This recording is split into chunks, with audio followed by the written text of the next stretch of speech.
So,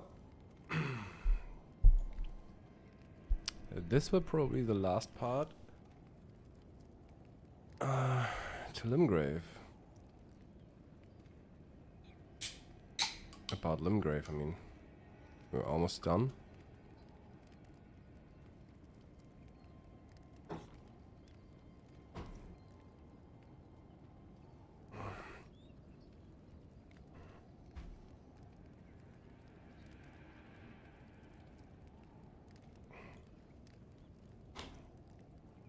Whoops.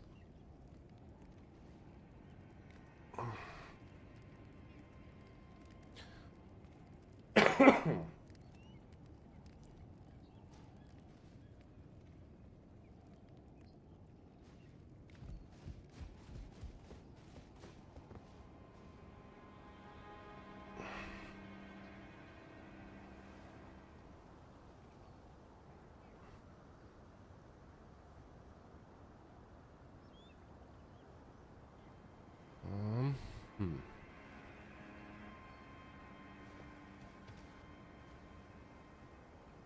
Oh, the tree even looks transparent from this perspective, from here, from Stormvale. Huh.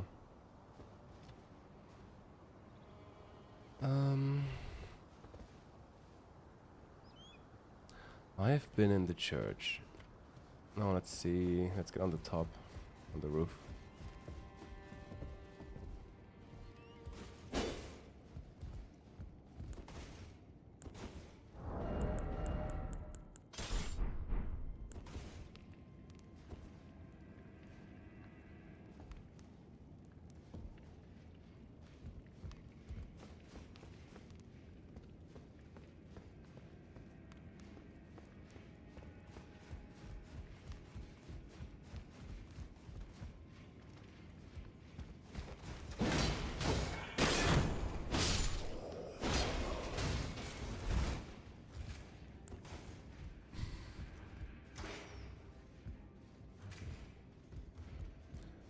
I didn't know that you can go over there.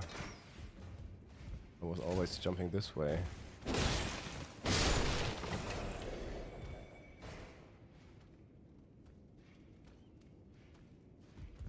What's here? Hmm.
I don't know. I think it's interesting that they placed so many plants over there.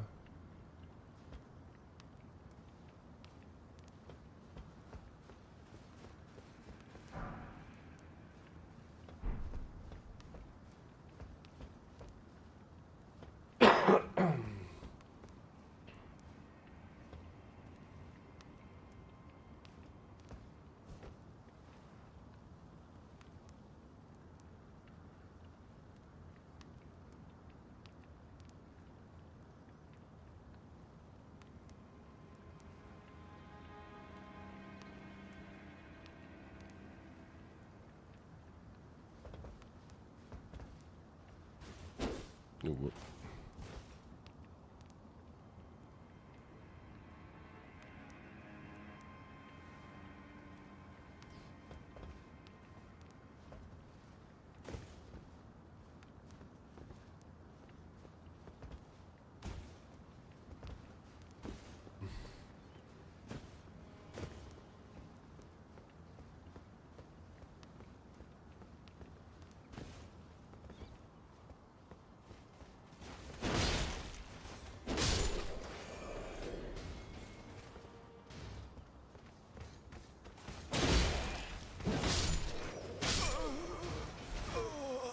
Damn, was I low?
This is one of my favorite spots because you find the Claw Talisman over there, which I think is a reference to all the themes connected to Godwyn and his survival.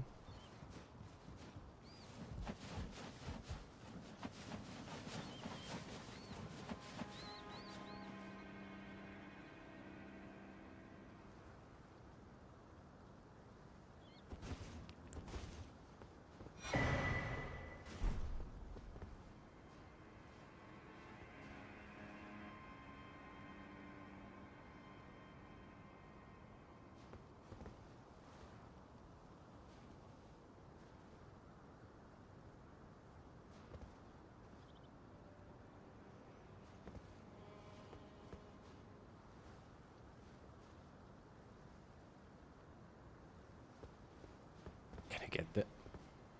Wait.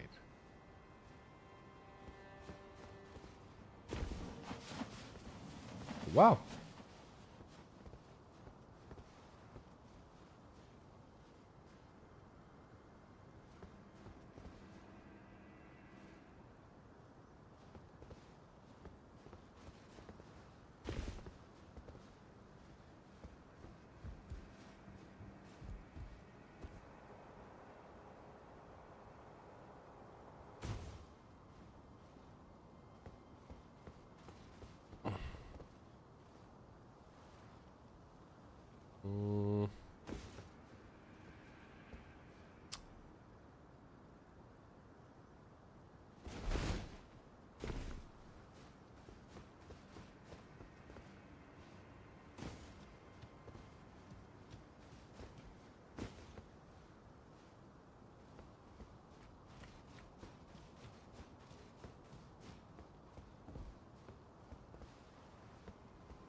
Nomadic Warriors cookbook. Dan, let's see what's in it.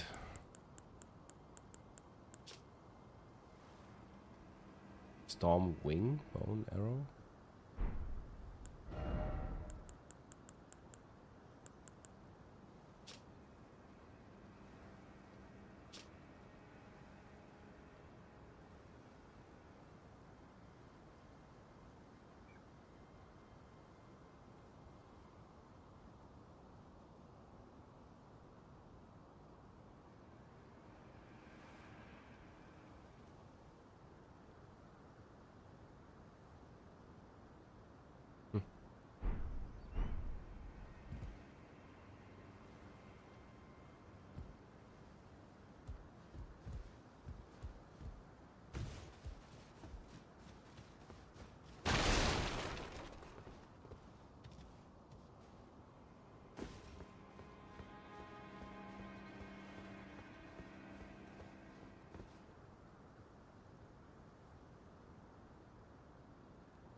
Seems like just plain red, dark red banners.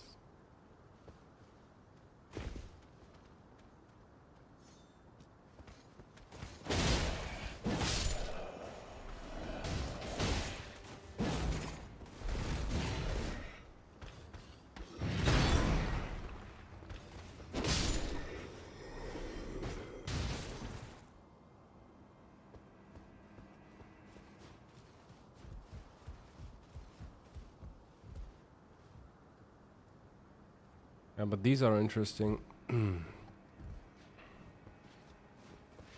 it seems like they have killed their own fellows.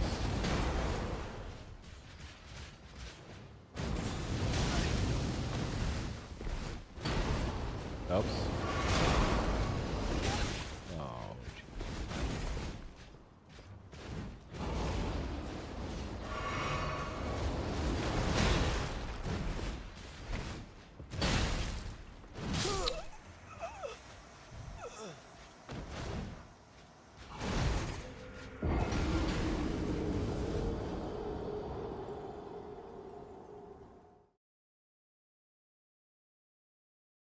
whoops.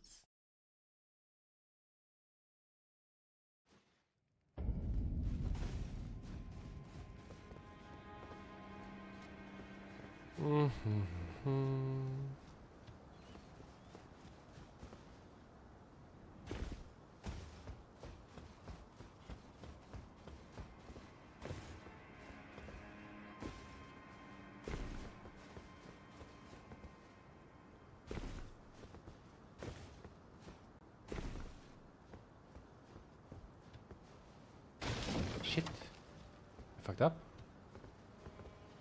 I can't.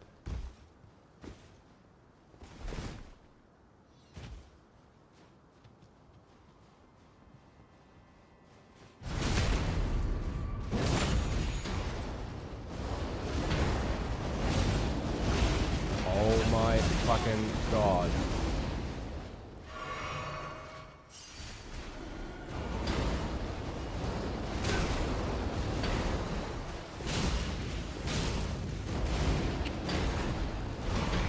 Can they just chill for 1 second?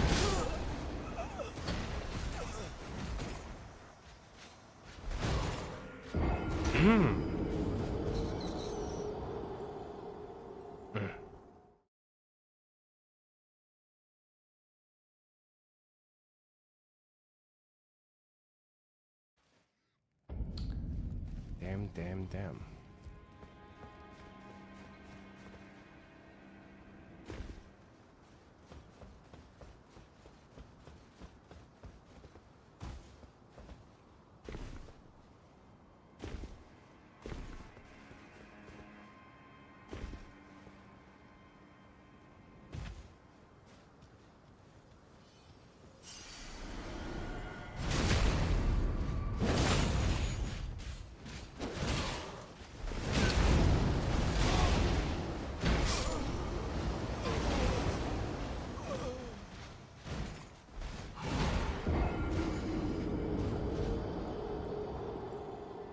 fucking up there a little bit.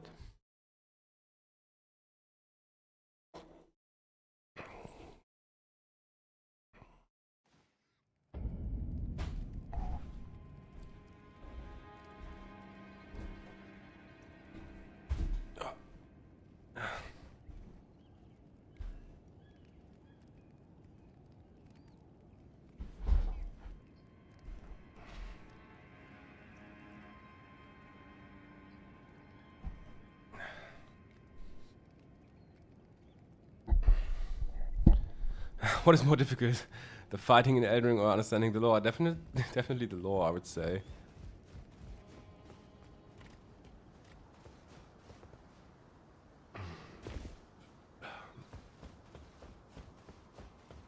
Hey, Blade.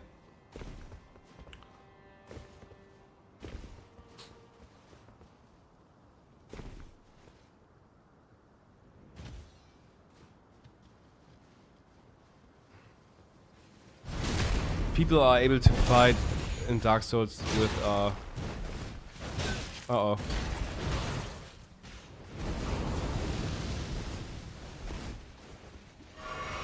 With a boxing sack or even with a dancing pad, I don't know. There's so many strange things.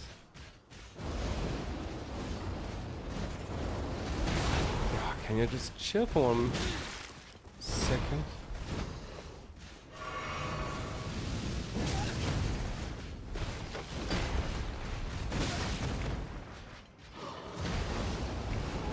No. First playthrough of Elden Ring had me second guessing life decisions. But it was my first Souls game. Yeah, okay, I can understand that. I think the first Souls game is like definitely an experience.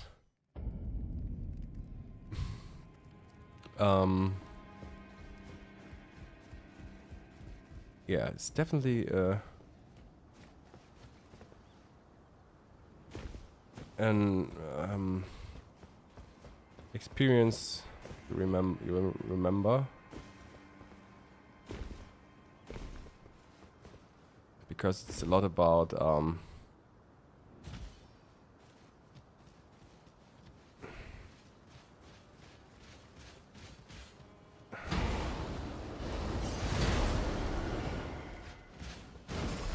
how to approach problems, for example.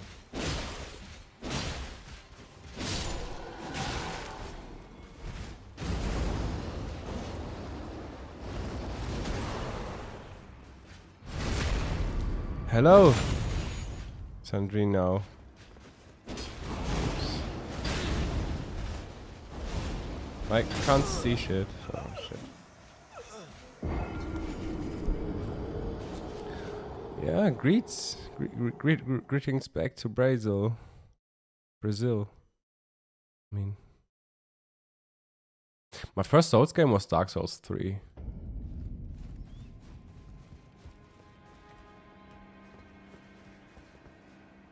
And it was quite challenging, I have to admit, but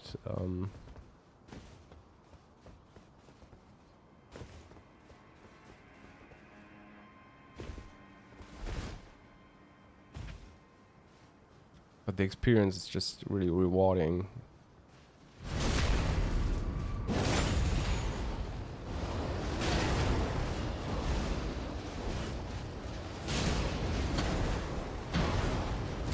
Can you?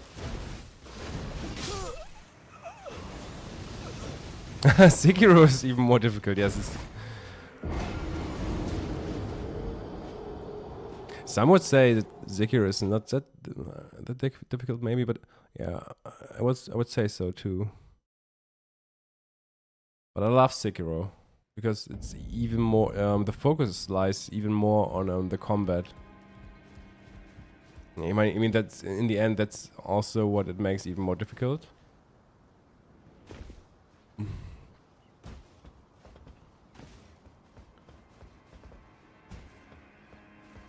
At some point, it feels a little bit like a rhythm game.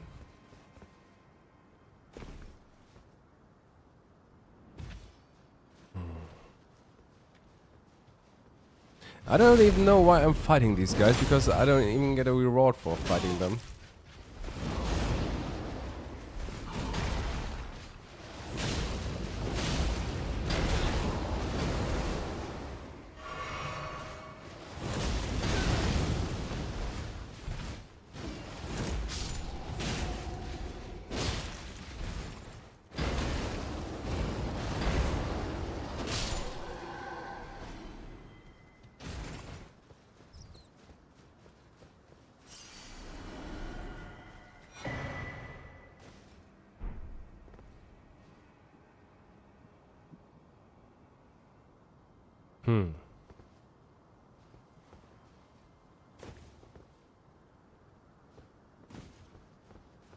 Flawless victory, yeah.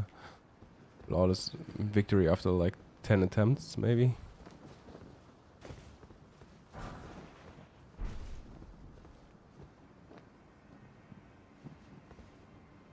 Ten arrows?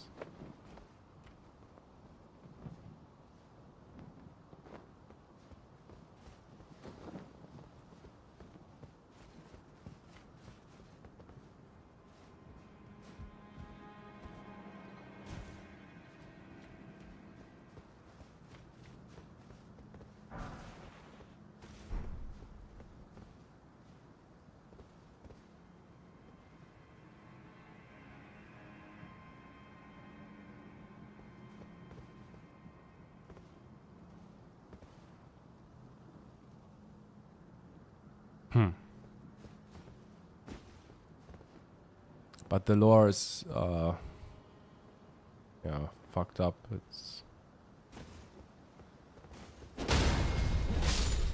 There's just so much unclear and even more open to interpretations. Those two towers look like the Divine Gate. Well, that's true.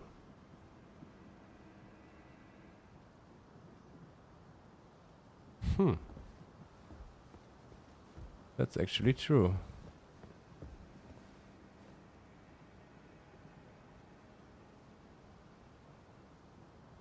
Yeah, the design was always... I've seen a lot of posts regarding these towers and their design, but again, it's just unclear what kind of attention they had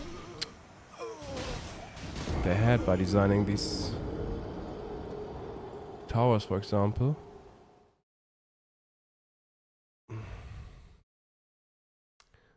Why am I dying so much today?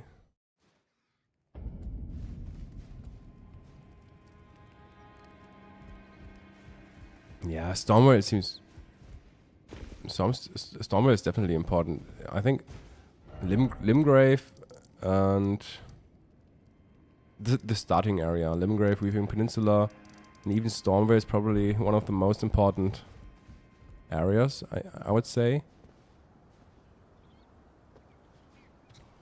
It was even so important that Miyazaki and From Software traveled to Great Britain for inspiration. And you can definitely recognize the inspiration.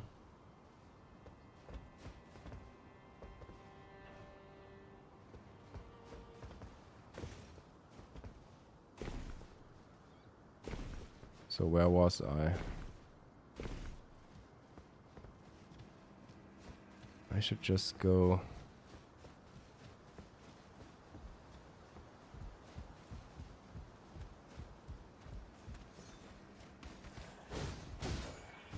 I've been here before. Let's go there.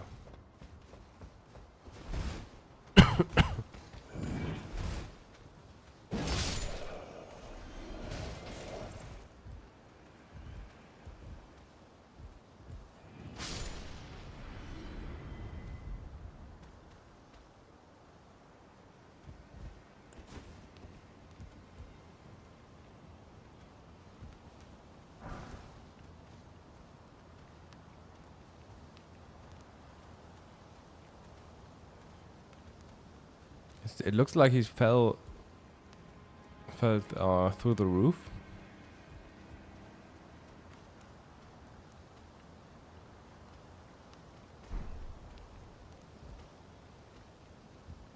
Yeah, traces of Godwyn at the bottom of the castle too. I mean, that's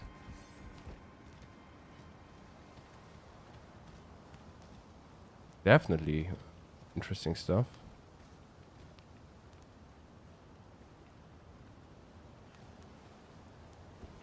Um,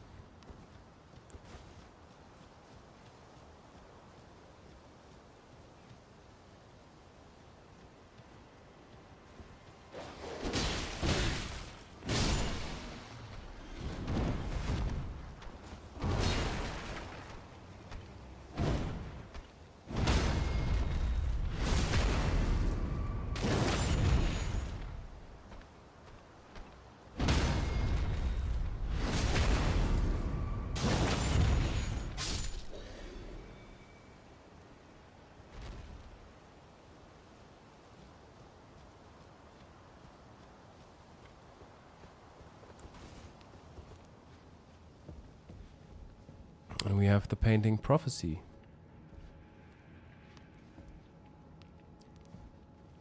Very interesting. Not only that it's connected visibly through the floor to the church bell, you also have a lion banner over here.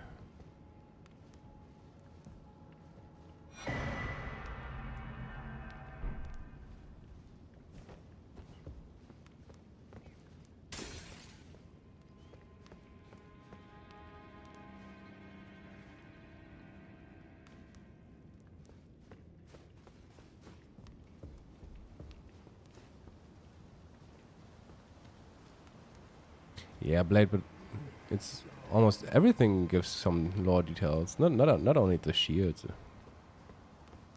I mean,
yeah, that's true.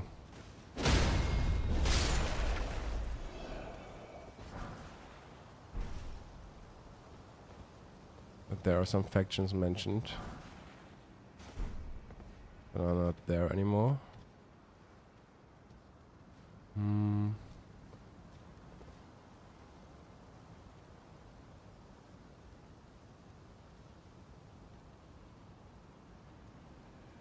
Hmm.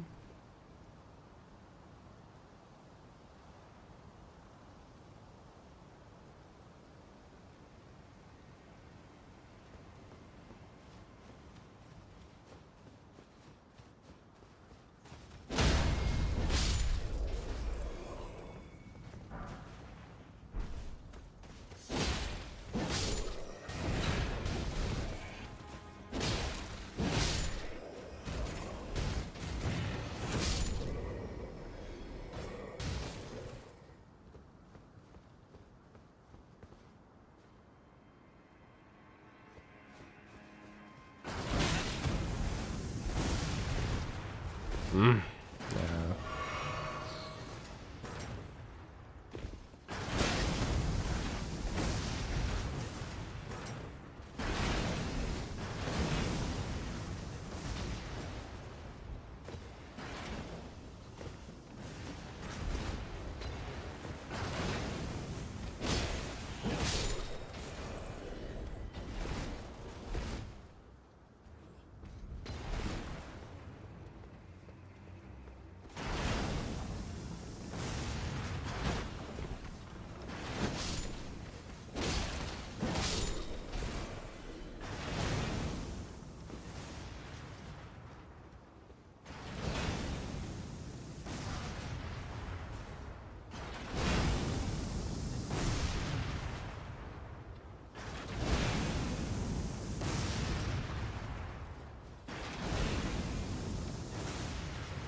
Can't really remember if any NPCs using the arbalest or what it's called.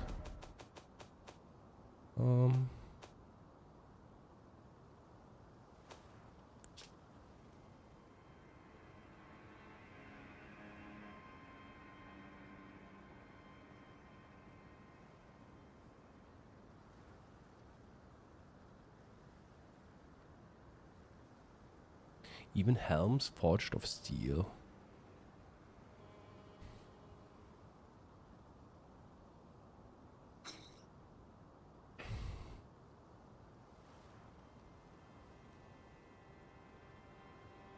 Why Lily right there? I mean the lilies. These are often in places in corners or in more darkened places or wet places. In little hidden corners where it's dark and wet. There are, and in a lot of cases, those are places where lilies are placed.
Yeah, the Glowmite Queen related items in Stormvale are definitely interesting.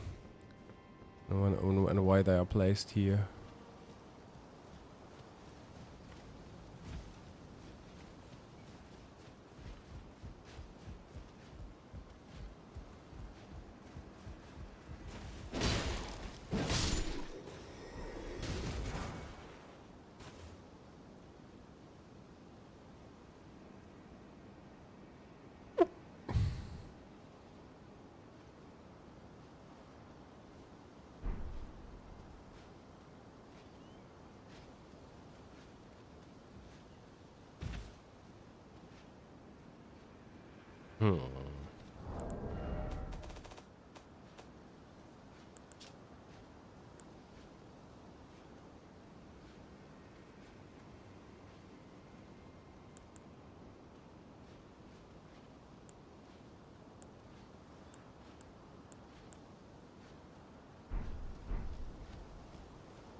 Yeah, I forgot to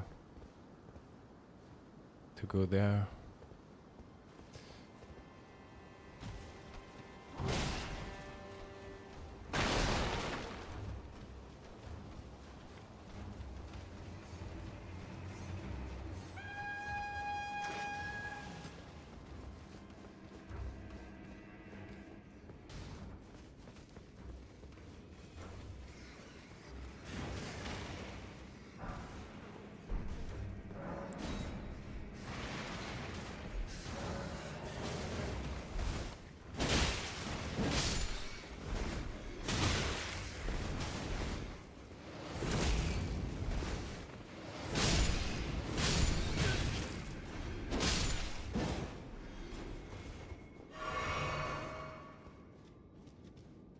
Yeah, these are the Glomite Queen items. Bloodslayer Seal. Godskin Prayer Book.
Hmm.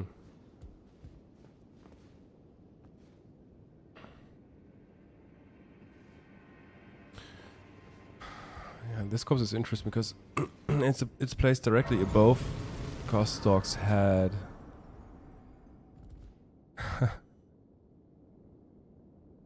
Hey Don. Always getting a new interpretation each playthrough.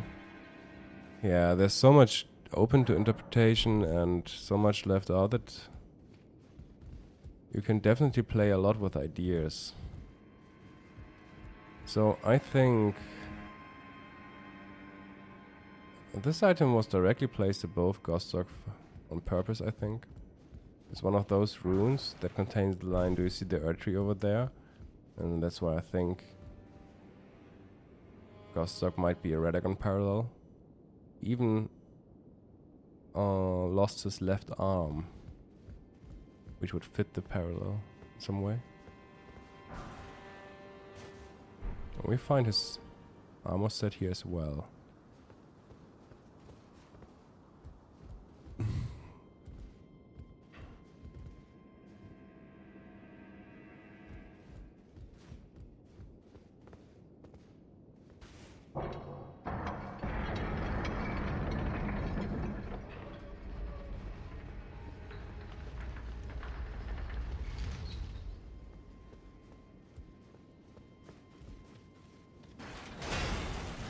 Oh, they respawned. God damn it.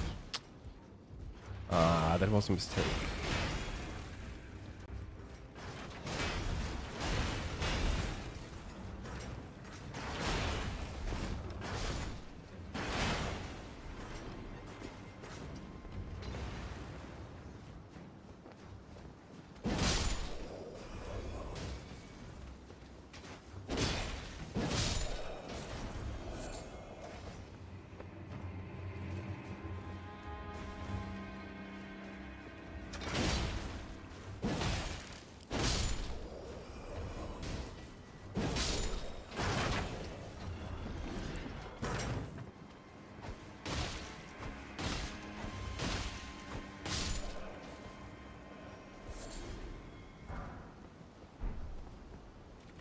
For me, it's definitely the best best game of all time.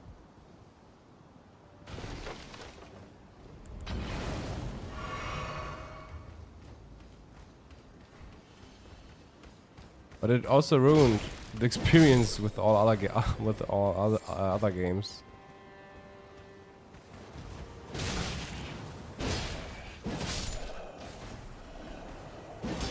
Oh shit.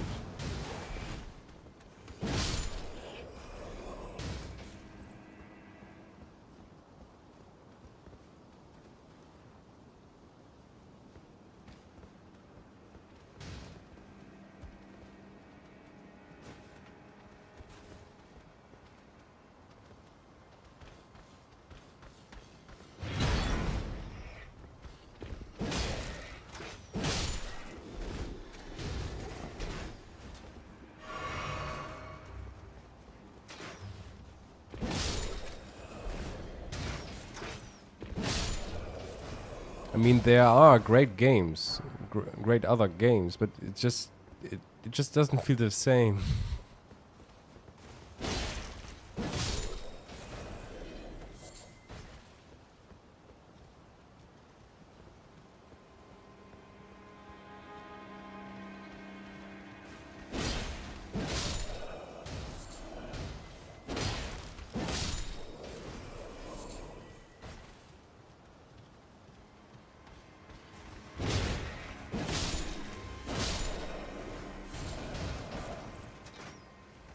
The Crescent Moon X.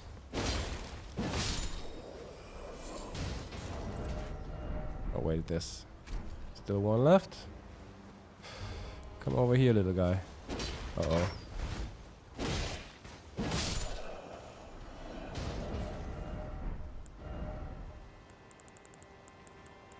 I've never really played with the Crescent Moon X.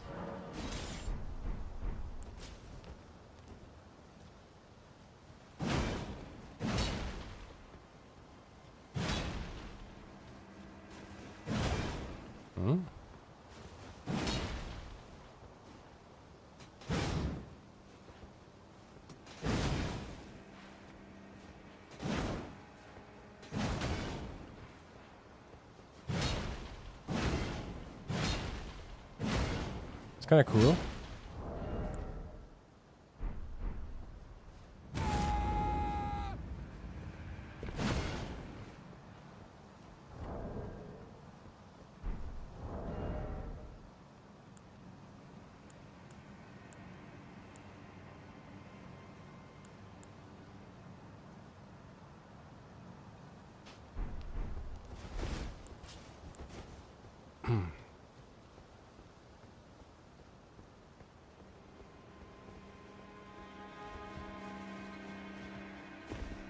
The newer Zelda games are really good on the Switch. I think Elden Ring took a lot from Breath of the Wild in terms of the open world. Yeah, it's definitely drew some inspiration from Breath of the Wild, or at least in when it comes to the feeling of entering the open world for the first time, for example.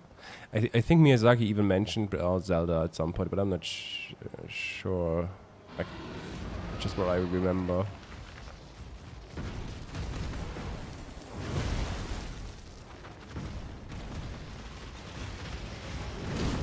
I love.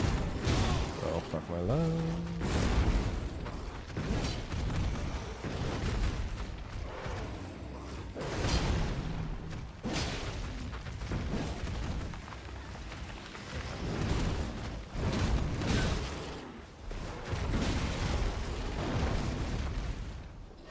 And a lot of people even compare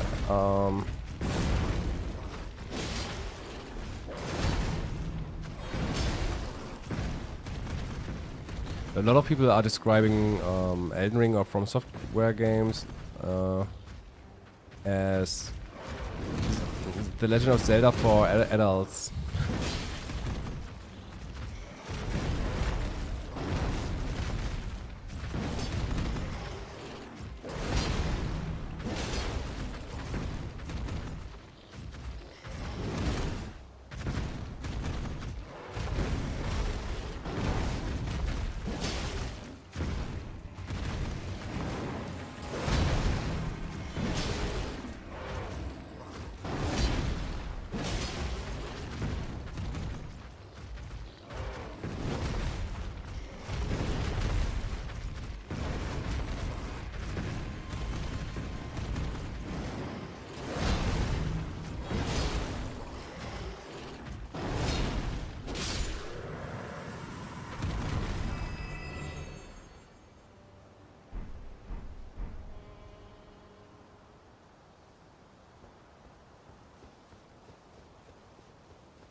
This area feels so...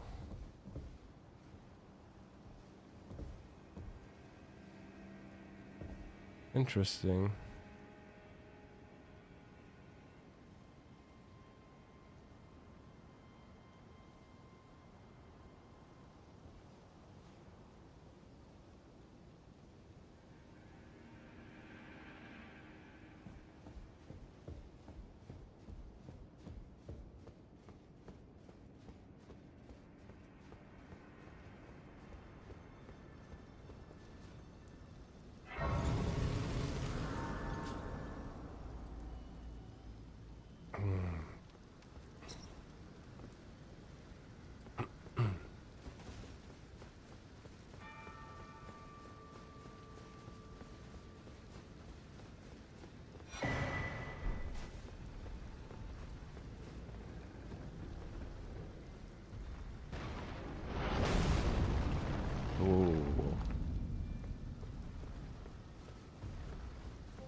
Oh, you're right. I could use the crystal darts, right? Oh, wait a second.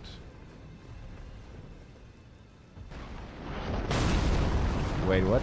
He shot through his leg. Come on, come on, come on, come on, come on, come on. No!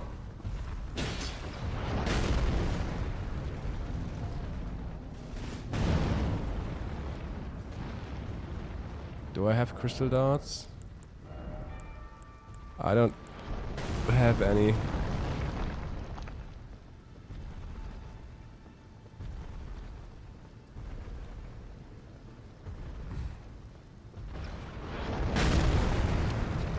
Wasn't he?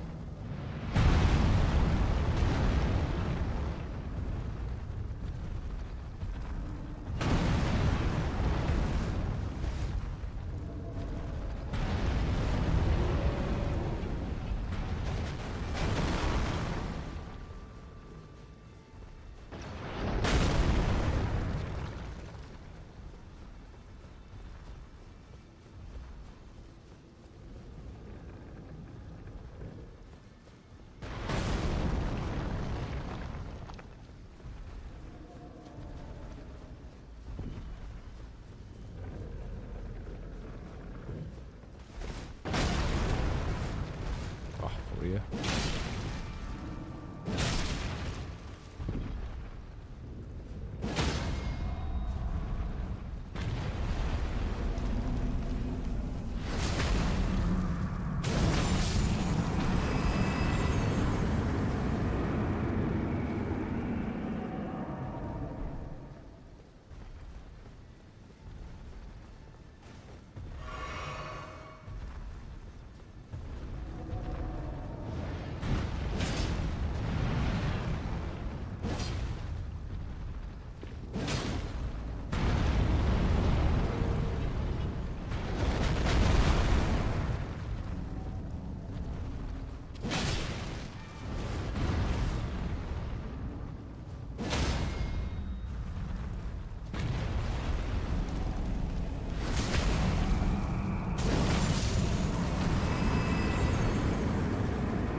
It has such a mystic feel, this area.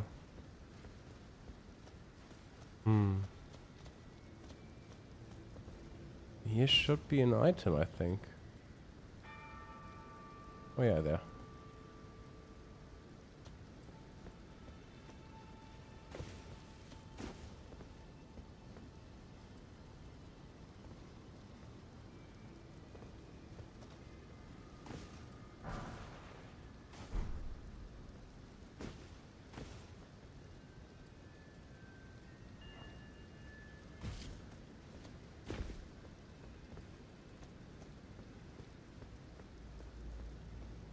Yeah, but it's the soundtrack of those divine towers in general.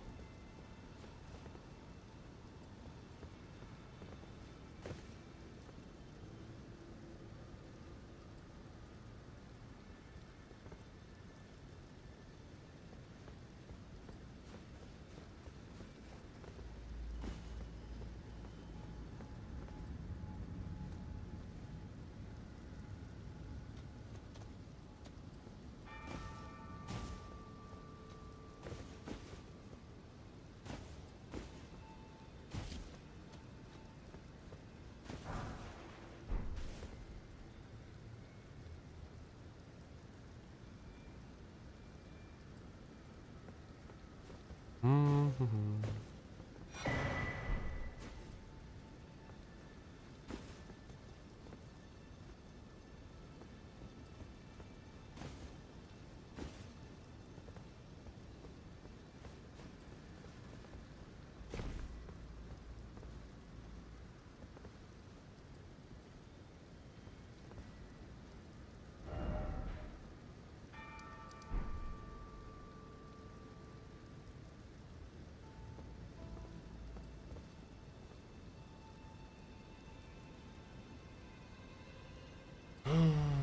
Why is soft cotton?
Hmm.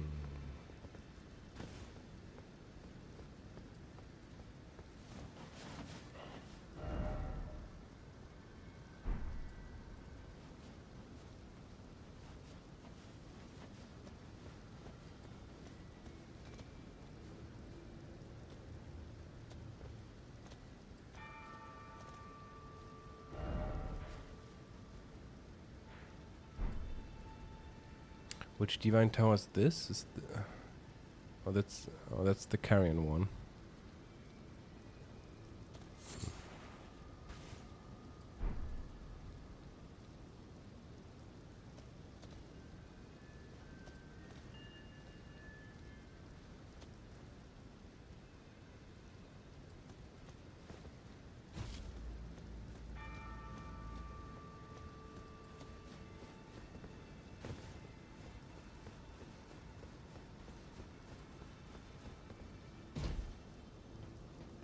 We have so many old destroyed golems.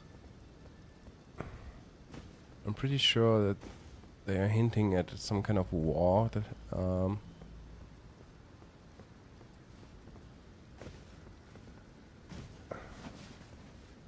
that had taken place here. Not sure between who.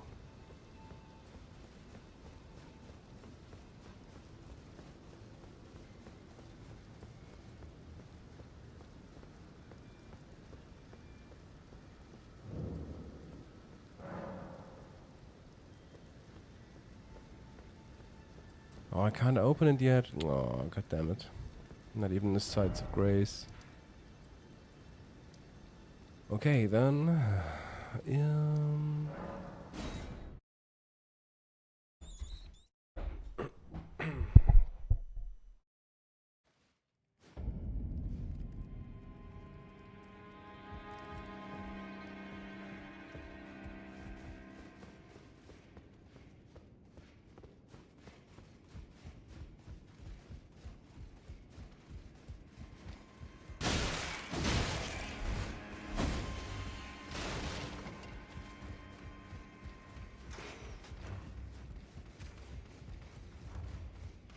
Oops.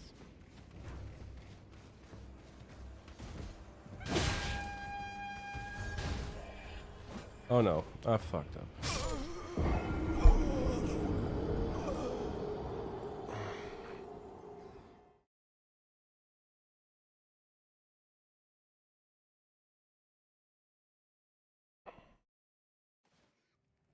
I have to say, whenever From Software is releasing their next single-player game,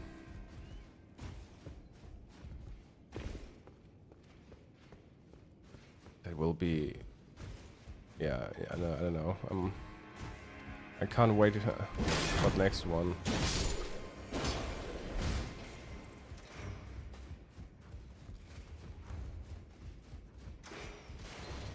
Stable Human Queen America parallel? I mean, at least she's a reference.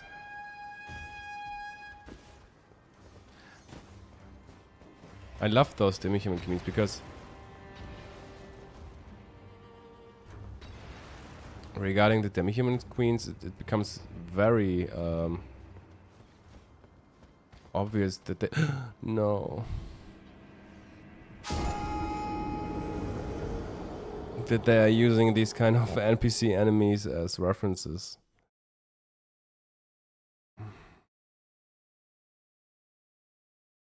And I think they went with the name Mariga in the DLC to make it even more obvious than it was already in the base game.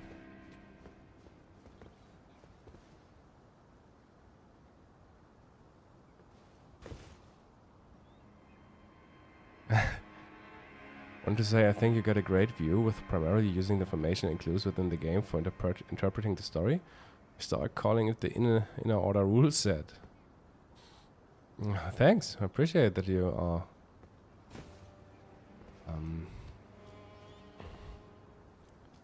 respect and appreciate the mindset.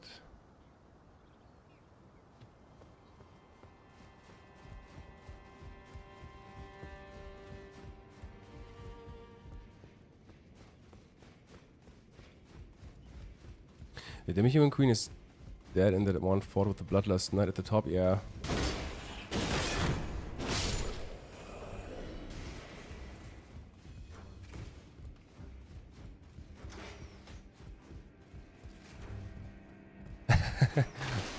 You got some horrifying realizations? I think the mindset that we wait, where's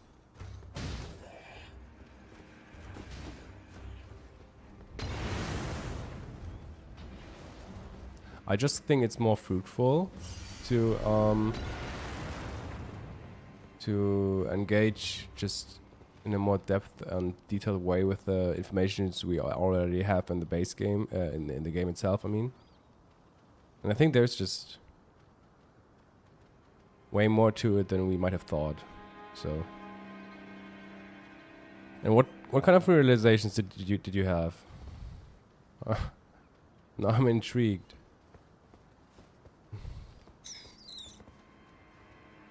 Because for me it's always the same. every time I'm starting a new run, I'm realizing more stuff as well. And I have already so many runs behind me.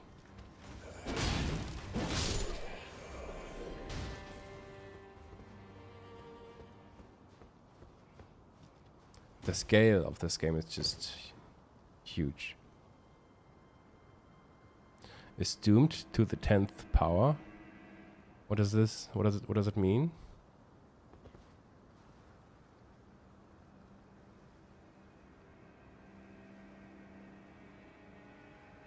There's one item.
Almost everything is an imitation.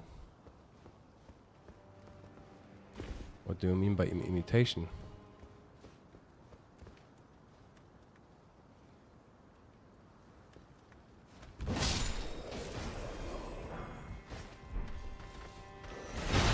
Uh-oh.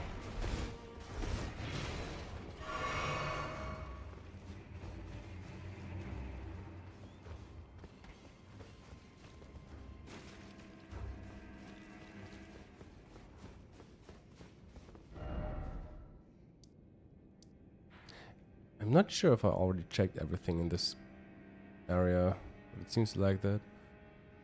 Like it, yeah, I think that was it over there.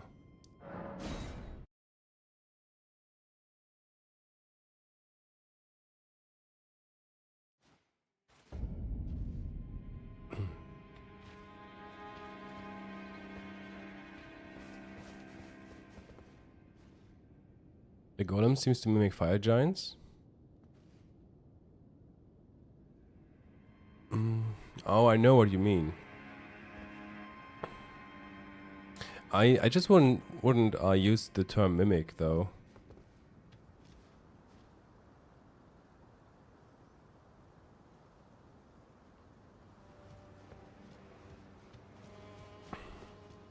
Resembling, I would say. I'm using a lot of times I'm using the word parallel, even though the term parallel doesn't even fit either perfectly. But I know what you mean with mimicking. Like mimicking or resembling or paralleling or similar, yeah. Mirroring. For example, with the stars, the star rune where you drop off the jellyfish in the mountains and read the gravestones. What about them?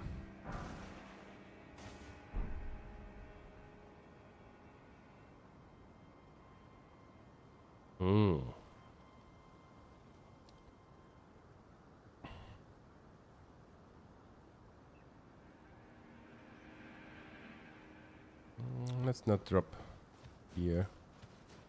Let's go the other way around.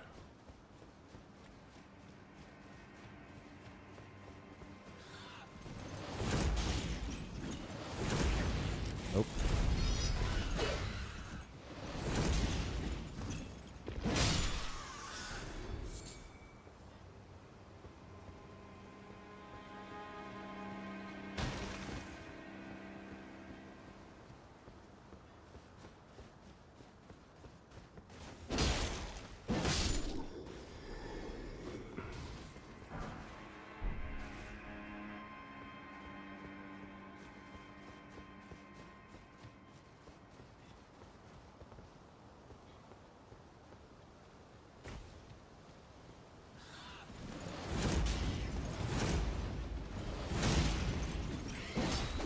Ja, lol.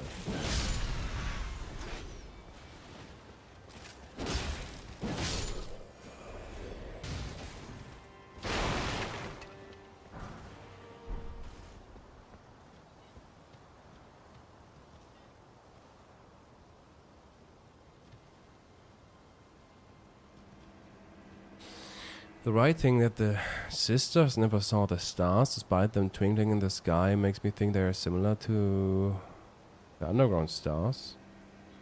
So this makes me think that all the stars, maybe not real stars as we understand them, and are just life essence. Be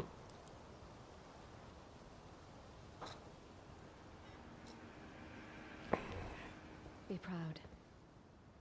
You were a fine warrior. Your only mistake was your choice of master.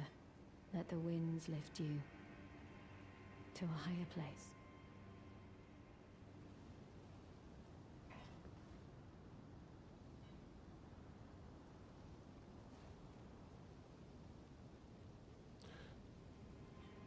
It's just that I have interpreted the whole star thing a little bit differently, but I think it's not always the same too. But yeah, I don't know. I don't know what's going on here, but there's definitely some interesting stuff going on. Here we have, I think it's 4 smithing stones. 4 of them. Yeah. 4 smithing stone 1. Probably as a sign of great luck. I just don't know what it's supposed to reference here in this context.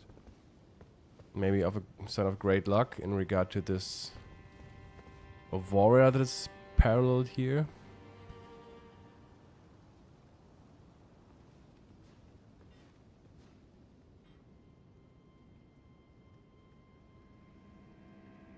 Well, who do we have here? Tarnished, are you? Clearly not one of Godric's lot. I am Nefeli Lu.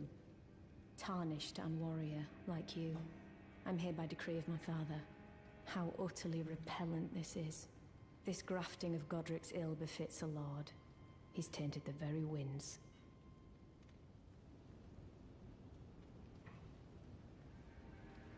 If you intend to challenge Godric, I ask you call upon me.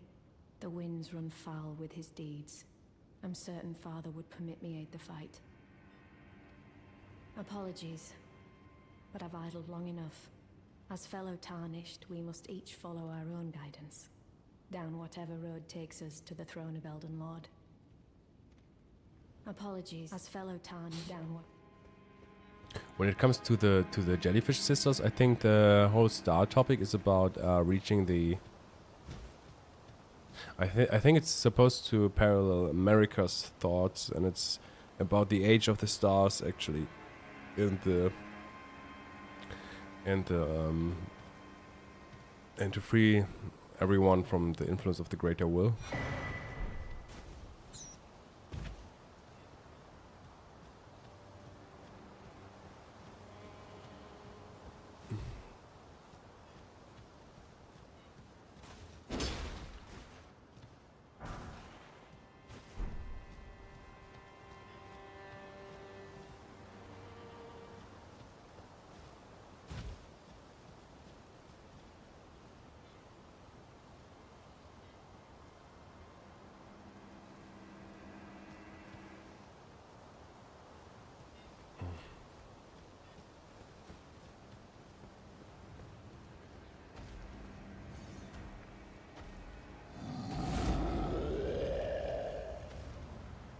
Let's go. Come here.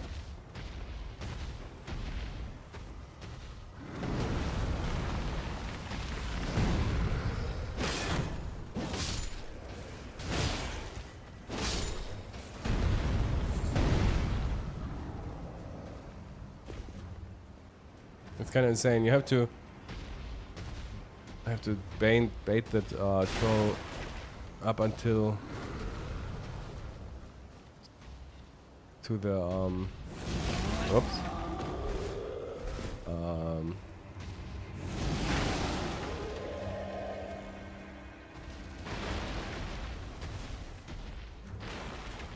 To this place over here just to Just destroy that statue.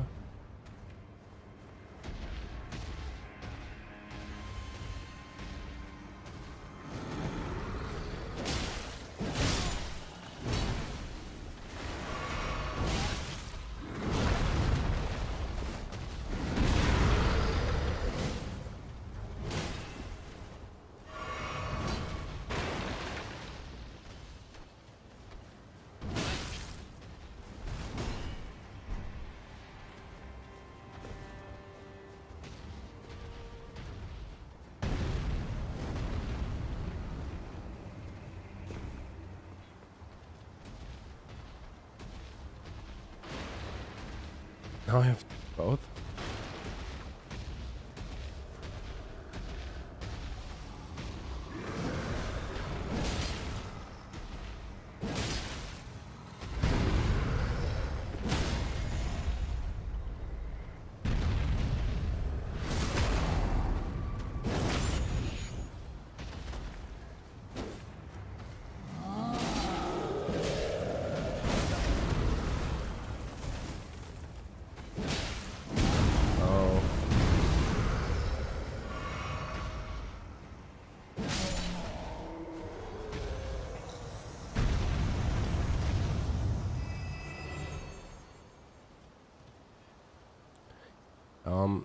As I see it, the influence of the Greater Will is lurking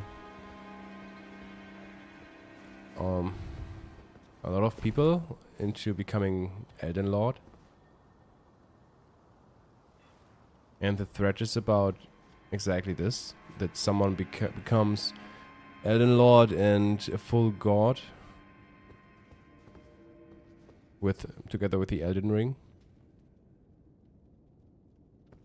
Yeah, the Mirror Helmet doesn't really do anything in game, I think, but I mean, there's no mechanic, as far as I know. It would have been really cool if there would be a mechanic to that, or an effect that the Mirror Helmet would have, but I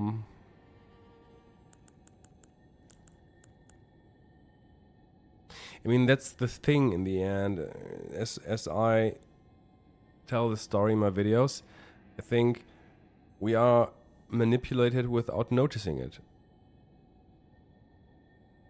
The whole become Elden Lord thing, our journey throughout the game, is somewhat the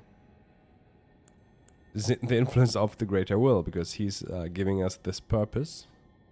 And the whole background story is actually about destroying the Elden Ring, which becomes not very clear when you play it the first time.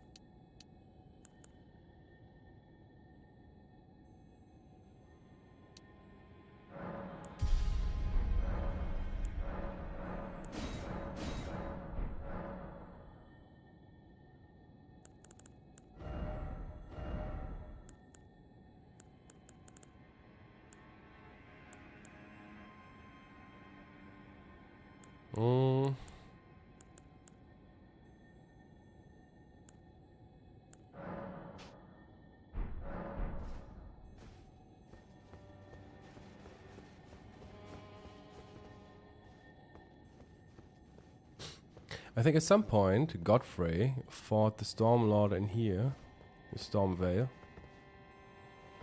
That's how I imagine it, and the Ash of War over there that the beetle is dropping is a Stormcaller. So, and it has the same name as the Stormcaller Church, which has a Radagon statue in it.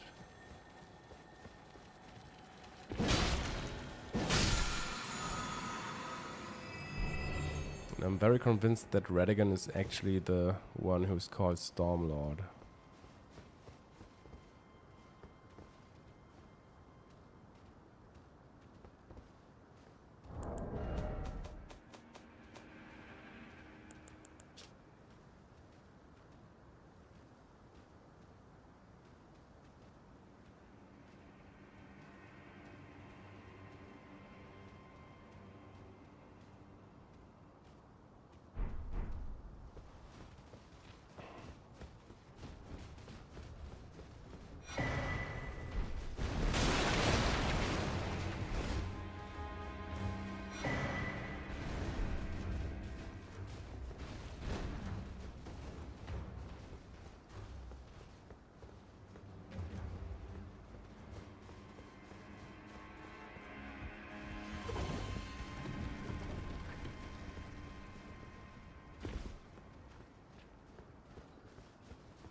Hey, duelist Starborn.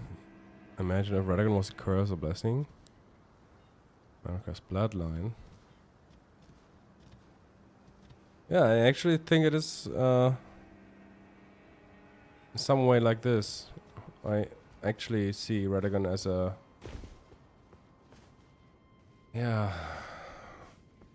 something like a bastard or unwanted child, or something like this.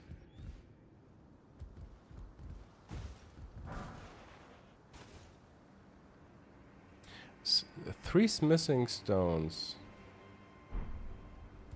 right above the Stormcaller Ash of War. And we got jars over there. I'm not sure what the kukri I mentioned are referring to, but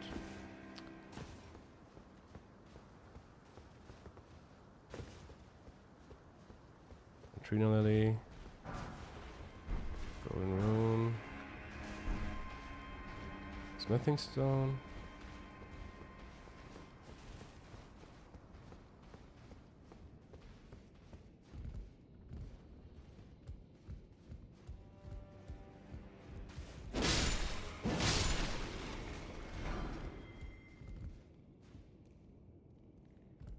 It's kind of weird how they are incredibly passive.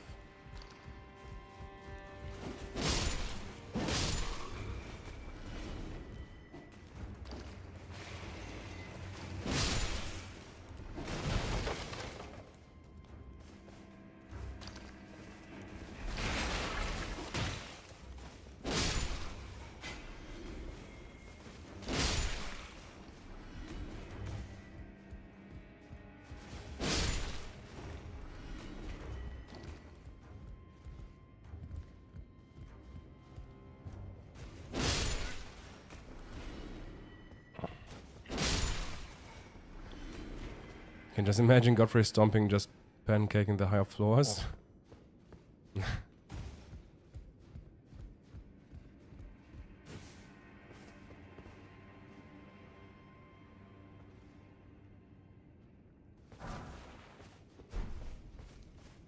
The Manor Tower Shield. I think it's an interesting place to find the Manor Tower Shield in, but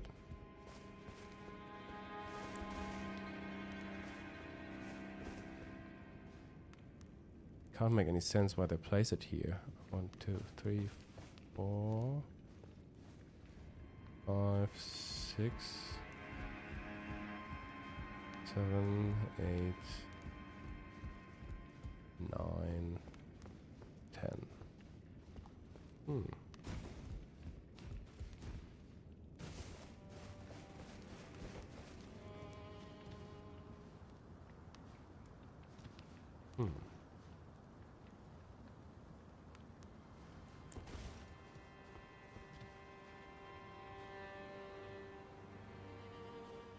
An item looking directly above towards the tip of anticipation. Nothing stone. And this one is kind of funny because surely what you seek is somewhere close by. I was wondering if it's intentionally placed outside with a view on the Chapel of Anticipation, because the search of Roger might parallel Radagon's search for Godwyn in the Chapel of Anticipation. You know?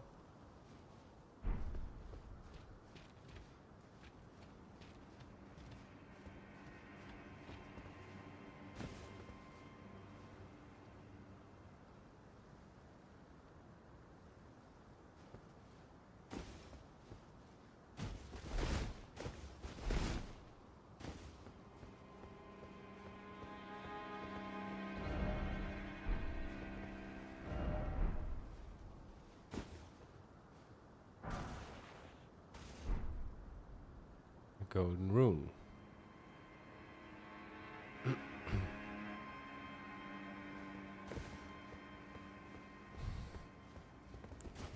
Yeah, and this is the only room with this painting in it.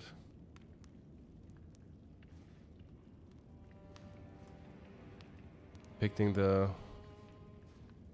Limgrave without Stormville, but also without trees.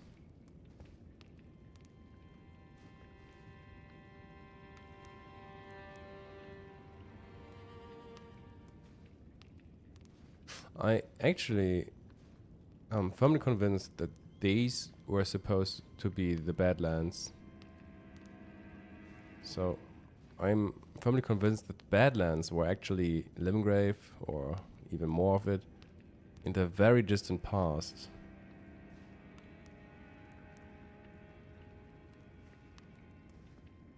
This one over here is depicting the past.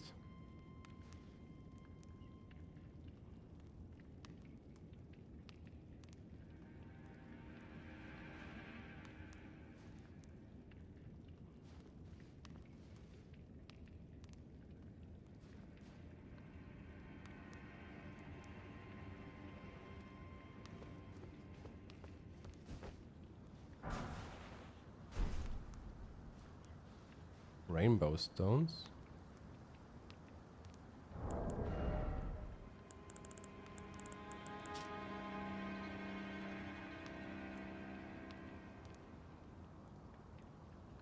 Once used to entertain children on the fringes of the lands between.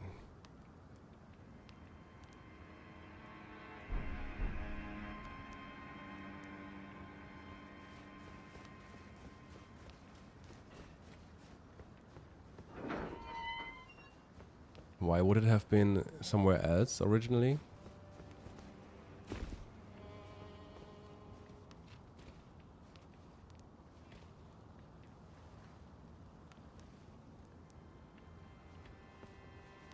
Oh, fuck.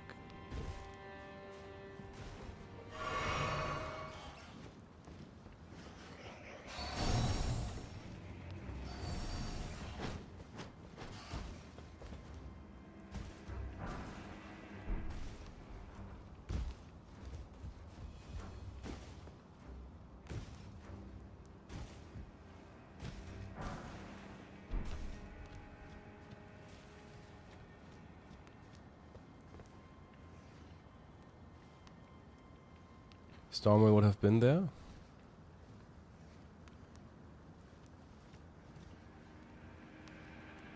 I don't know what you mean. The painting seems to depict Limgrave in the very distant past, where Stormwind wasn't even built.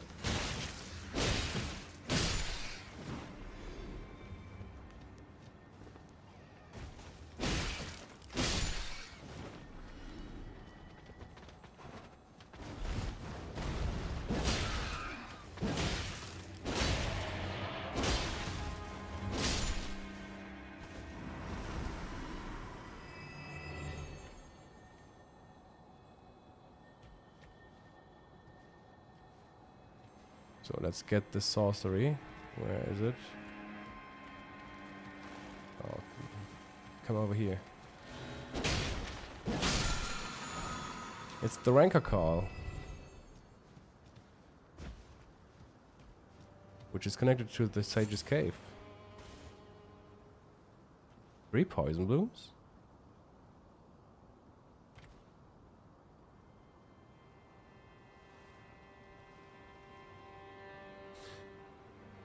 Why do we have 3 poison blooms over here?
Hmm.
Are these references to Godfrey? We had 3 poison blooms. 3 smoldering butterflies, a stone sword key. I don't get what the throwing daggers represent.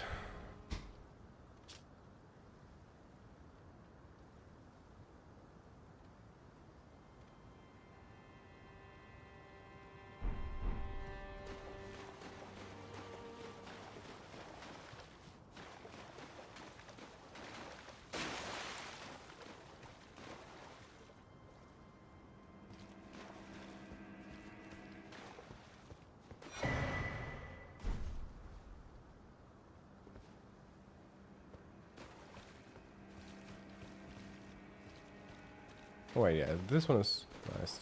Nice to have Roger being pierced.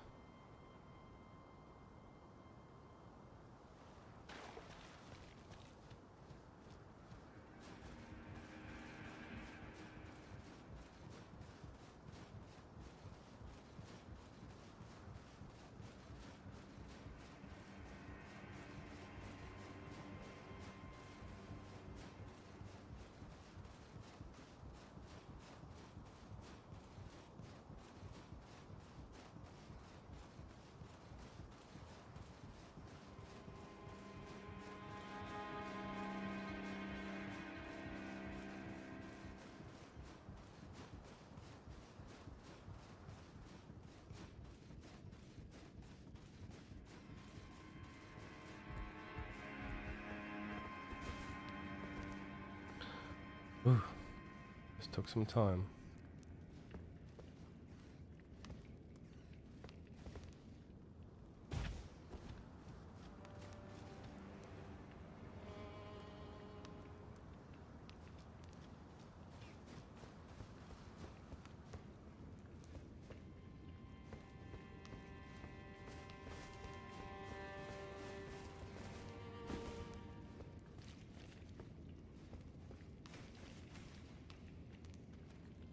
And they are definitely cooking.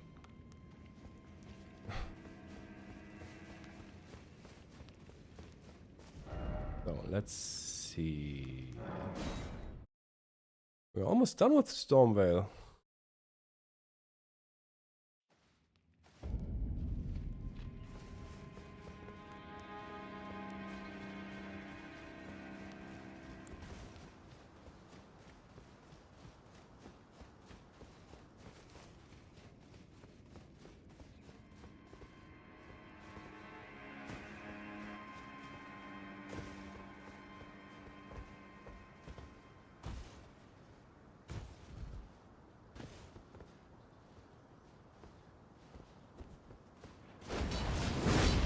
Oh.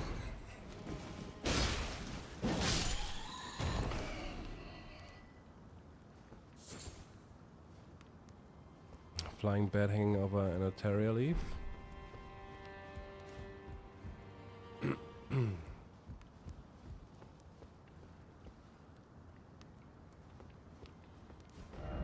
There's one area I think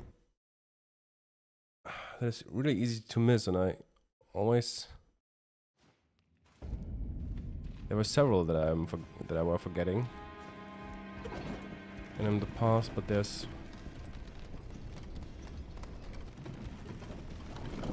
one that I can't even remember how to get there.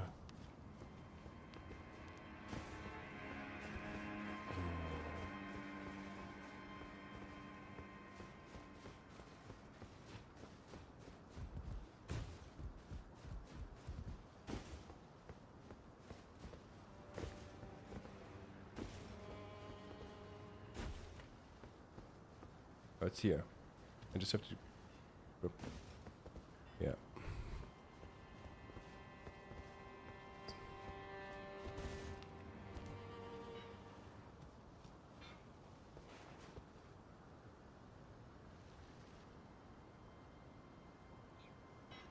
To be banished knight and a warhawk.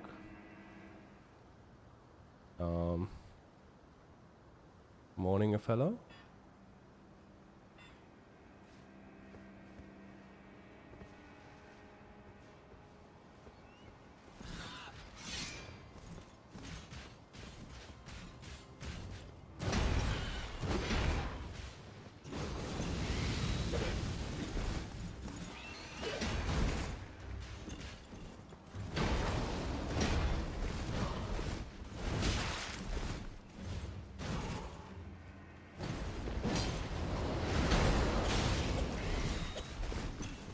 Maybe I should not go for the warhawk first. So.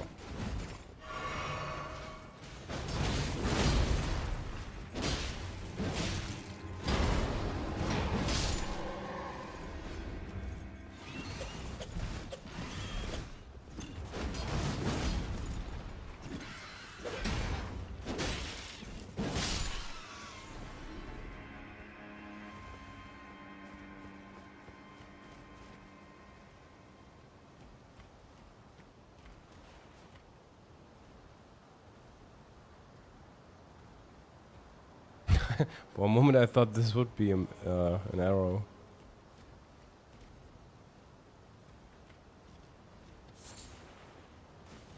Three lump of flesh.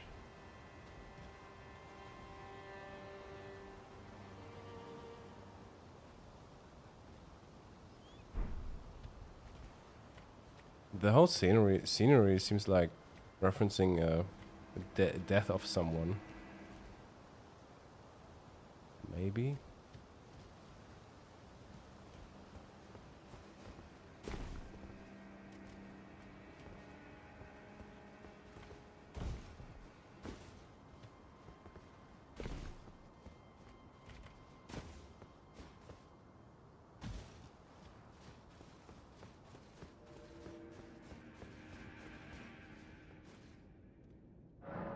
Okay.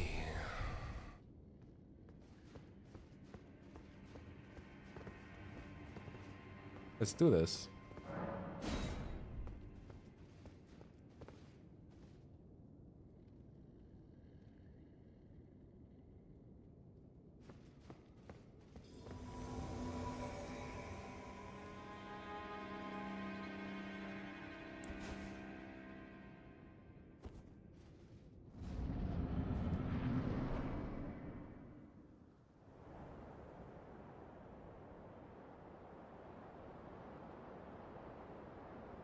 Mighty dragon, thou'rt a true-born heir. Lend me thy strength, O kindred. Deliver me unto greater heights. Well.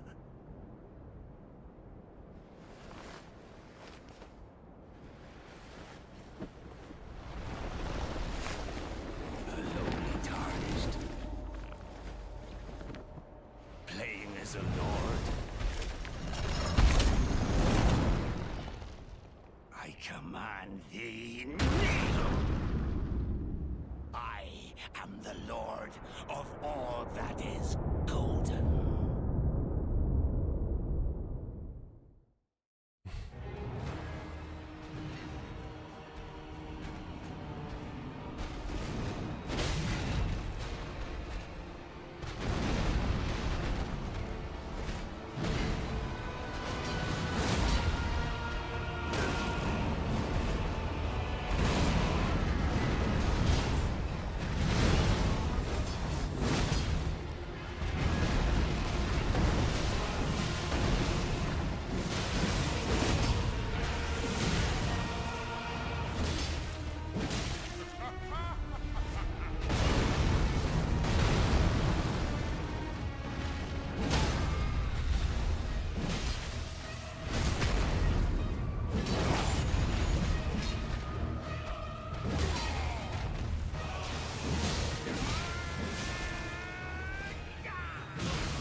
Truest of dragons. Lend me thy strength.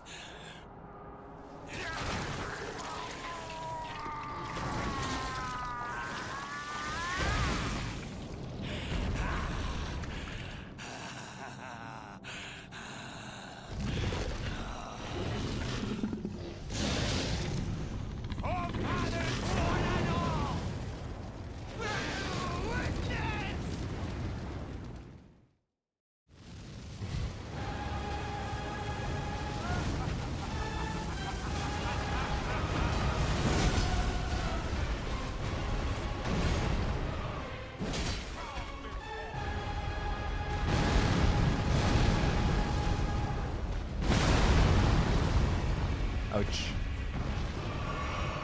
Well, let's go.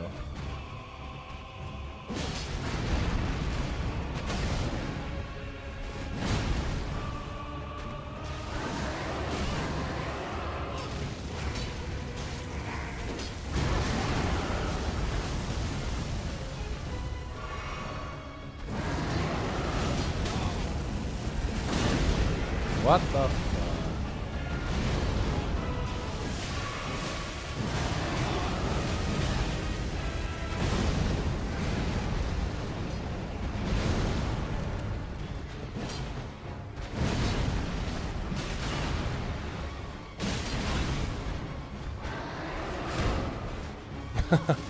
Definitely is eating everything.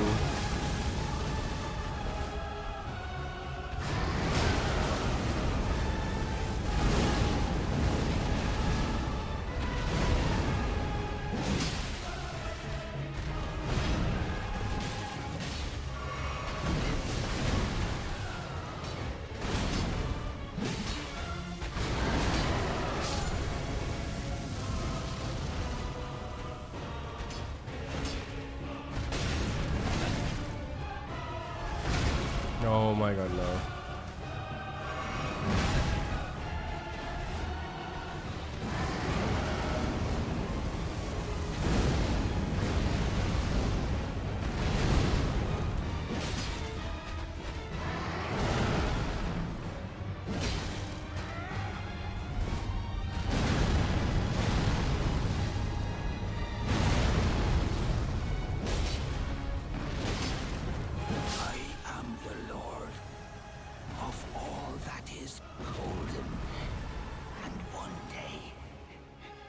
Return together to our home, bathed in rays of gold.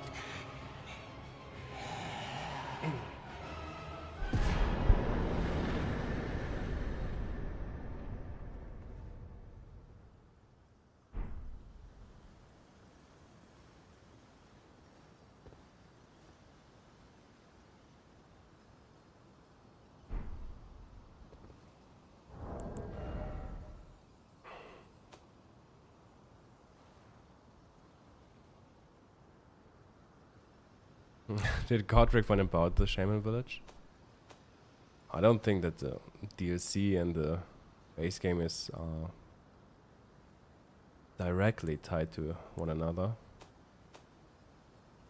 And that there are direct connections between places and the lands between and the base game.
Okay, never mind.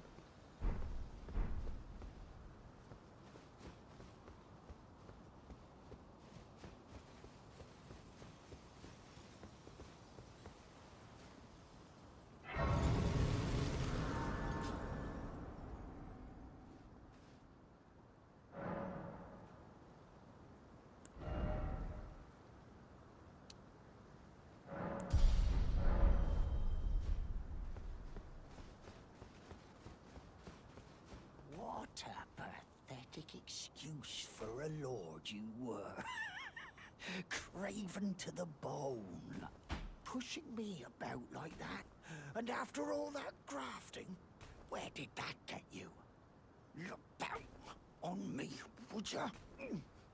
Godric, you filthy slug. Feel it. Feel it. Feel my bloody wrath.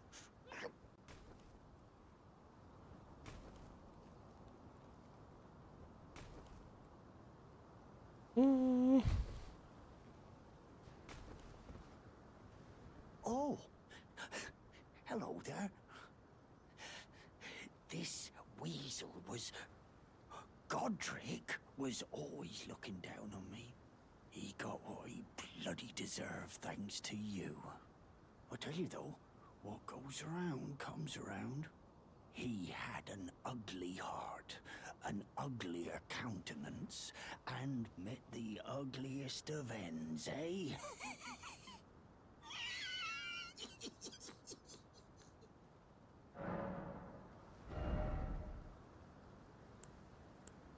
Ghost Dog seems to be happy.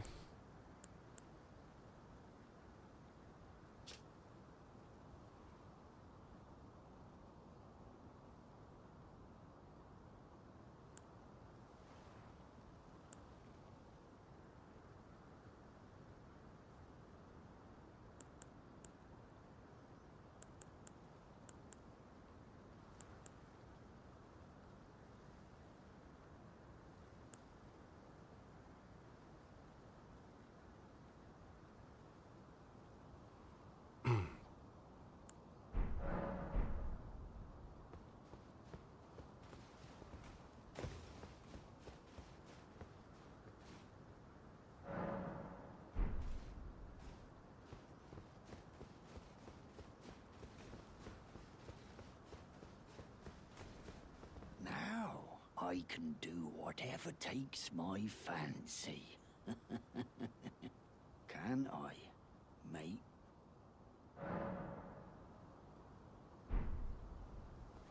Now I can do whatever, can I, mate?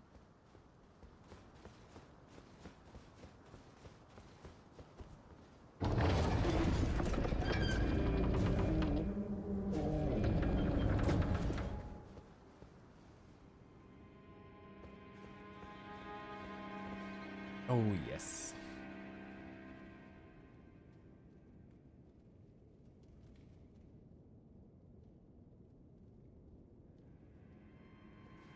I think it's interesting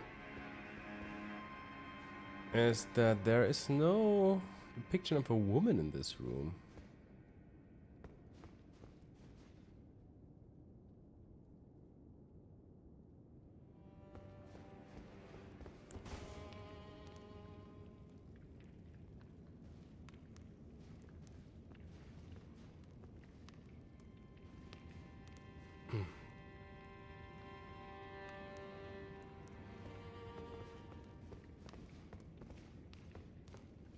But instead we have this guy.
We just made it through Stormvale.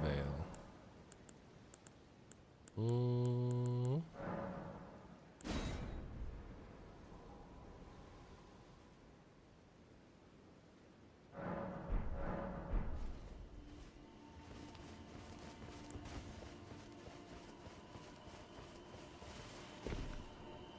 The view's just insane.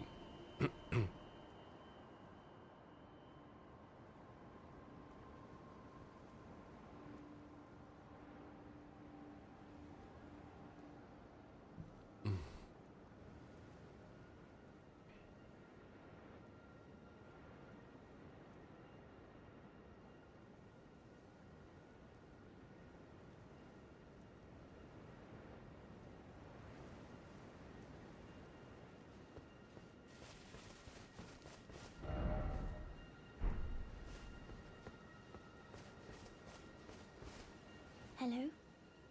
Is someone there? My name is Hayata, and I'm journeying in search of the distant light. If I might be so bold as to ask, would you donate any Shibriri grapes in your possession to me? My eyesight has been weak since birth, you see. I can't tell which way I'm supposed to go next, but when I eat one of those grapes, I can feel a distant light in the back of my eyes.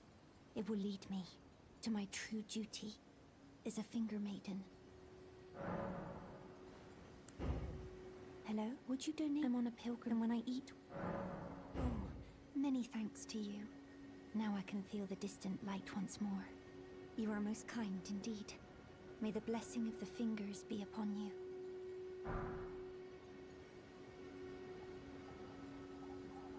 As you wish.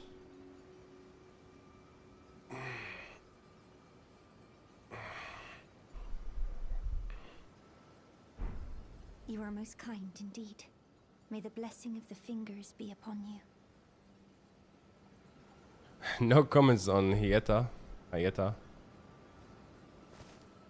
I have some comments though, but they're kind of insane. You are most kind. May the blessing of the... So,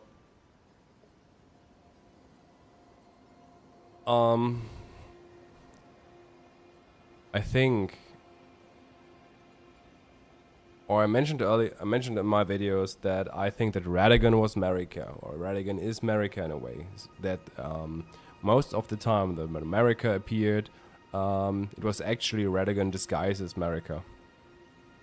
But nonetheless, there was some kind of woman with him in a way, but kept in the dark, and was only the soul of a woman, of the real Marika. And her main purpose, I think, of the real Marika for Radagon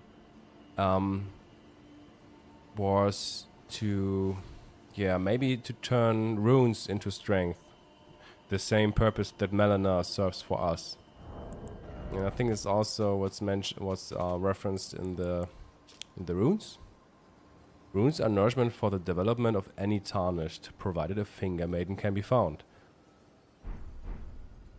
So that's the whole purpose for Radagon when it comes to the real Marika.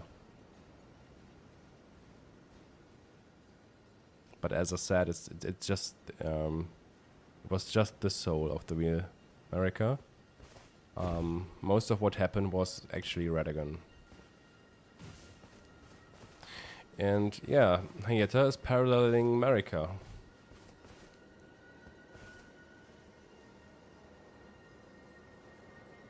And Hayata is getting some kind of realizations. And in the same way, the real Marika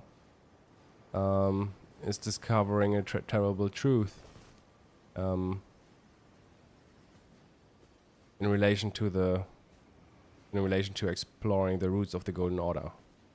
There are some parallels going on. And yeah. Good to see you, Master. Do you remember me? Bok, the demi-human. You helped me before and retrieved my sewing needle. Please, Master, allow me to serve you as your seamster. I can't make nothing from scratch, but I'm happy to make adjustments to your garments.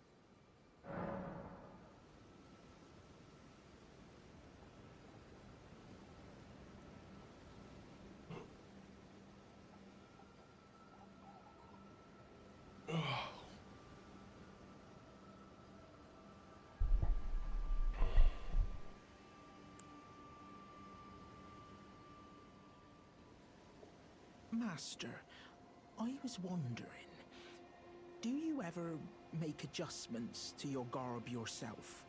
I would, well, rather you let me do the job when possible, please. I don't ask anything in return, you know, and, well, I am your personal seamster after all. Best boy box stops me from fat rolling. By the way, I just realized the chat isn't showing up, isn't it?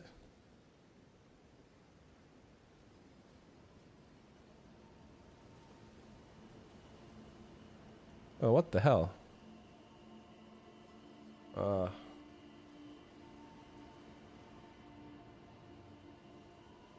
Whatever.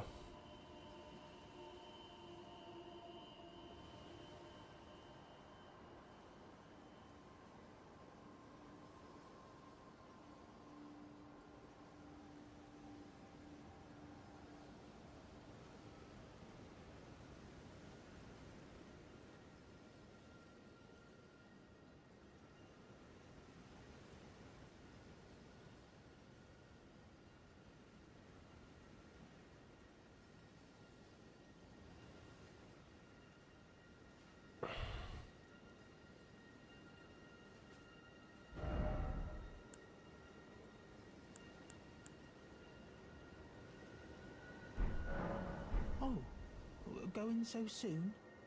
Please do be safe on your journeys.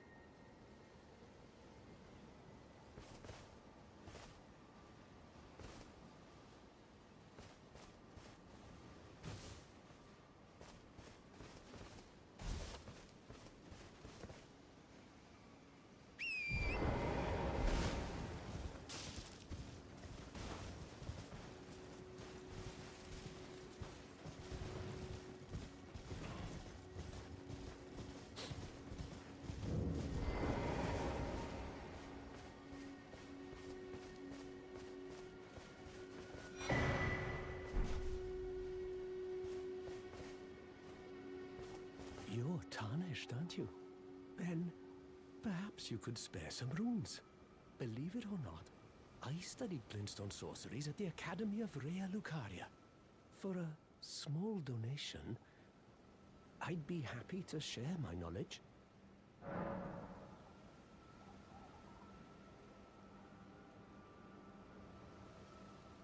This is such a strange dialogue.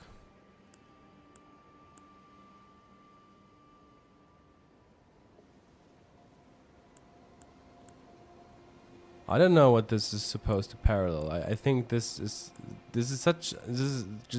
just unnecessary to donate him 10 runes. Why? It doesn't make sense. It has no purpose at all. I think it's and in those cases when it doesn't really make any sense or doesn't serve a purpose, I think it's actually supposed to reference some event in regard to a parallel. Let's see what he says when I don't donate. Well, I can't blame you, I suppose. But in the case that you do change your mind, just speak up loud and clear. Speak up loud and clear.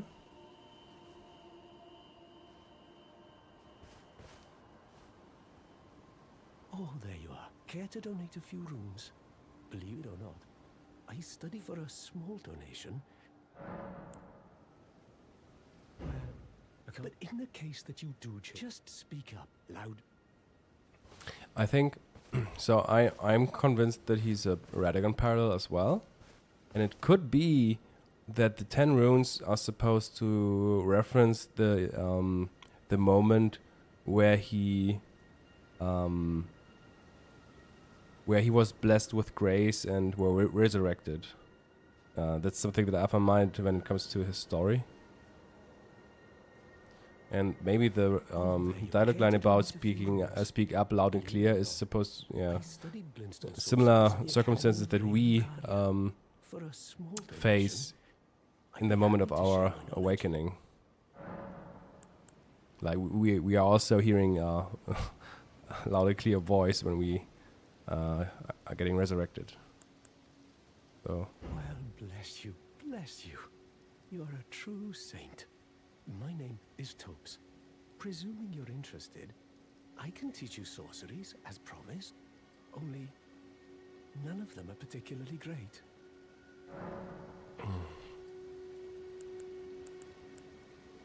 Apologies, friend. I'm afraid my meager sorceries are no match for your generosity. Oh, right. I can tell you what I know about this place. That should help a bit. You've seen that structure to the north, towering over the water. That's the Academy of Rea Lucaria, where we study glintstone sorceries. Only its doors have been closed for quite some time now. After they declared they wouldn't interfere with the shattering, the Academy cast repelling seals on the east gate leading to the capital, and the south gate leading here. As you might have guessed, the seals are still active, making entry to the Academy impossible without a glintstone key. And so I'm stuck here. A fledgling sorcerer with little chance of acquiring a key. When they cast the seals, I'd just popped out. And now I'm uprooted from my place of learning.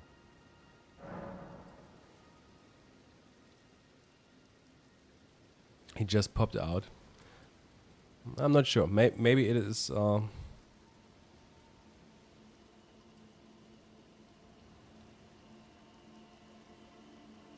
Maybe similar events like.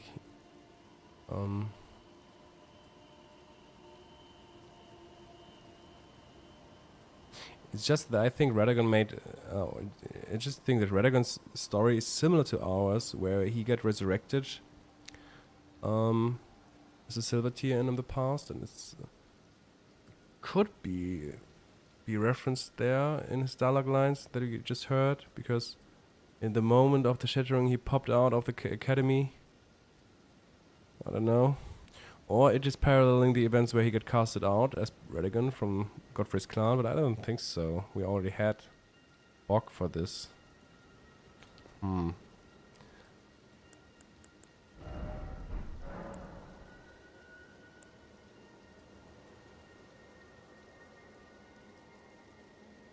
You've taken an apprenticeship with Selen.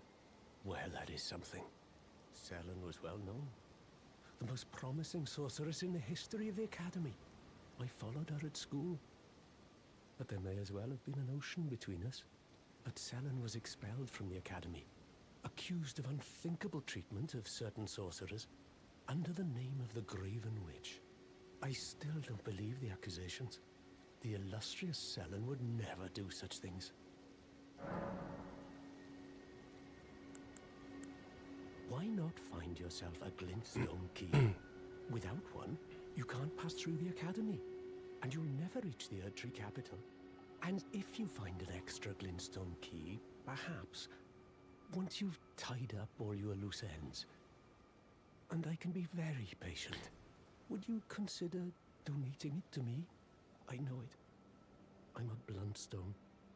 Nary a hint of talent for sorcery, but still, my place is at the academy.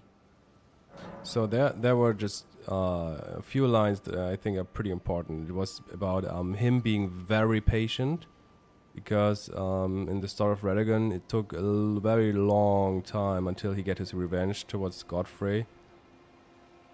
I don't even know. It could even be that the metaphor of or idiom of what was it, like tying up loose ends, might reference something. And him being a bluntstone and some kind of talentless sorcerer also fits the whole parallel, in the same way like Bok is framed as a weakling. The same goes for Corrin as well, or even Tollier. Find yourself without one, you can't, and you'll never reach. Yeah, and it's always the same. The important lines are not repeated when you talk to them again. Back to learning a why, of course.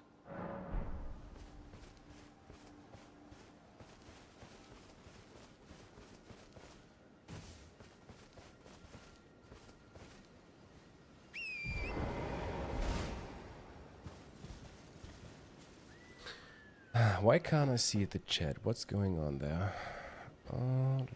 Da.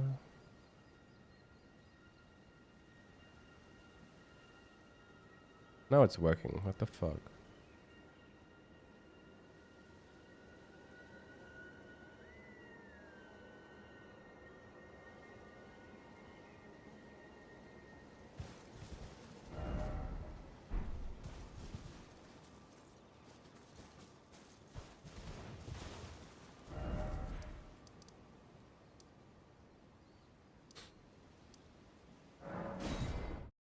Let's activate the Great Rune. I usually forget this all the time in my playthroughs, but yeah, why not?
Oh, one thing is interesting.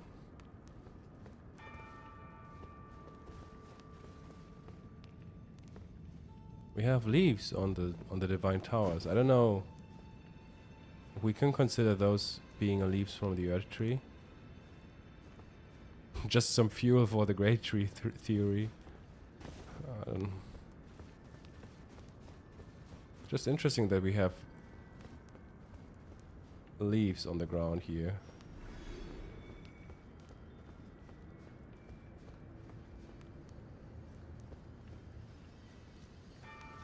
Are they here as well? Yeah.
Oh, I have no rune arcs.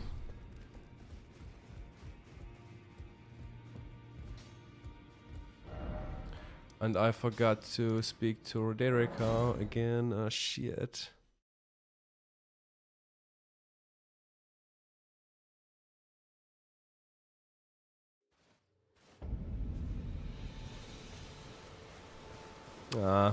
Missed some dialogue lines.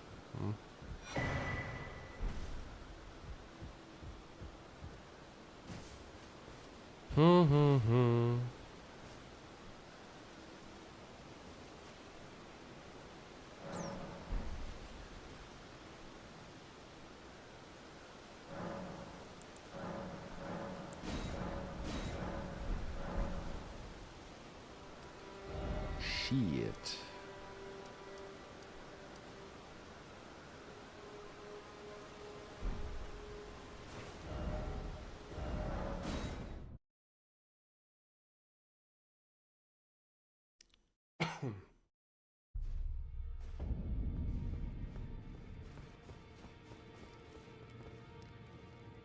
Greetings. Nice to see you again. My name is Roderica. Roderica. I should have told you sooner. Isn't this place impressive though?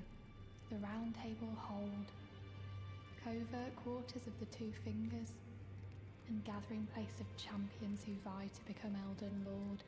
I never knew the guidance bestowed upon us Tarnished had such fantastic roots, although it's all a bit much for me, in truth.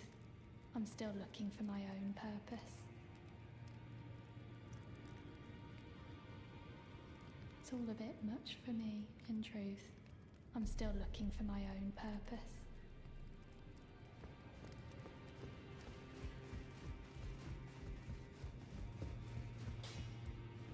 Now, look at you. Those eyes tell a story of a challenger who's felled his mark. Find 'em well. Now lay out your arms.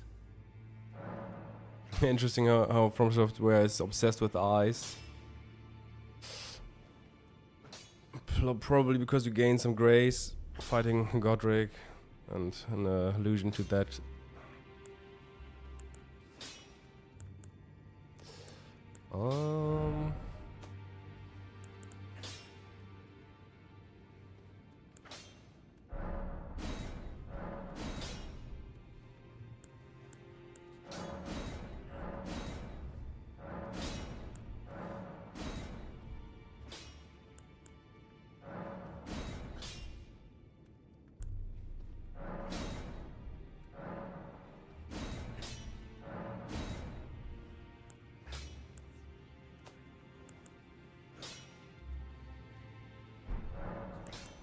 The girly boy here.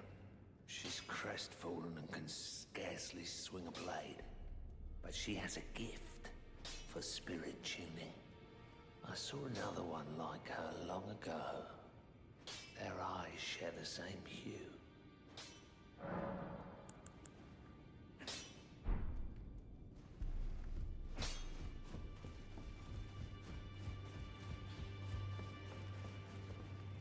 It's all a bit much for me, in truth. I'm still looking for my own purpose.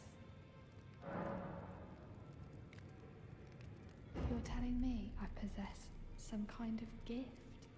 I don't believe you. But if I do have this talent, and goodness knows it would be my first, I suppose I should try to hone it, shouldn't I? I'll ask Master Hugh to teach me. Certainly he does appear intimidating and holds no love for us Tarnished.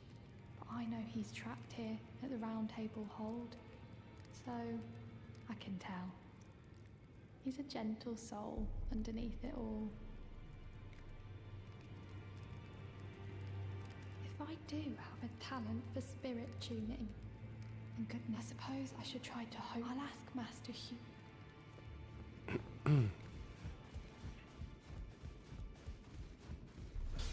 Back already. No matter. Lay out your arms. The girl. What about her?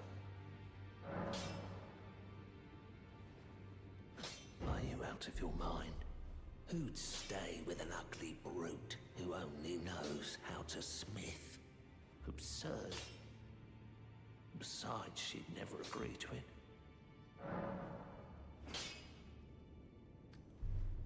Hey, Dan.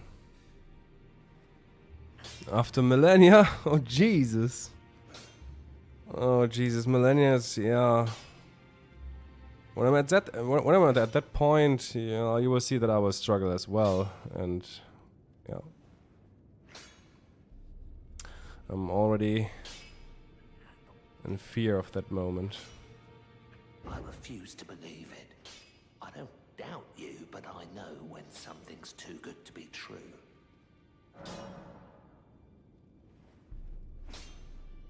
Oh, yes, good observation. Good eye. Yeah, there's a Godfrey painting next to him.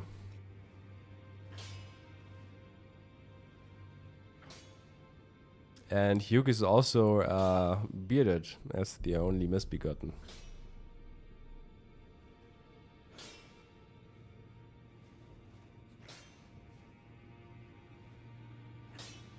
So what can we... So and what might this hint at?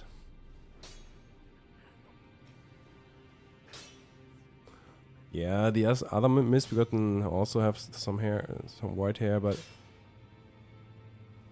I'm very much convinced that Hugh is the Godfrey parallel. And it's also the Beast Crest Heater Shield that is that contains the prisoner metaphor.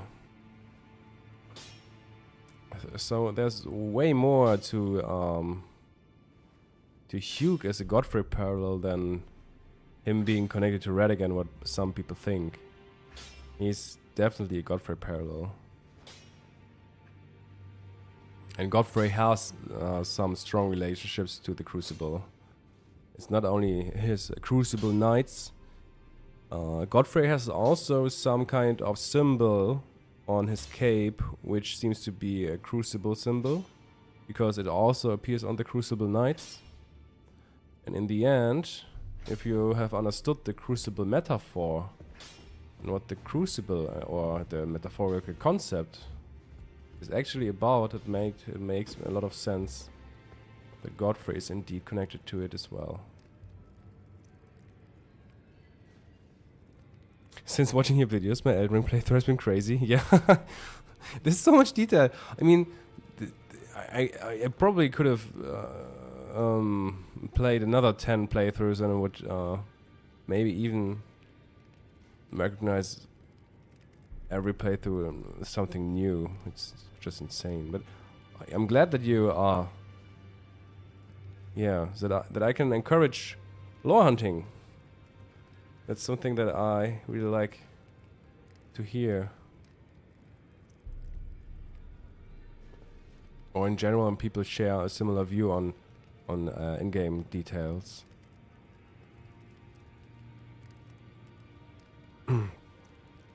With a commander and the grafted sword, yeah. Yeah, Castle Morn is really interesting.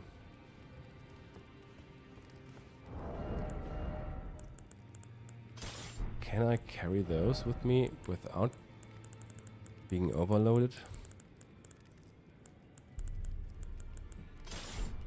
Nope.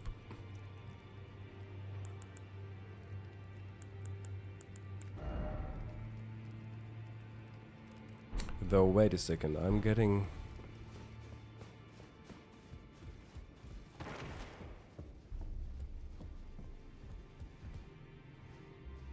So, her dialogue lines at the moment will be about looting corpses.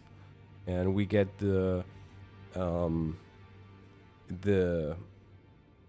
talisman, which is depicting the grafted blade great sword, is also something we get from her. And the whole theme of looting corpses is actually about grafting, or taking in the souls and the power of other beings. And Nephili, as a Godfrey parallel, says that she doesn't want to make it a habit to loot corpses, because if you Because that's what the prisoner metaphor is about, I think. If you continue to loot corpses and taking their powers and souls, at some point you are getting into some yeah, I think it's similar to addiction, I guess. As at least this is the way it is framed.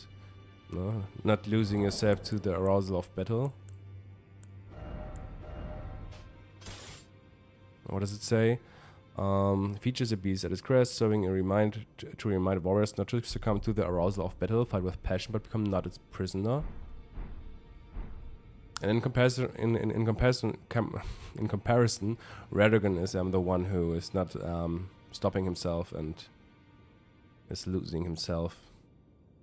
When it comes to grafting or succumb to the arousal of battle. Not in regard to Godfrey. Godfrey is just the yeah, just represents the other outcome where he's somewhat controlling You again. I thought you'd receive a summons to the round table. Nefeli Lu. We met at Stonevale. I'm glad to see you here. I have something for you. I found it in Godric's grafting grounds. You defeated him. You should have it. Make good use of it. I don't intend to make a habit of scavenging corpses. Scavenging corpses. That is what Gostok, for example, did. And Gostok is also mentioning grafting. And in comparison, Gostok is a Radigan parallel who, yeah, lost himself in grafting or the arousal of battle in some way. Arsenal Charm.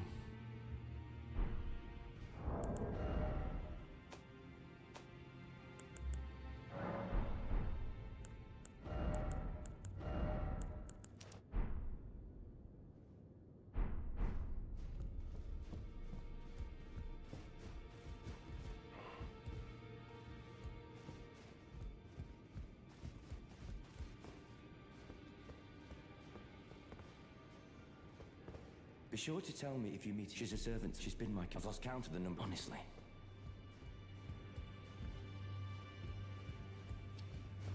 Let's fight...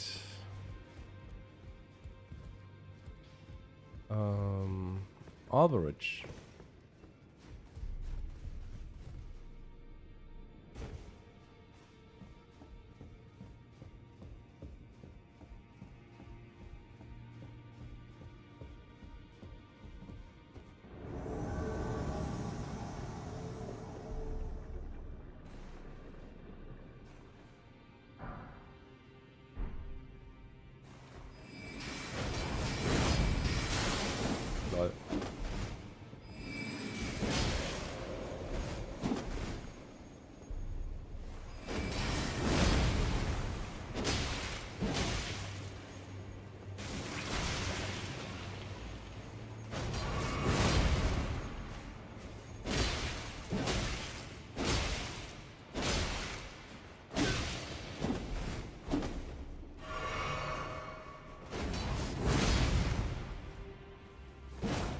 Oh, close. Yeah, that was kind of easy. I can still remember the first time that in my first playthrough. I mean, he was really hard, and that's probably the reason why so many bloodstains are here. Many people struggling.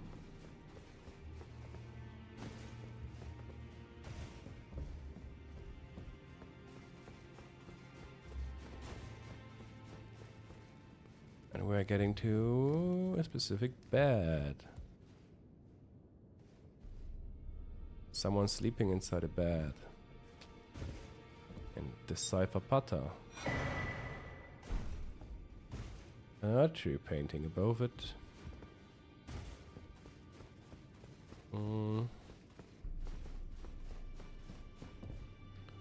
Church bell symbol.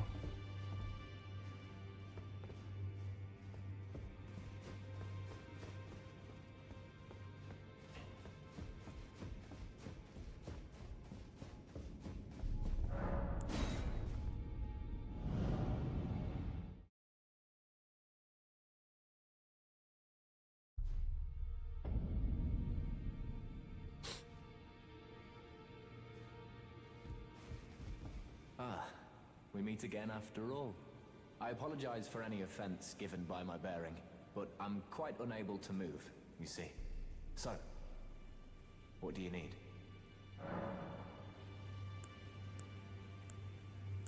The misshapen corpse under Stormvale.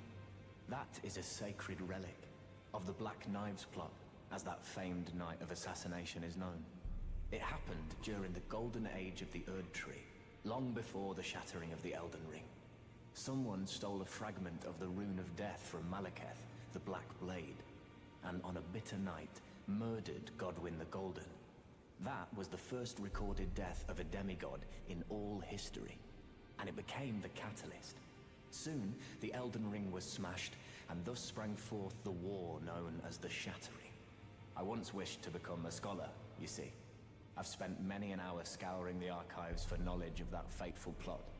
The world has grown crooked, and if you intend to put it to rights, you'd better understand what happened to make it this way. And that thing is to blame for the shape I'm in now. I urge the utmost caution. Don't disturb the corpse more than necessary. Ah, you defeated Godric and claimed yourself a great rune. Looks like we both got what we wanted out of Stormvale, didn't we? Well done, friend. Something to mark the occasion. Go on, take it.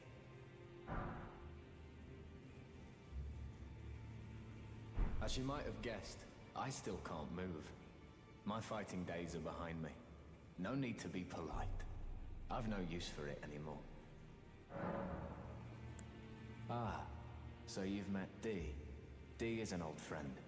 We found ourselves journeying together for a time, bound by our exploration of death.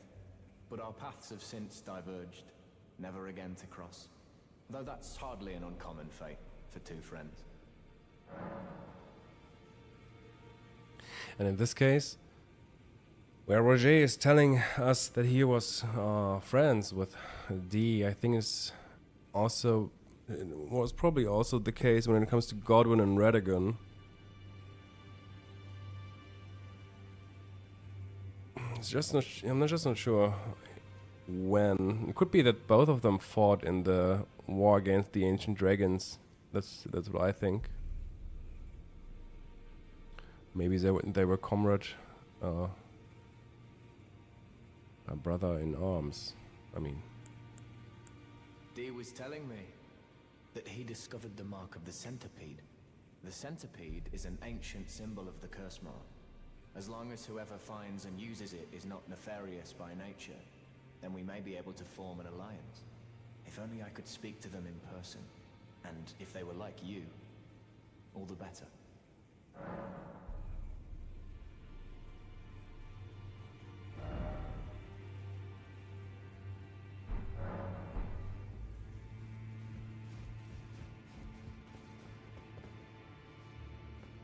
Go to Garancum. Killing those who live is a path.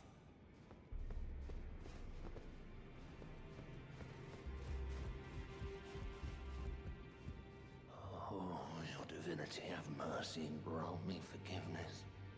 The road is yet long, a god is not easily felled.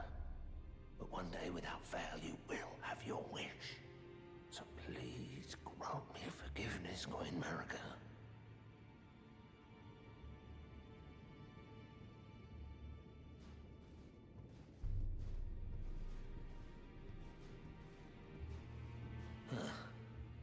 You, is it? I didn't notice you there. I'll be doing my job, same as ever. Just lay out your arms.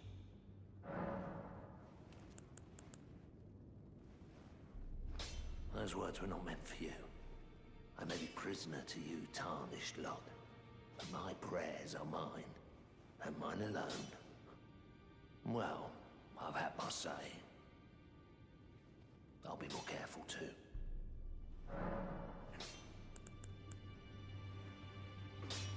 I spoke with the girl. She has a gift for spirit tuning, so I told her everything I know. I'm indebted to a spirit tuner I met long ago. It was all I could do to honor her. I'm sorry I doubted you.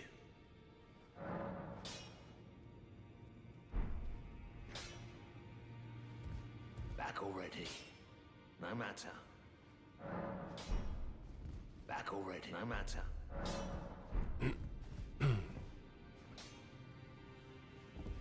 Good to see you again. Thank you very much. I have you to thank, don't I? For persuading Master Hugh. I can happily announce that he has taught me the noble toil of spirit tuning. I'm as yet unsure of what I might be able to accomplish, but if I might be able to help you all, I'd certainly like to try. And if there's any chance to ease the suffering of my dear men who were grafted, well, I certainly must try. Roderica, the Spirit Tune Apprentice. Pleased to make your acquaintance.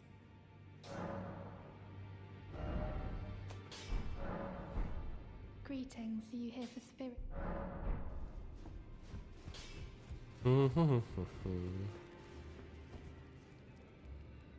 A lot of dialogues right now.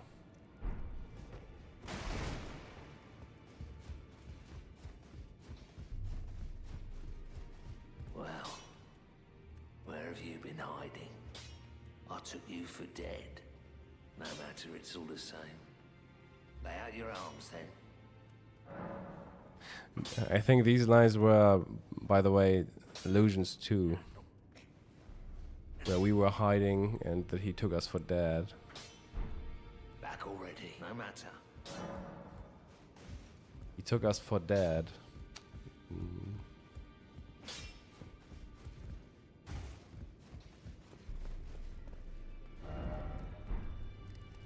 So...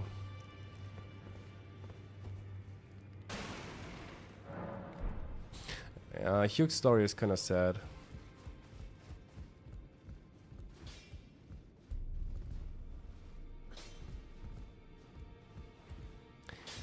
I am still not sure how to interpret the whole prisoner thing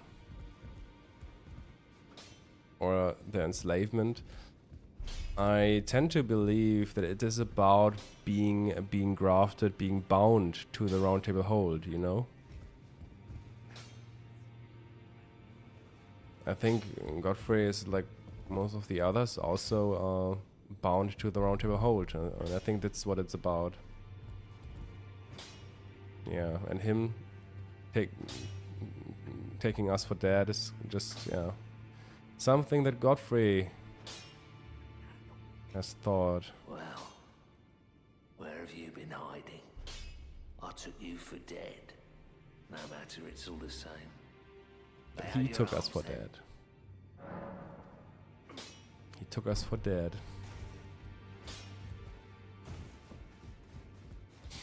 Yeah. And in the very end of Hugh's quest line, he's losing his memories.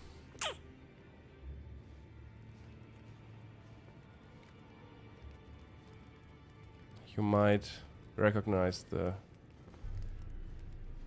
similarities to Godfrey's story, maybe.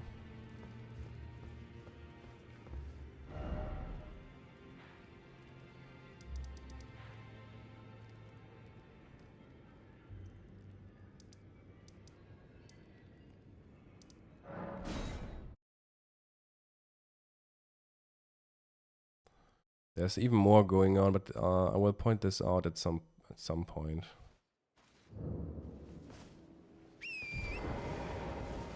I'm just still struggling how I'm going to structure the next chapters, to be honest.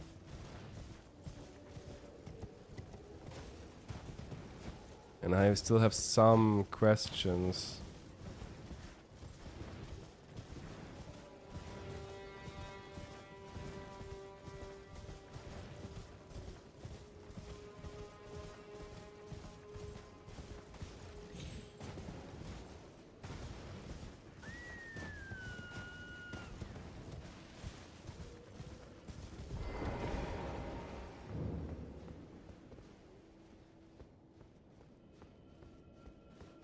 Wait.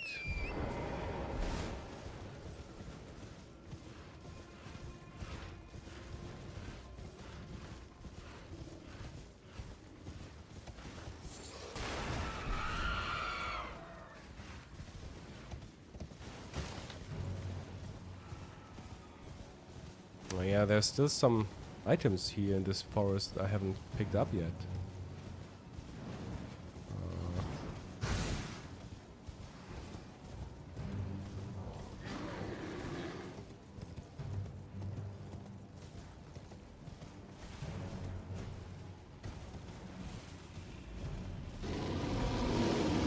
Oh my fucking god. Beers. Beers, beers and beers. Too many beers.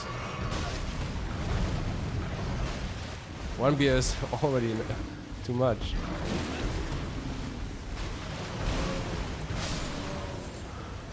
Okay, 5 excrements. Oh my fucking god!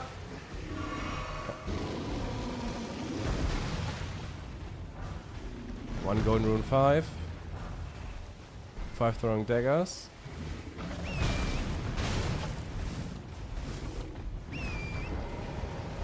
Is there more? Is he dead? No, he's not. Is it a dead beer? It's not dead, right? No, he's not dead.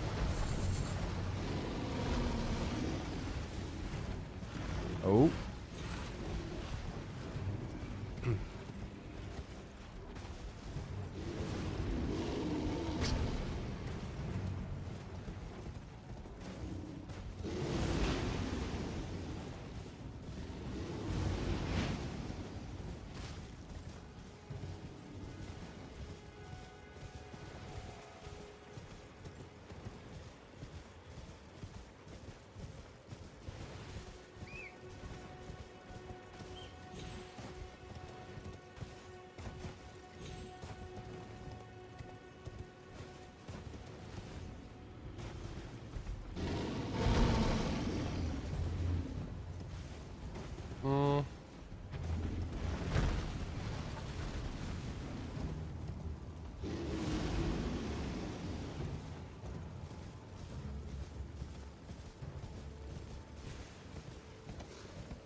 Shafra River. Be right back.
Let's go for it.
Five silver flies.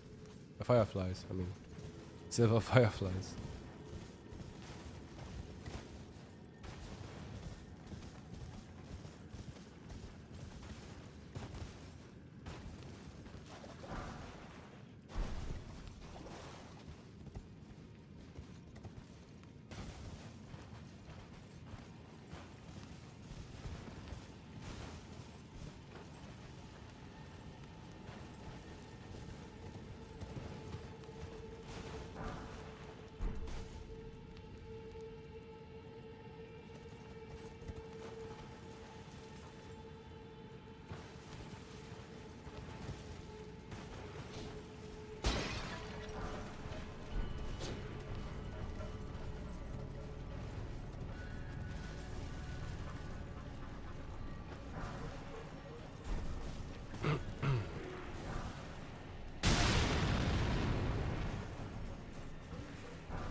Three budding horns.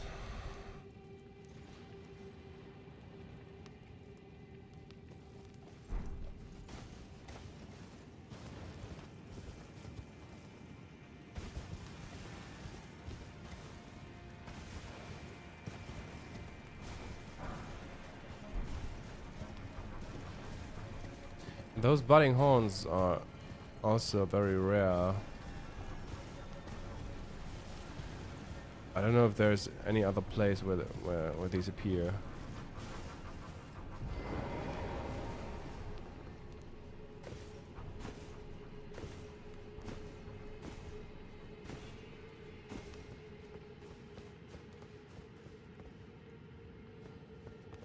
If I remember correctly, there's... oh yeah, there it is. There's one of the golden centipedes. And I think I can interpret them correctly in most of the places, but in this case...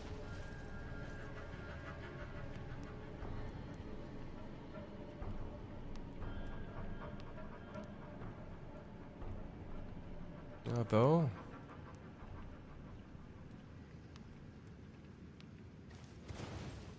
maybe...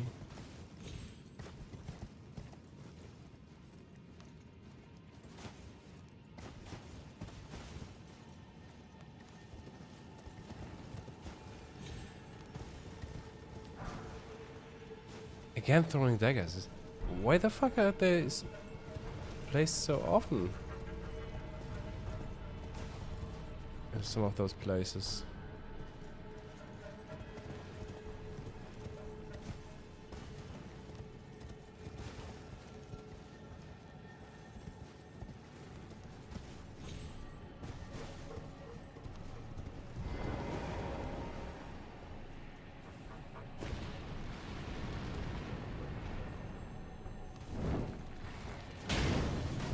Oh, I fucked up.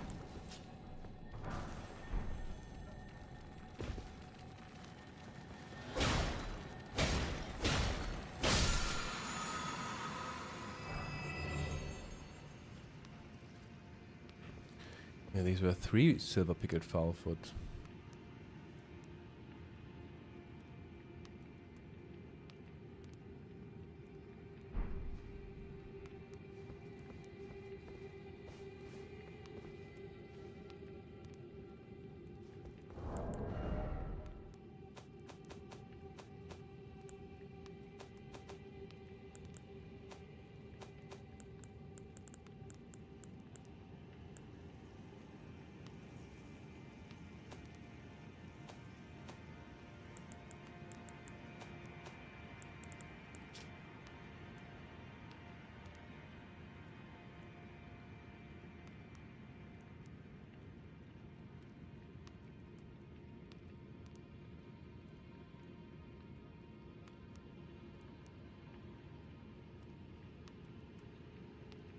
What do lost oracles mean?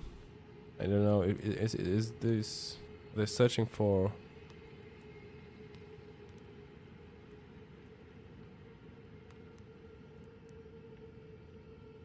some kind of prophecy?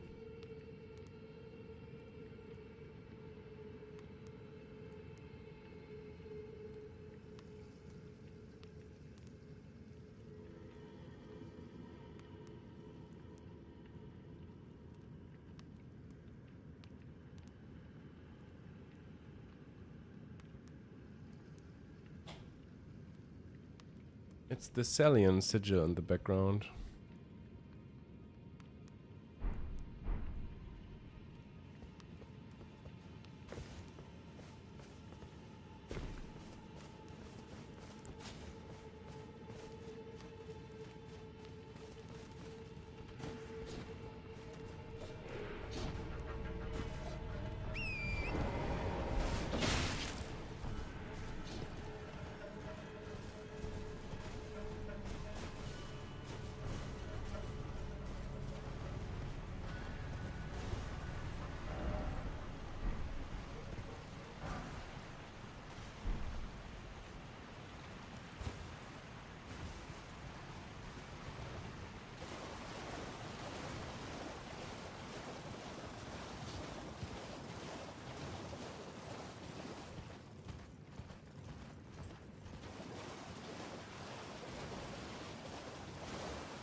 This is incredibly rare. The soap.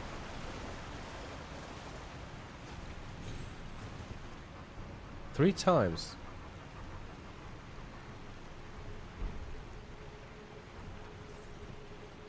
Three times the soap.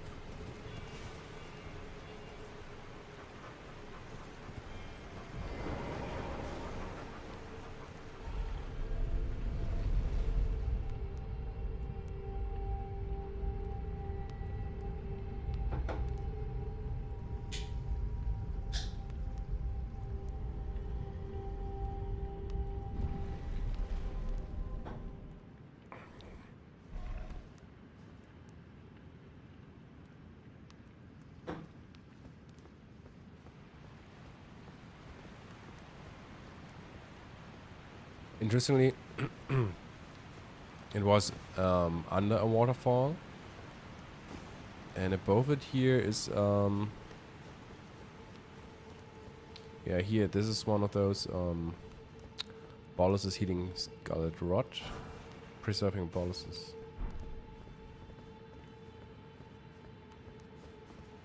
And here should and here should be a beast liver.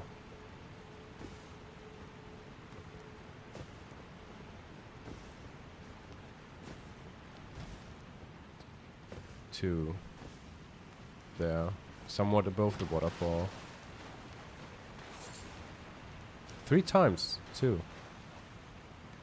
So we got 3 beast livers and 3 soaps under it.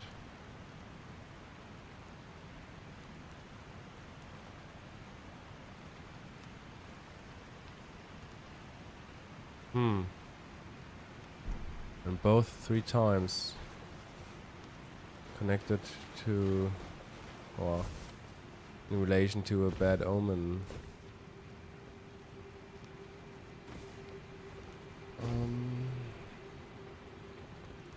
If we follow the pattern,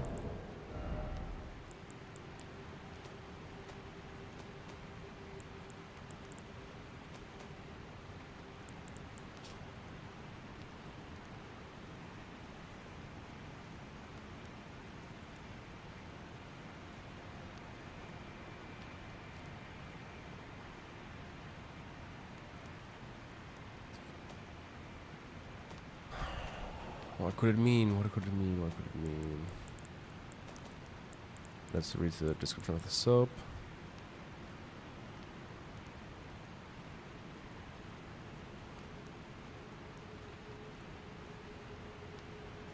Filth covering the exterior eventually seeps inside, sullying one's very spirit. Maybe. So if we follow the pattern, then that's what under the waterfall is supposed as related to the past, and what's above it is related to the future or the present. And if this soap is under the waterfall, it's maybe symbolizing like something clean. Maybe the beast liver is symbolic for something. Yeah, I don't know. Maybe symbolic for a beast.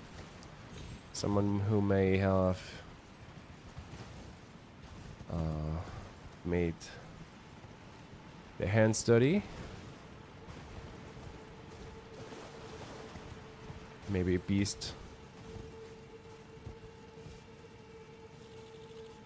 slaughtering someone else, or other people in general, I don't know. Or someone hunting.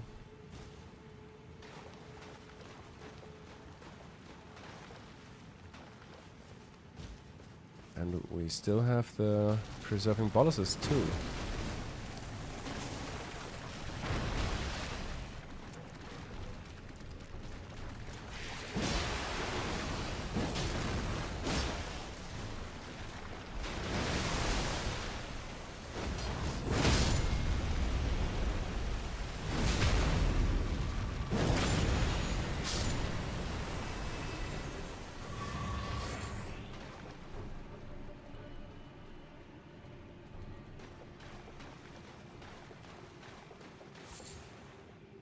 And we have 3 crab eggs.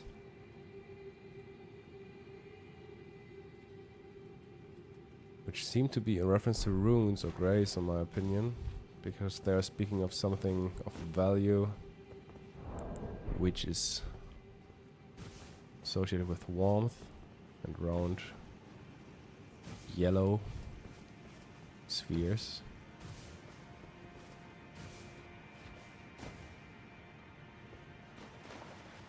Yeah, it fits in the pattern, in the overall picture, like someone making their hands dirty, killing some other beings, or runes, or grace, maybe.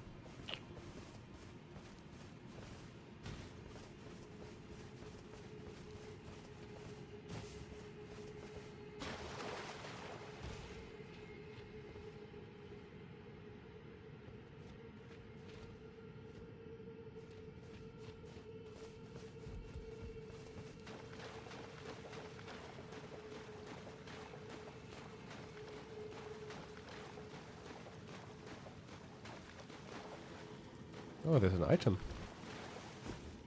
I don't know if I have ever seen this item over here. I think I've never picked it up in any playthrough.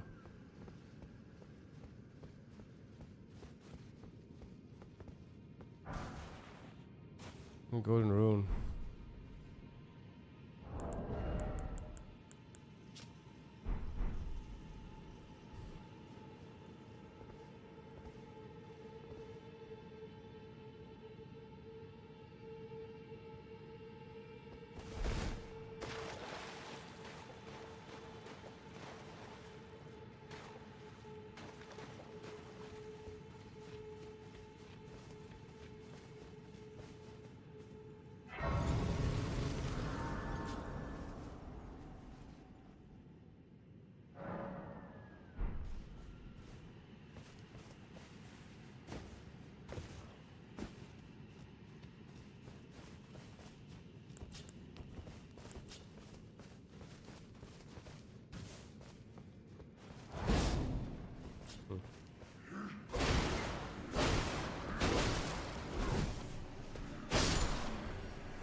And this is the recipe for the preserving boluses.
Three lump of flesh. Why is it everything in here placed 3 times?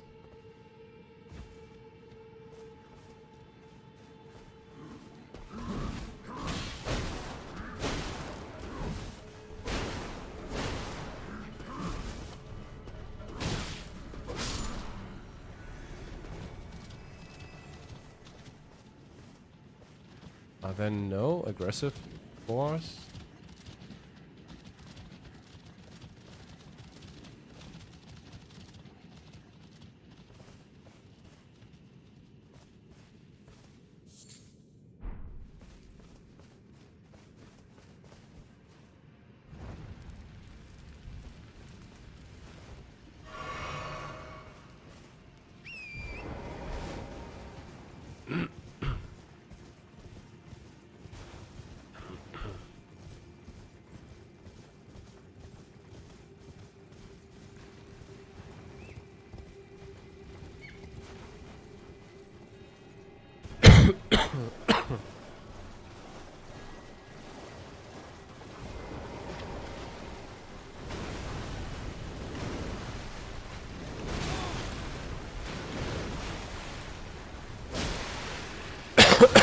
What?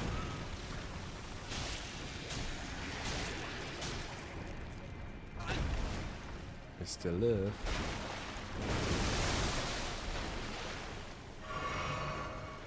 Jesus.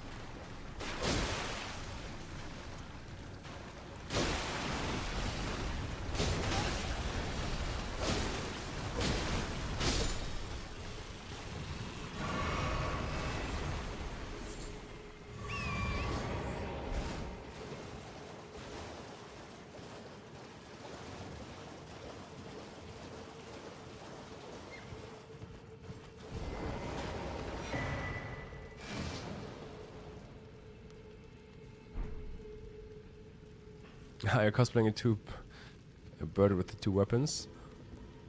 Not really. I just think they might fit to the Godwyn theme when it comes to warhawks, maybe.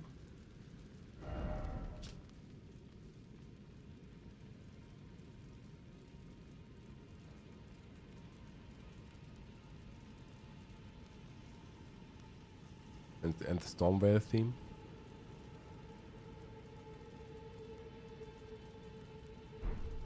Not sure yet. I think that these might have been the weapons that they build up on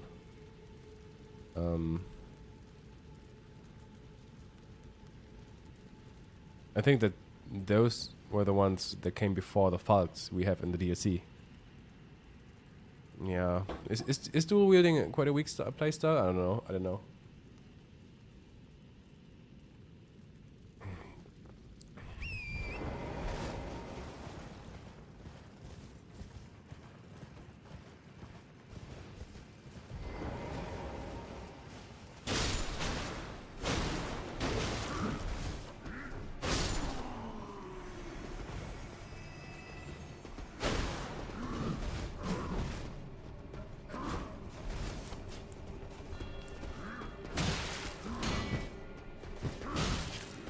Yeah, parrying.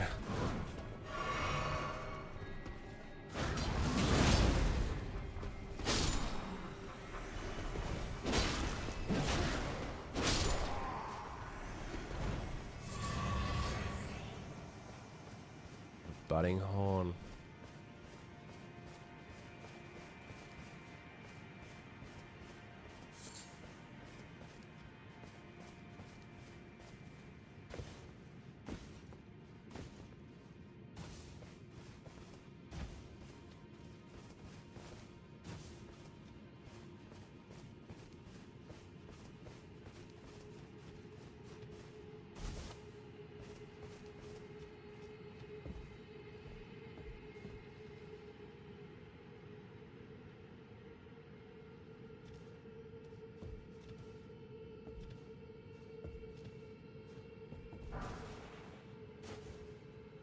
The inverted hawk heater shield.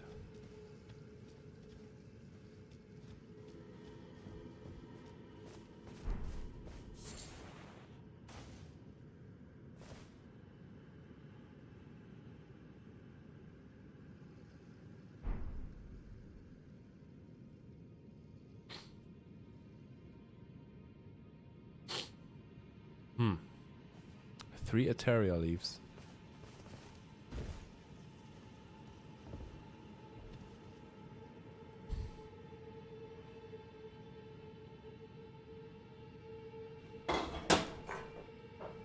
Ah, I fucked up.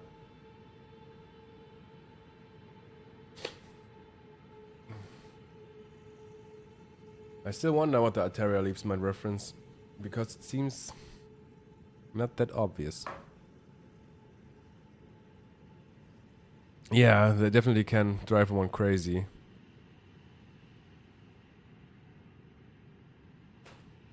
Do you mean like in-game lore-wise, or when it comes to interpretation?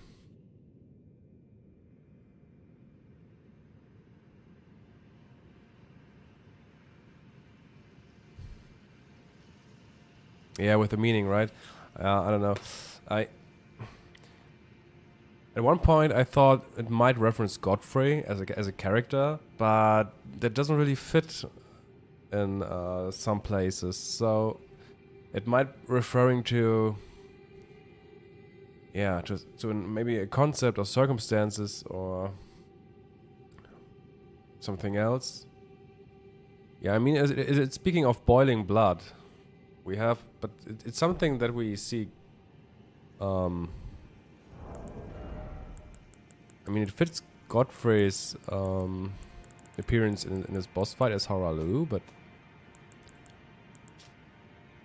it's just the blood providing a living effect.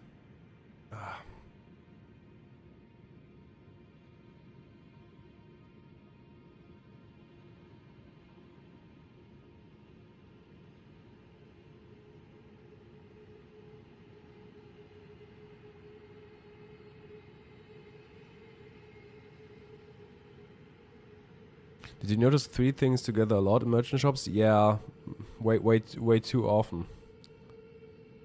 Or do you mean? Oh, you mean? Like those boluses on the coast in Limgrave. There were those 3 themed boluses together, right? Poison, blood, sleep. It seems pretty sus. Are these 3 things together a lot? In which locations do they appear as well?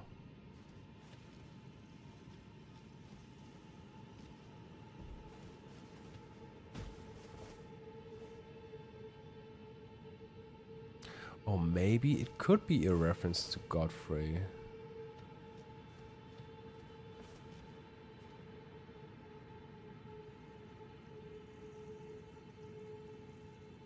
And the fallen and the inverted hawk is about Radagon.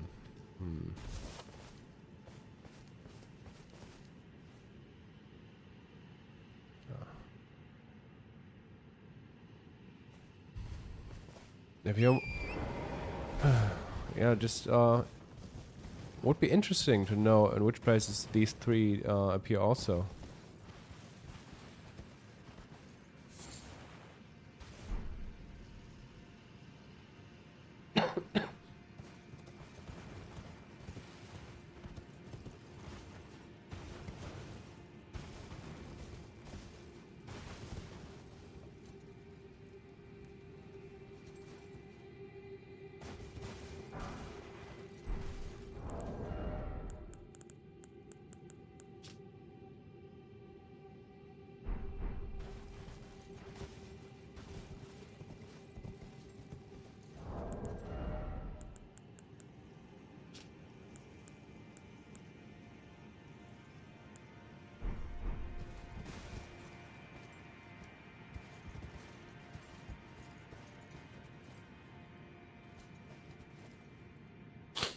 In Stormwell there's Trina's arrows, beast blood from the grafted lion.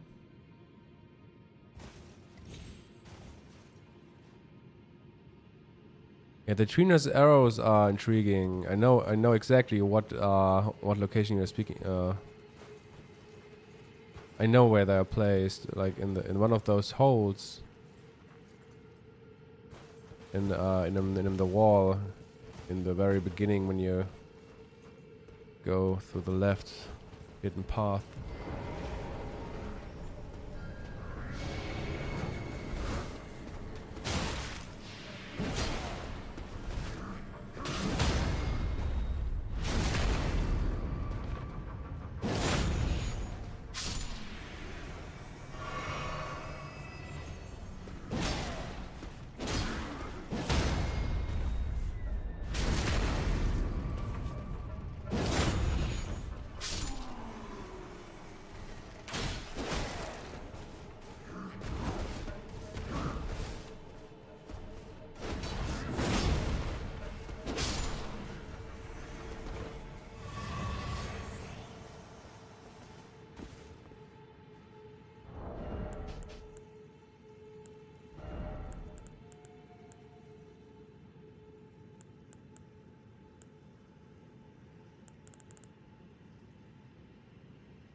Should I go for the Radagon Scar Seal?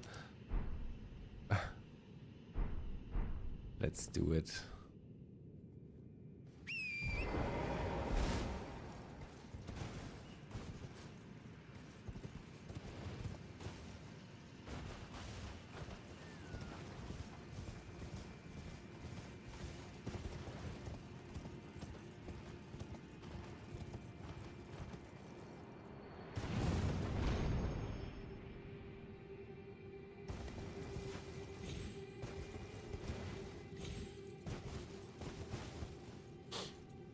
Do you think curved swords are associated to some specific person? Yeah, as it is with most stuff, I have someone in mind, but I'm not convinced if every weapon of this type is actually associated with this character. But I have Radagon in mind. But it's because it's a bit much speculation, but it's just that I think that Radagon was the blind swordsman, and that one is using curved swords.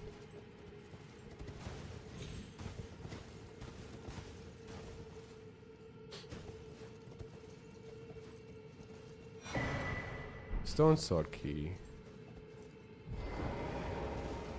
Oh, that actually fits. We have a stone sword key pointing towards the Crucible Axe Knight. It's a Crucible Axe Knight, probably referencing Godfrey.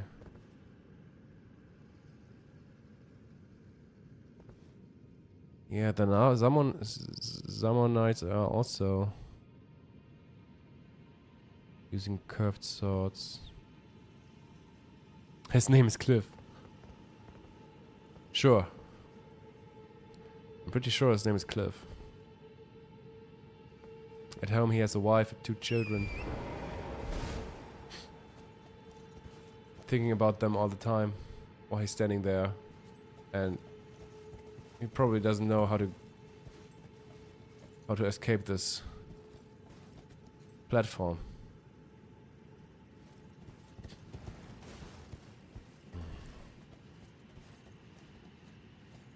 Yeah, the Bloodhound Knights also using curved swords, that fits pretty well, right? And I think in the Bloodhound Knights, it's more recognizable that those are probably a reference to Radagon. we should create the subreddit Crucible Cliff.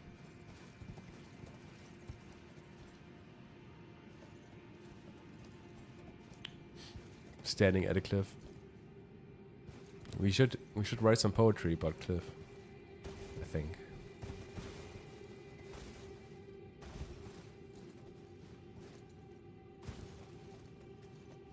But the stone sword keys fit very well with associations with Godfrey. The one over there that was looking at the Crucible Axe Knight was really nice.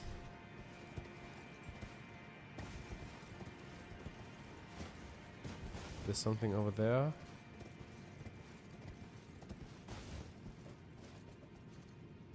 Am I running in circles? Yeah.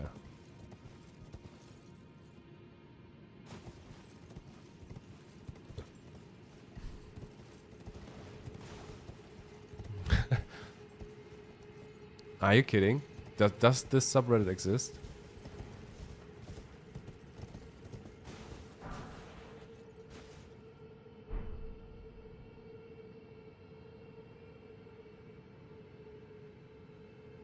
What the fuck is the deal?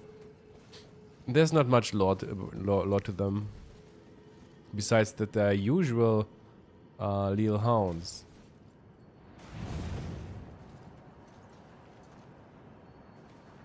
They are just described as loyal knights.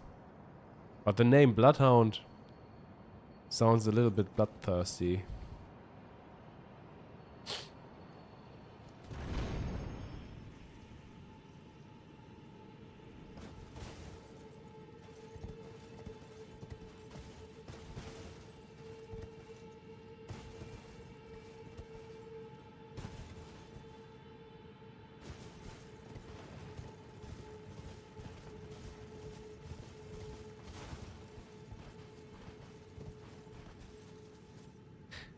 You know, I think a lot of NPCs don't have much lore and seems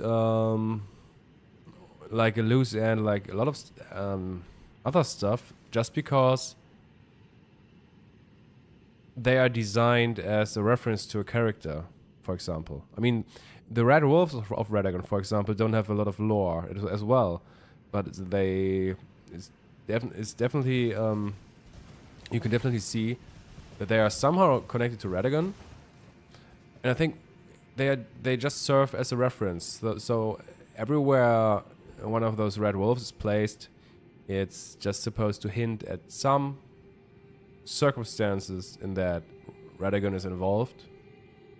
And when it comes to those Bloodhound Knights, for example, I think that it's the same thing.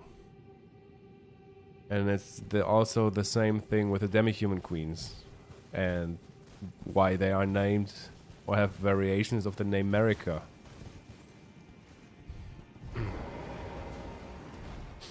I think they designed the whole thing in form of parallels or references. So almost everything is more symbolic in a way.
They remind me a lot of Boreal Knight Voth, to be honest.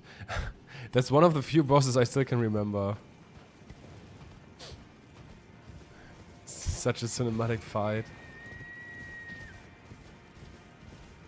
But I think I can only remember him because of all the memes.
Three smithing stones.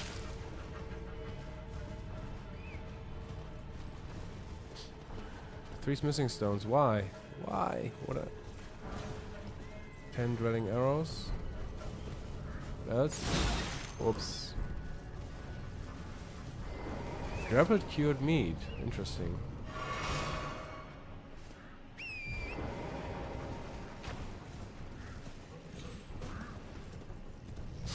Fuck off, mate.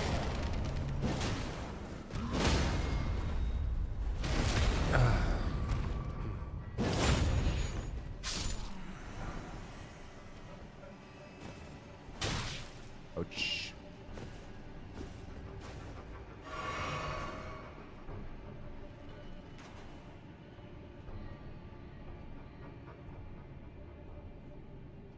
I think Miyazaki has been doing this parallel thing since Dark Souls 1 or even earlier now. Yeah, I think so too. And I think that's, you know, I think because the community might have overlooked this kind of method, or at least the depth that there is in it, since Dark Souls 1 or even earlier, is also the reason why Elden Ring ended up with such a massive amount of parallels and different forms of references and allusions, because I think they were continuously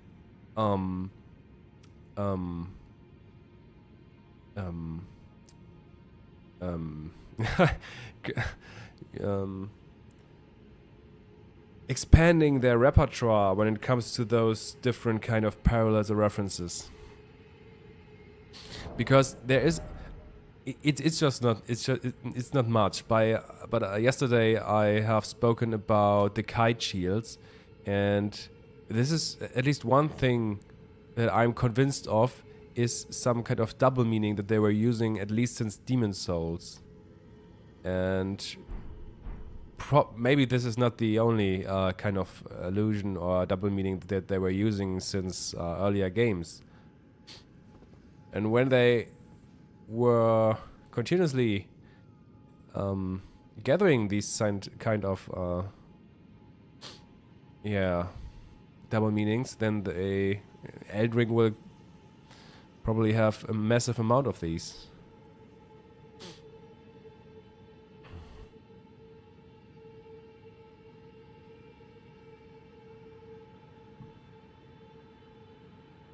He wants to become the sun, and it ultimately drives him to madness. Maybe it's the same story since Dark Souls, who knows? Yeah, but that's a really good catch there.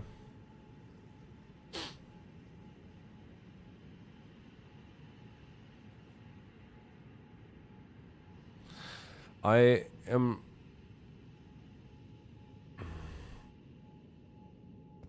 Yeah, it could be really well the same story. From what I have understood about Dark Souls is that is also something that I had in mind when trying to figuring out the story of Elden Ring, because from what I have heard, I'm not too familiar with the Dark Souls lore, but I have read a lot about manipulation by the gods, for example. Like that the whole thing about becoming the next Lord of Cinder by Gwyn is more like some sort of manipulation or so. And it feels like, and I thought it's probably, yeah, probably there are similar things going on in Elden Ring, and I think it fits really well.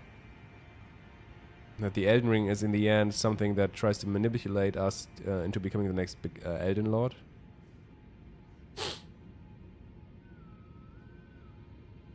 Yeah, and the runny ending is somewhat the dark ending.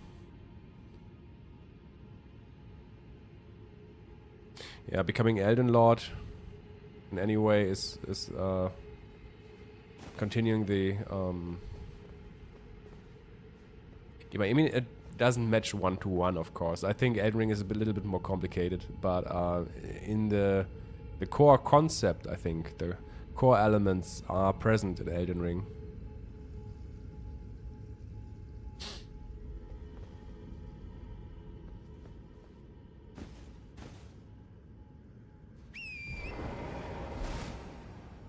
And I'm really... I think I would have a lot of fun figuring out lore details in Dark Souls, for example. But I'm still stuck in Elden Ring. I don't want to start Dark Souls yet. Although it might even be... yeah, I don't know.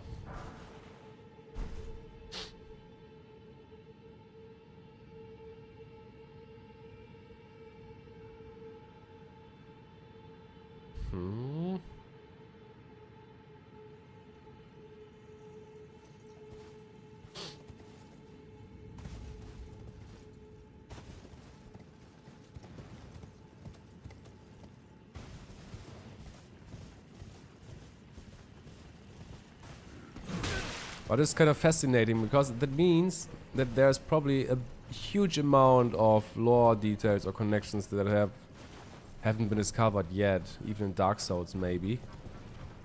Just because I think the method or how we are supposed to interpret things is not that well known. I don't know. I'm not familiar with the community when it comes to Dark Souls, but when the community in Dark Souls or of Dark Souls is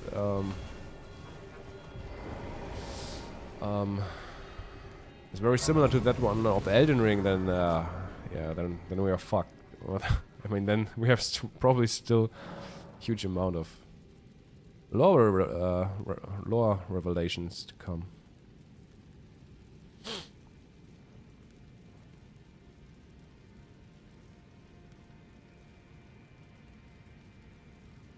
What's also linked to perform a ceremony? That's interesting. Worshipper's words. Uh-huh.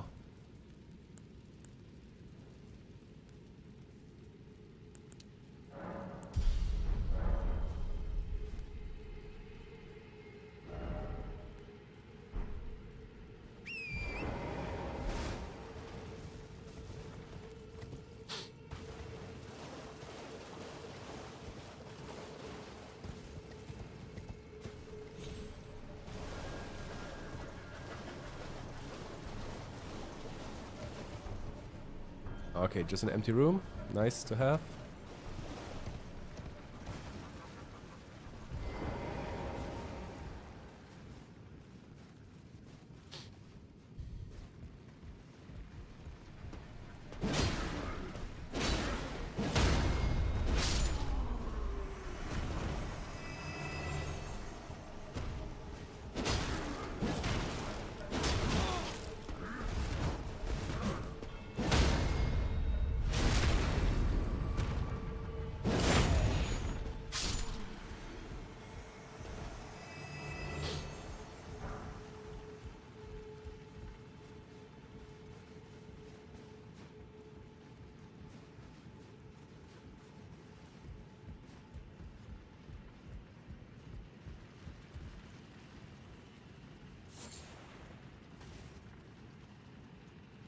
Sliver of meat.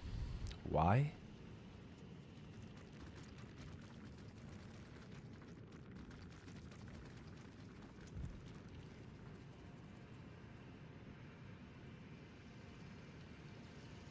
Was there anything else here nearby? I haven't seen any item. Or maybe it is related to the items that I found there.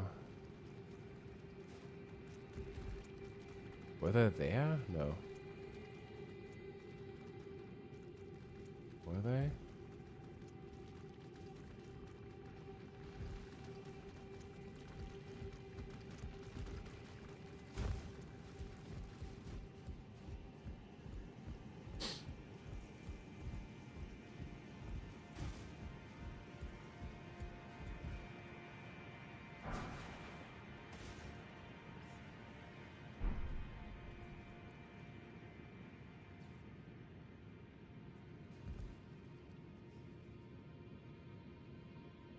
Hmm.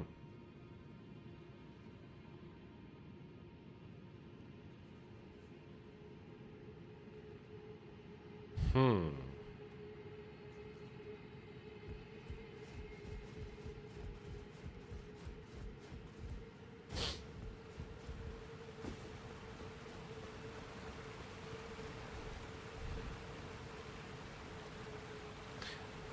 Once again we have a waterfall, but this time it's only an item above, under it.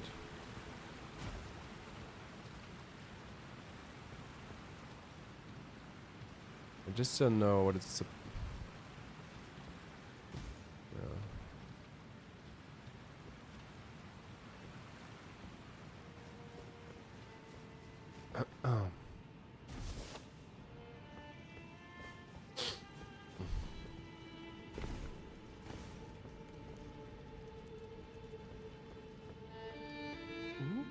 A customer.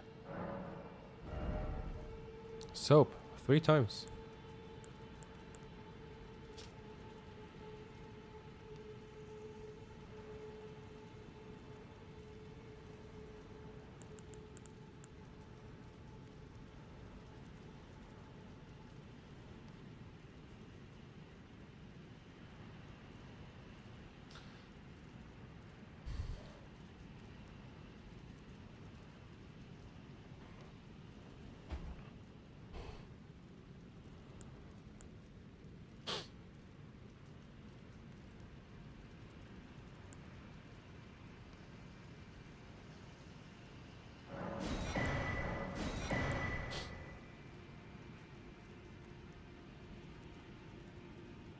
It's weird that we get here a shodel that is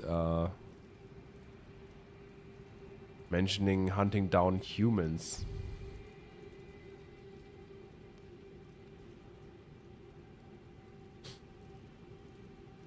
Isn't it?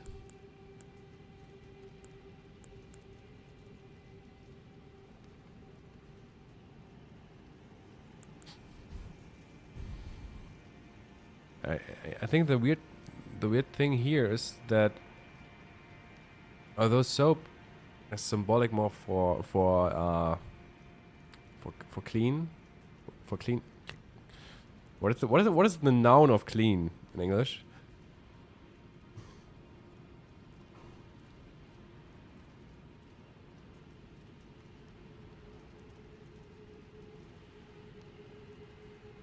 I think it's referencing the opposite. Clean is the noun? Cleansing? No, cleansing is clean. Okay. I think just usually soap is associated with clean. I think in this case it might even refer to the opposite. Because it's referring to filth. Filth covering the exterior eventually seeps inside, soiling one's very spirit. So the description is describing the state of getting dirty, and in a spiritual way as well. And we have a weapon that's about hunting down humans.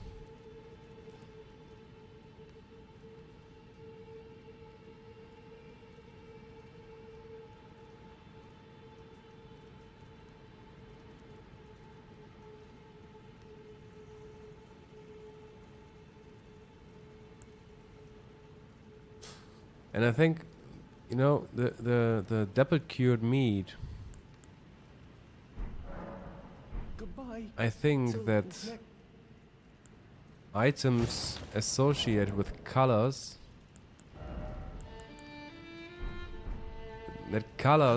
something colorful stands symbolic for souls. I think for many souls. So a colorful object is probably referencing souls. The same way, like I used that symbolic meaning in We Are Godwyn chapter 3 when it was about the sun drained of color. And I interpreted it as because the sun drained of color stands symbolic for the soulless demigods, and I interpreted the description of drained of color as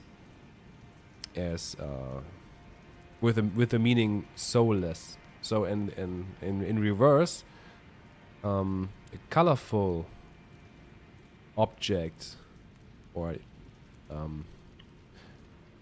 something colorful is probably referring to many souls, and it even applies to Astels and the Elden Beast, and it's also why they are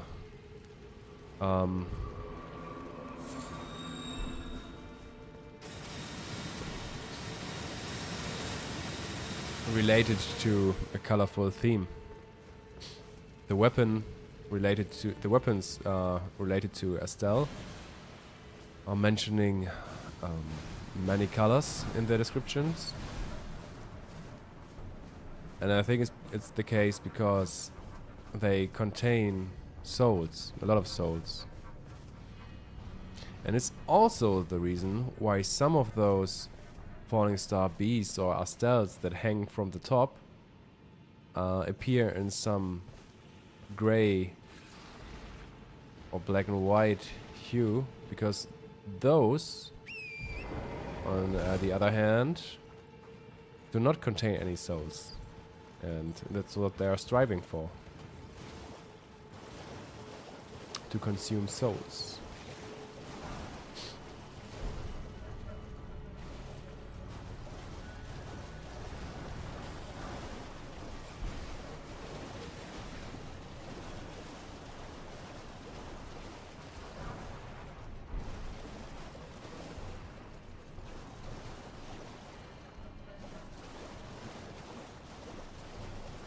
Spiritual contamination? That sounds interesting.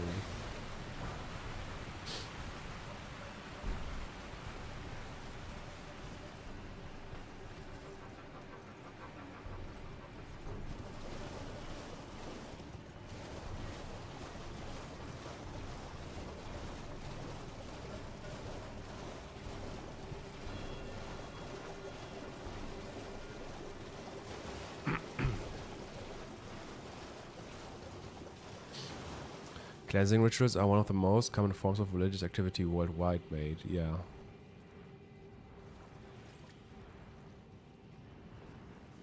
Cleanliness. That's a noun.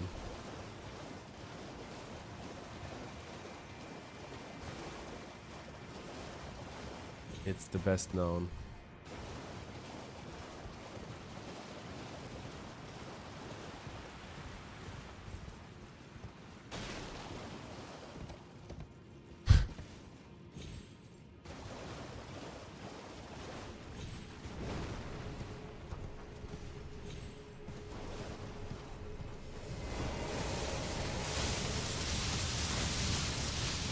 Animation iframes are just the best. It's like cheating.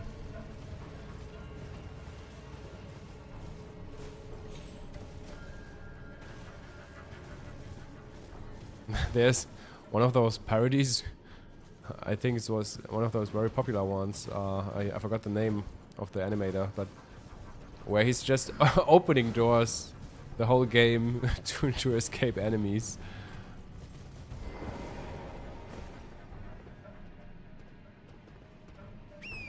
I think he the same animator planned to release the Shadow of the Earth Tree parody soon.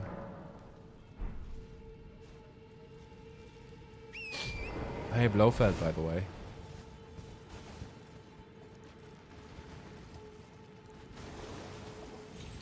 On a sociological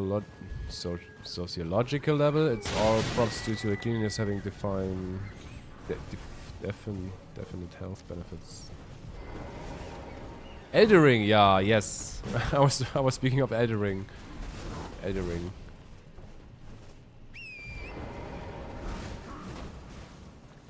Been lurking for a while, yeah. I'm also happy with people lurking. Or at least if I can. Yeah.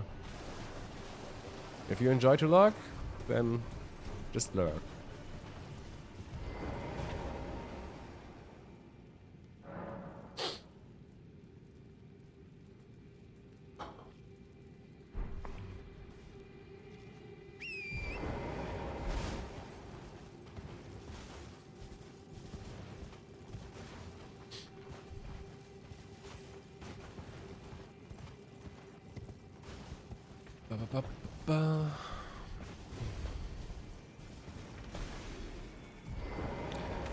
These made me wonder a lot because I don't really know towards what they are stomping and praying.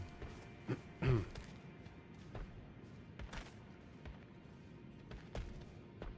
mean, to me it seems more like they are stomping towards this Ash of War, but it's not really, yeah, not really exciting.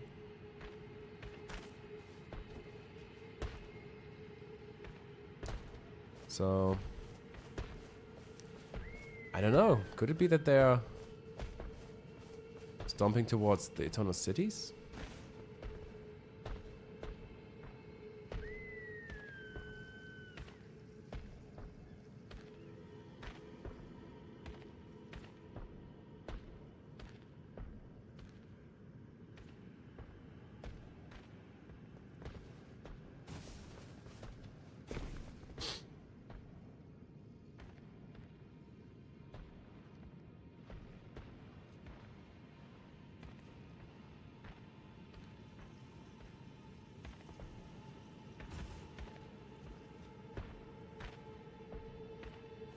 Elder Tubbies? What the fuck?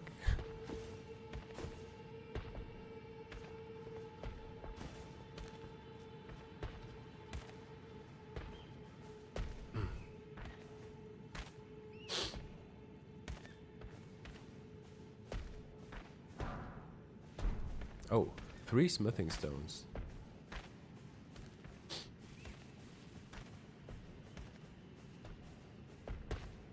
I will look it up.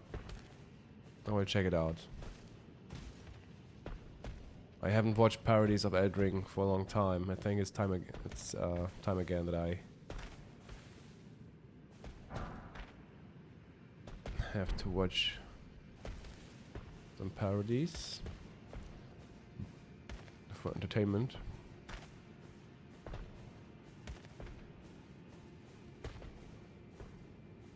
I mean, it definitely looks like that these are stomping towards this Ash of War. Though they might be just stomping towards this kind of statue, because the other one's doing that as well. Those over there, I think. Somewhere over there. I don't know where. I think there. But it's definitely really strange.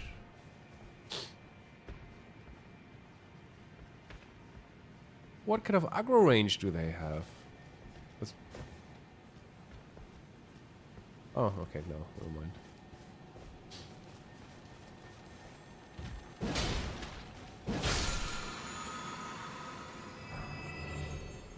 Is this square off Ash of War? Well, let me check which weapons in the square.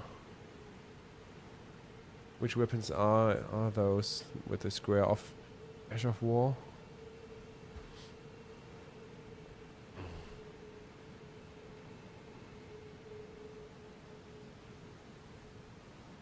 Isn't it even our starter weapon?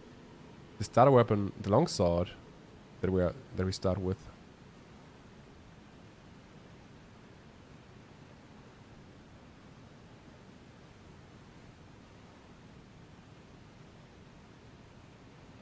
Can only apply to straight swords, as it seems.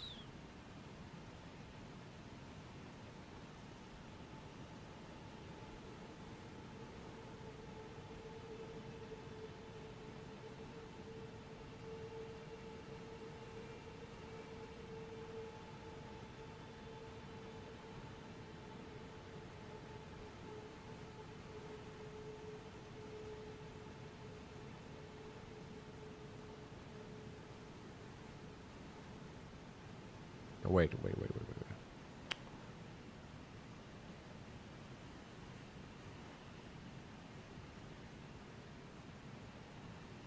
those all straight swords? Yeah. Can they just not... What is this kind of... long sword?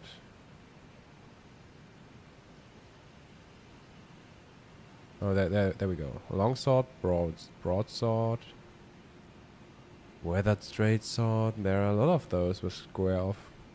Lordson straight sword, noble slender sword, cane sword. Just too many. Ah, come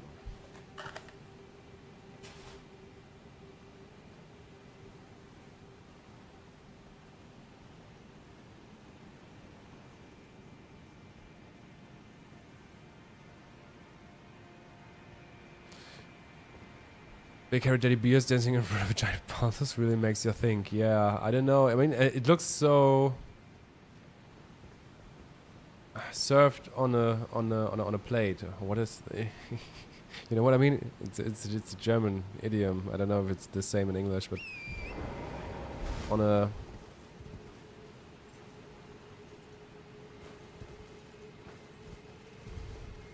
They're stomping in this direction. There's one scarab in here. A little bit sus on a silver platter, yeah. On a silver platter? Do you call it platter or plate?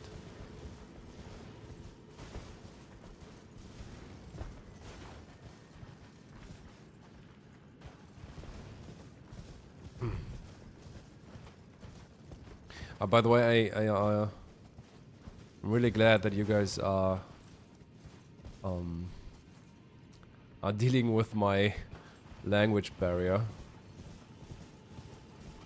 For me, it's really encouraging, and it helps me a lot. And I think it's kind of fun to learn more about English.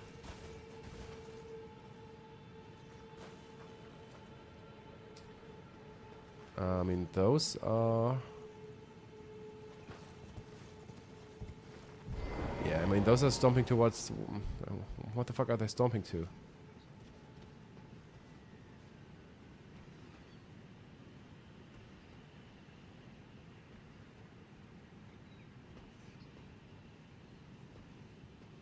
By the way, I think Godfrey is a descendant, descendant of shaman, of the shamans, of the ancestral followers.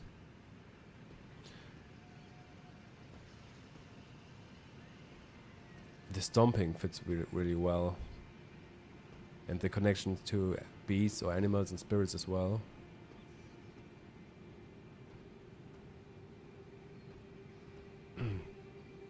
As I have stated previously, your English is excellent, much better than you seem to assume, mate. It's always good to hear, just to get a little bit more confident.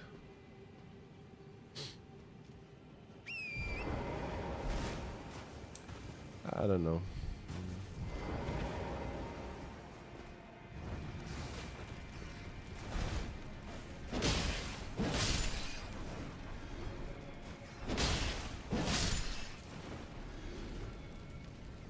They don't really bother.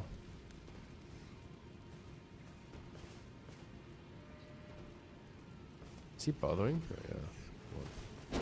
Whoop.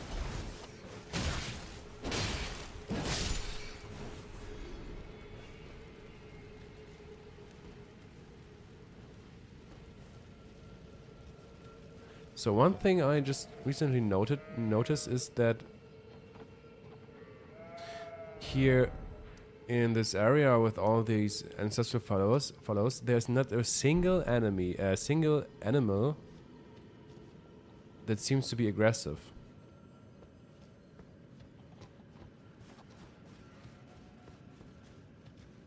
They are all just chill.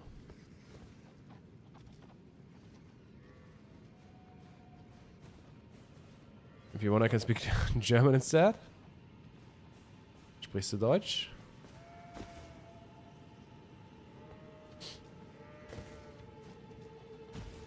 Bist du Deutsch, RJ? Mich auch.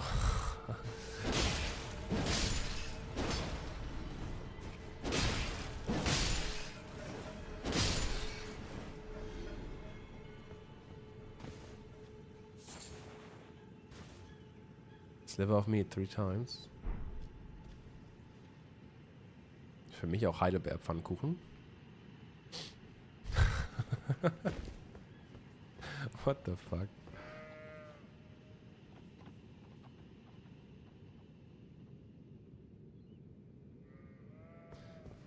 Okay, sliver of meat 3 times. We have really strange... Are those gas stones? But you're not German, RJ, are you? Or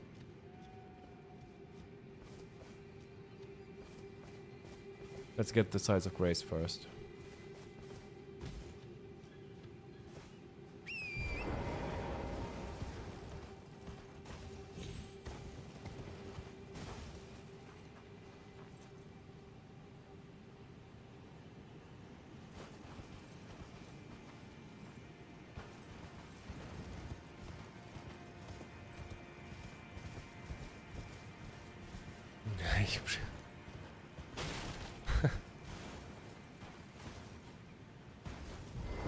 War voll gut.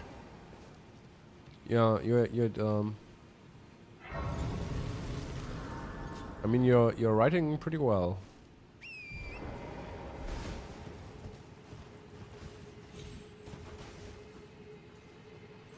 But it would be ja, ich spreche Deutsch without the Z.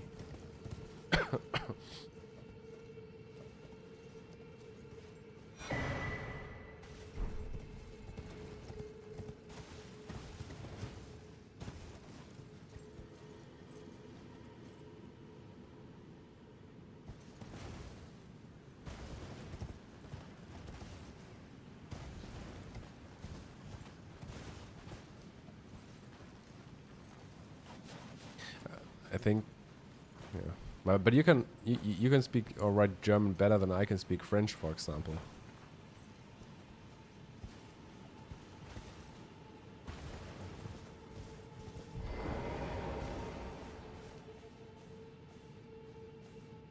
The only things that I know in French is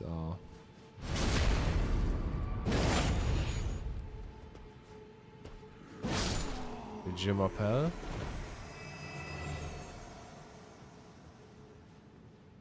Nobody can speak French. Salut, ça va? Ça va bien. The most important sentence in French is just je ne sais pas.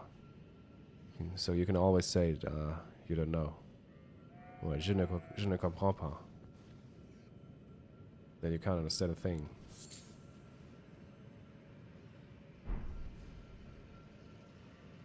But that's it. I don't really know much more French. Besides maybe voulez-vous coucher avec moi, but that's a standard line. Known of a song. Je m'appelle Miséricorde. Yeah. So this placement of those formic rocks is pretty sus. Rock found from solidified giant ant venom.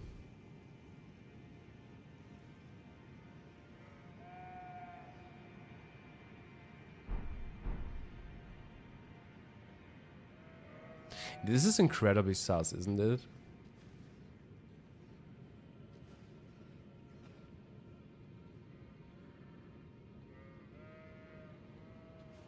Seems incredibly out of place.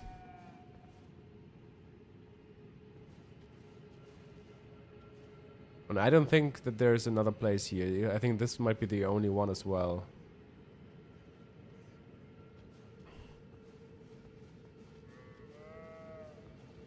There are so many details that I always still wonder about. I mean, this is not the only detail, but this is definitely one of them. I forgot about them actually, to be honest. Just when you're walking through this game again and they start realizing them again. But yeah. But getting an explanation is something else. I thought this one would jump down here.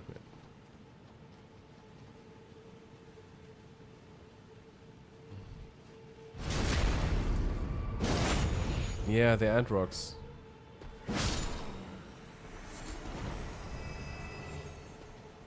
Oops.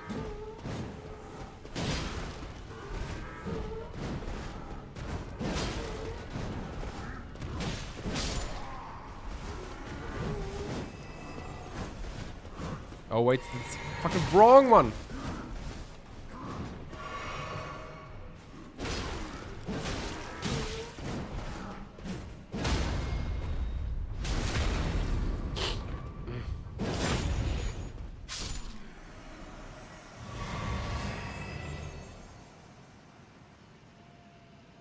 For me specifically, these always stood out because as a kid I used to play this video game about giant ants, and so when I first saw these formic rocks I was expecting to see giant ants nearby. You know what? There is one, I think there are like, there's one location in the mountaintops of the giants where formic rocks are placed, but as an item, not as stones, as item. It's really weird.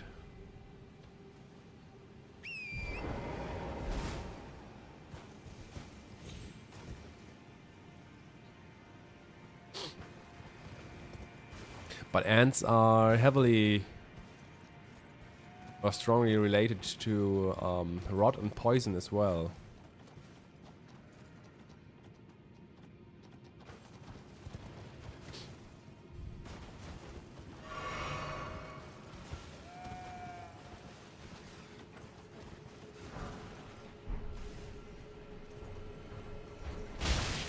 Ouch.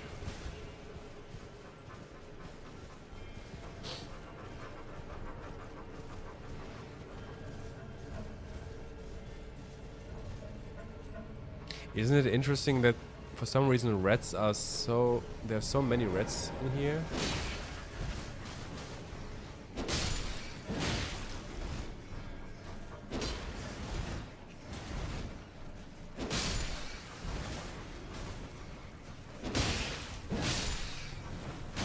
And they are with the ancestral followers too, for some reason.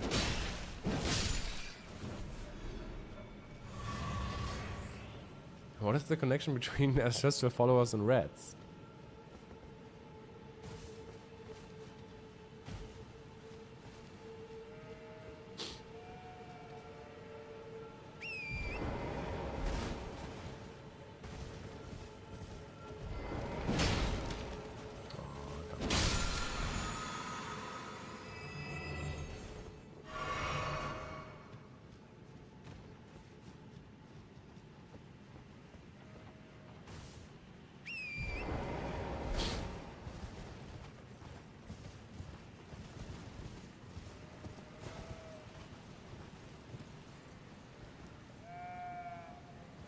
Man.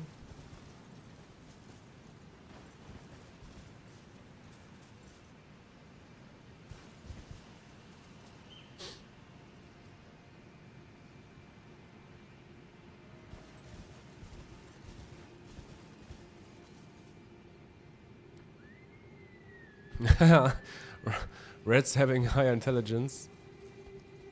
Yeah. Maybe they act like those reptiloids, or what they are called. Maybe they have undergone the our society. And what if America is a rat? And that's why rats are dropping rune arcs as the only enemy.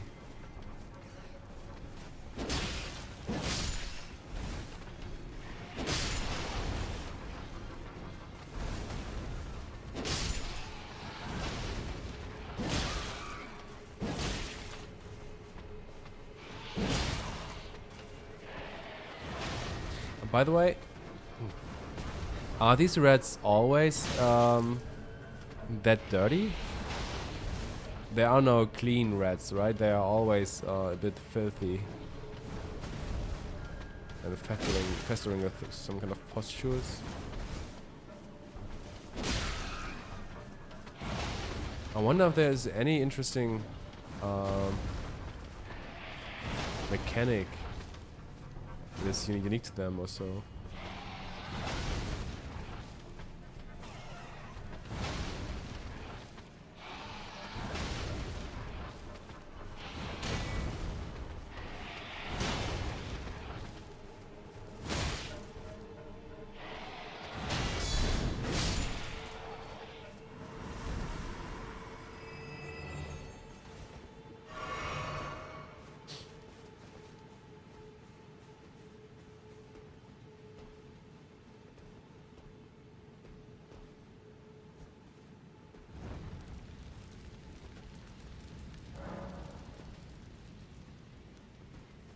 Giovanni. Hey.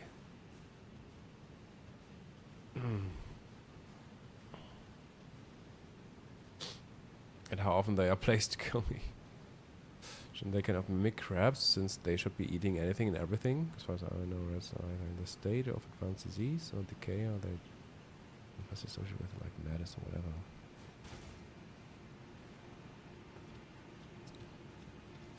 I think they... one of the only interesting things about rats is, I think, the spirit ashes. If I remember correctly, the spirit ashes are one of the rats are one of the few that that is using HP instead of FP to summon them.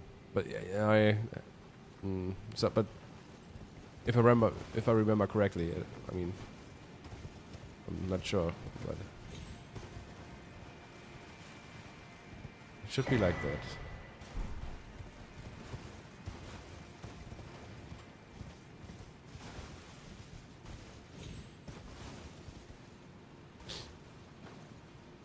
There isn't anything, right? No! No! Oh.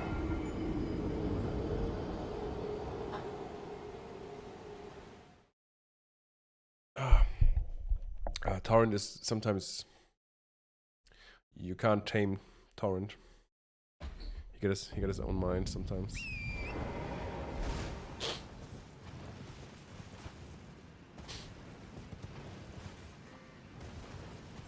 The classic Godwyn because he's dying, right? What? Oh my fucking god. No, no, no, no, no, no.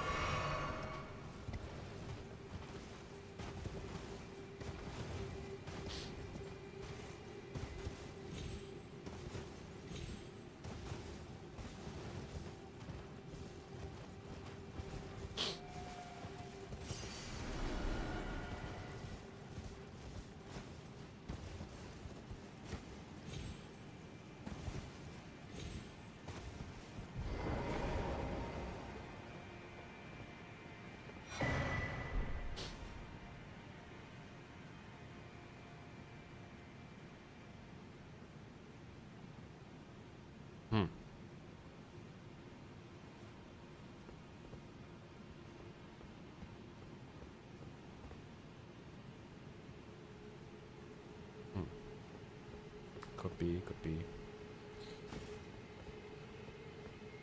I watched a sitcom about that. Like, everybody hates Chris, except it's everything is Godwyn.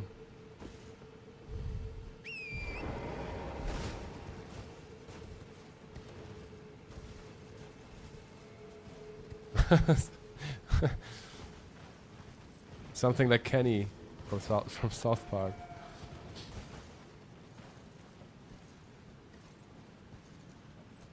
You killed Godwyn!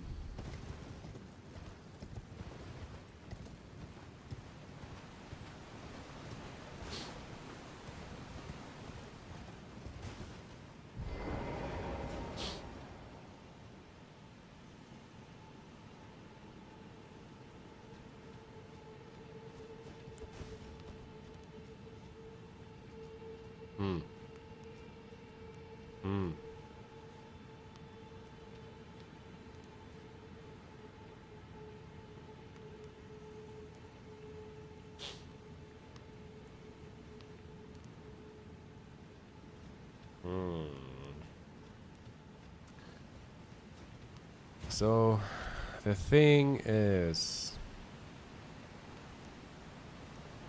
I associate those camps usually with Radagon, but it's a rune arc placed here, which is kind of weird. I don't whatever. It's like prawn.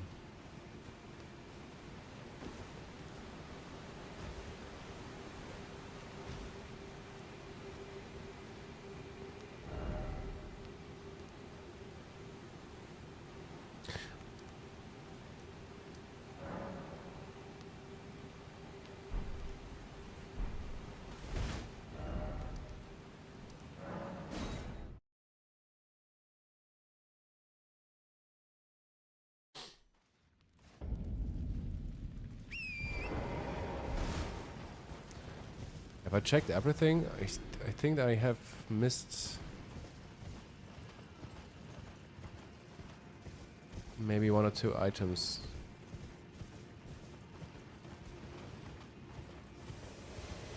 Oh, turtles. Wait.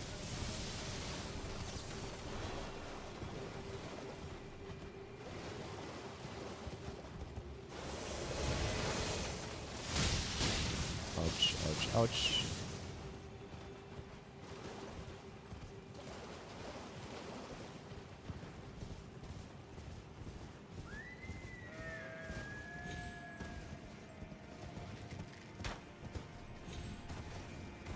Oh no, I've been here. Okay, never mind.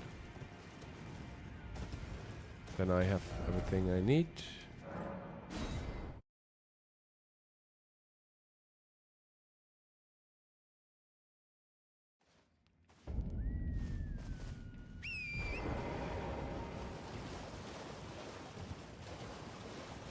Myriads in spies.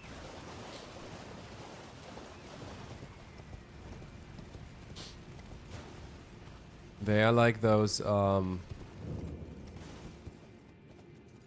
what is the term? What is the word for...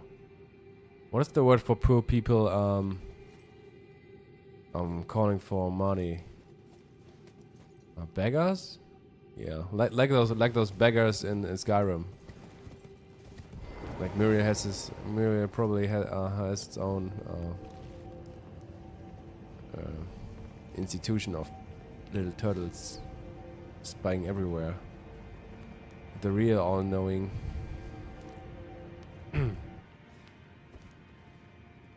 Turtle version of Gideon.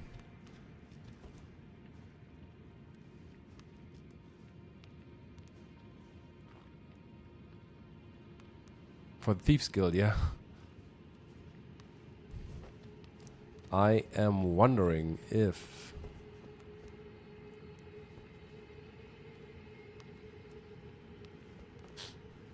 It's a little bit sus that these corpses are...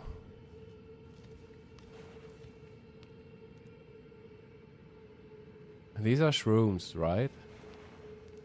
What if there is a connection between ancestral followers or shamans and rot? Maybe some connections that we are not really aware of. I mean, there is cut content that appeared in Night Rain, for example, where we have shamans in the Rotten Woods.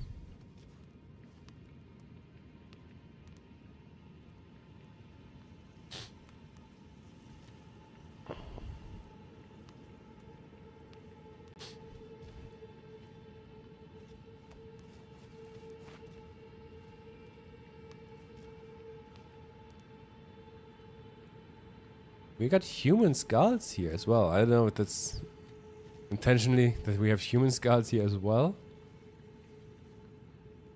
I mean, could also be the skulls of those ancestral followers, of course.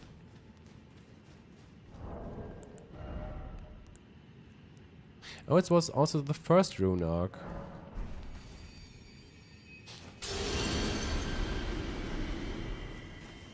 We have the Ancestor and the Rod Lake too, and the Dragonkin, yeah.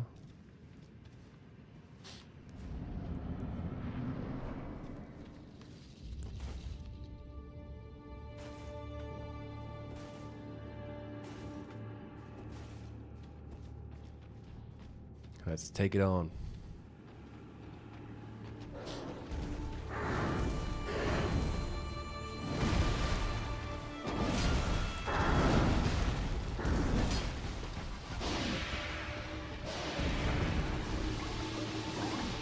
I remember a trailer or a gameplay reveal, I don't know what it was, where they had shown, I think it was a player with the character with the Ronin set fighting against the Ancestor Spirit. It looked really awesome.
Right in the nuts. Ancestral follower ashes.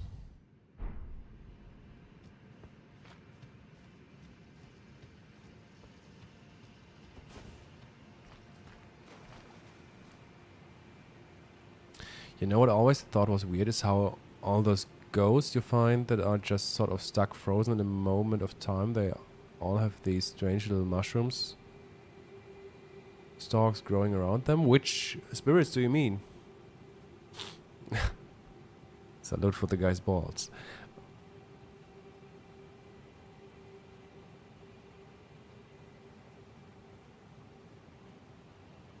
Oh, you mean the the NPC spirits?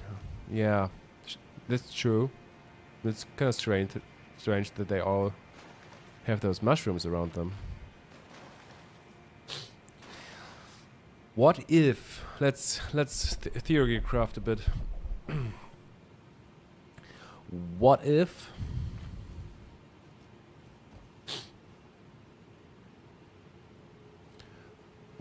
Rot in a way is releasing their spirits from their bodies?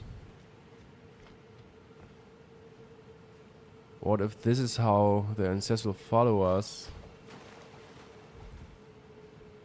became spirits?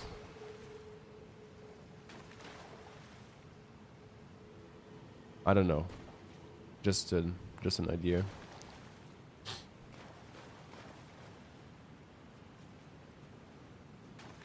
Are these bodies from ancestral followers? Or is it from an animal? Oh, it's from an animal. Okay, never mind. Whatever.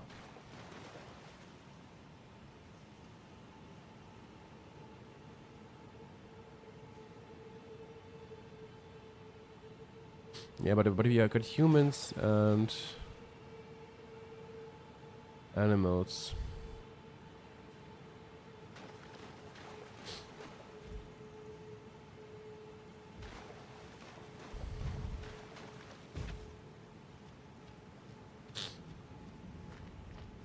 But there's one interesting area after the Lake of Rot, I think. When right before you're entering the arena to Astel, there's a place which is full of those red rot shrooms. Those shrooms on them, the walls, just some environmental details.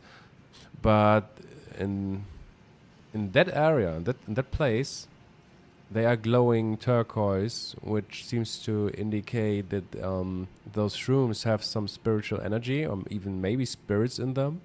It's a really interesting connection.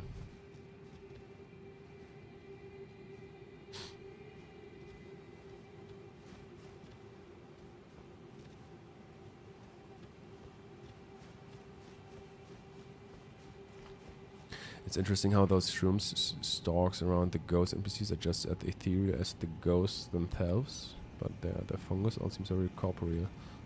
Yeah, I don't know what to make of it.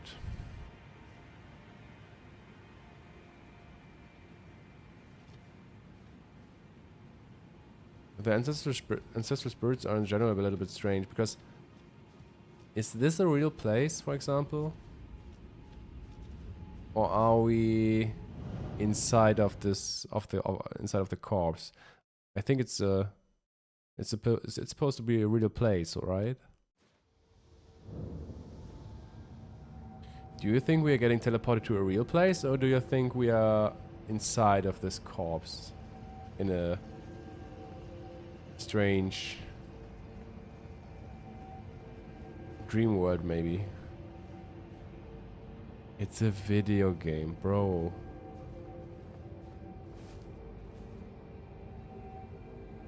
Yeah, it's not just Gory mentioning that, it's also a description.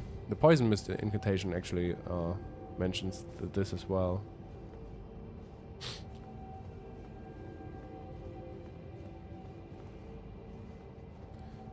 I'm just wondering if this is supposed to be a real place where we are teleported to, or if this is yeah, or just the inner world or inner space of this corpse.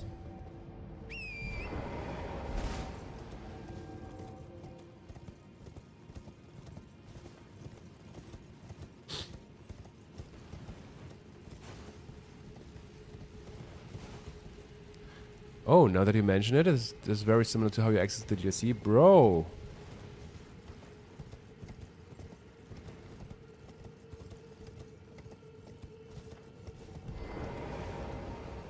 Touch, haunt, remains. Bro!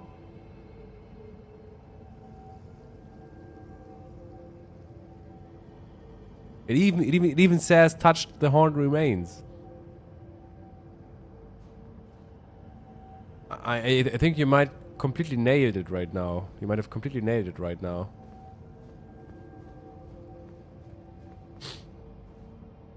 What if this is the same thing that happens when we touch the withered arm?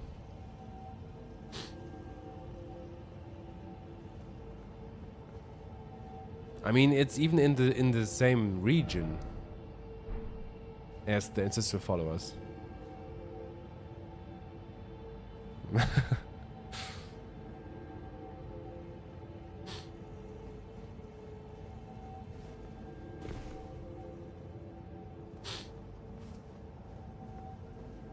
RJ, sometimes it's the most dumb ideas that are the most true idea, that contain a lot of truth.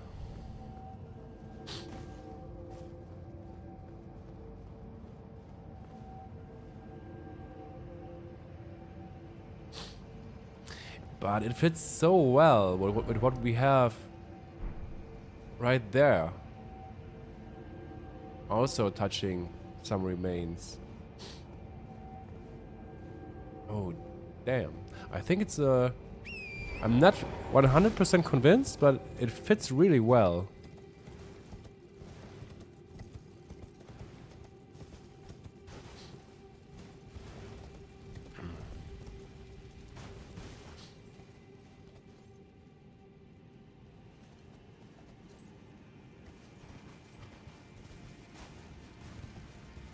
Taran must be a baby. Yeah.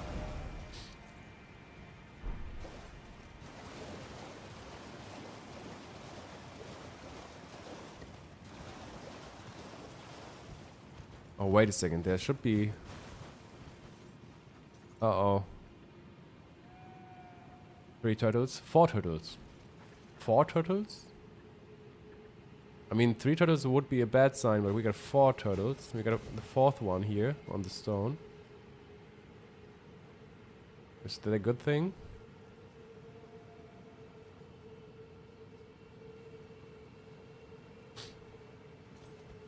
Are there any items? Have there been any items here?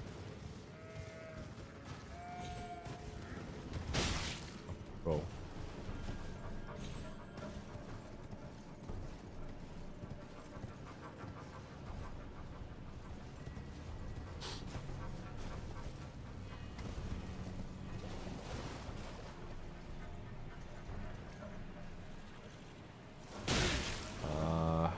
I wanted to...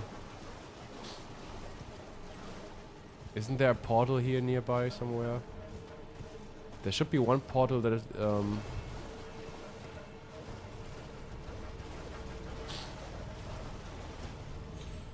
Oh.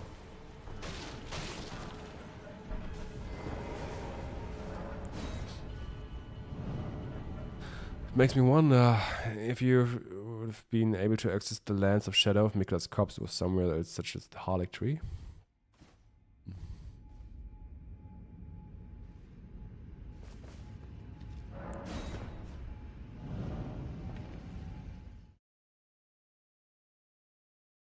I don't know. I don't know.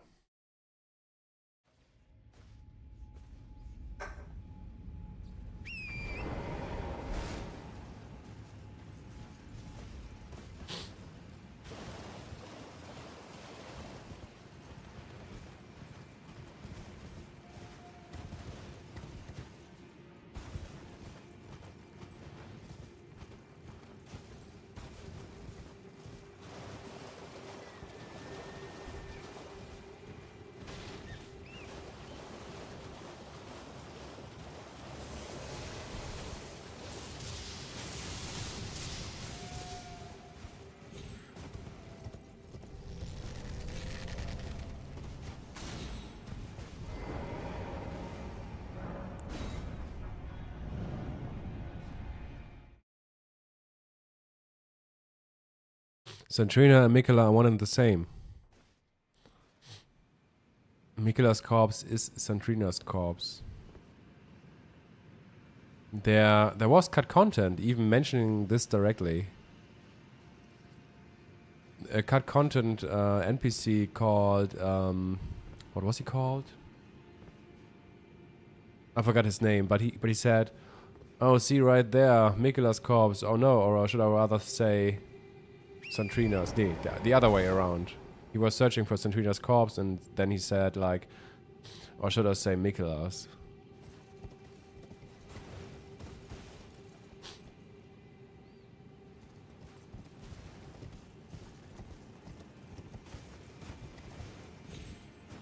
Oh, another forming rock. More forming rock.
The slumbering egg is intriguing because I think it's referring to the real America.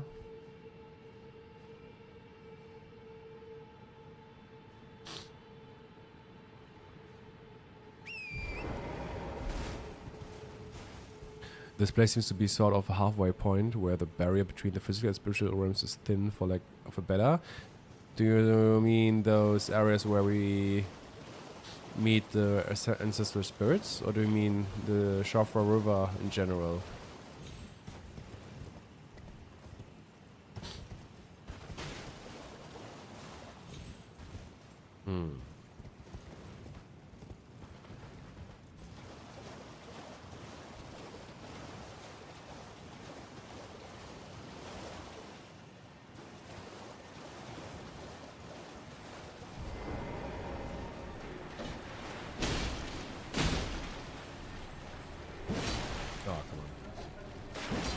No!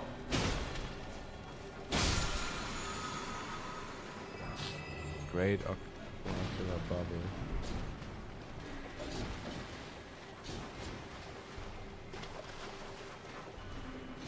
By the way, guys, what do you understand when you read the description of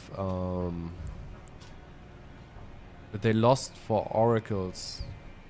For lost oracles. What does it mean for you when they say they are searching for lost oracles?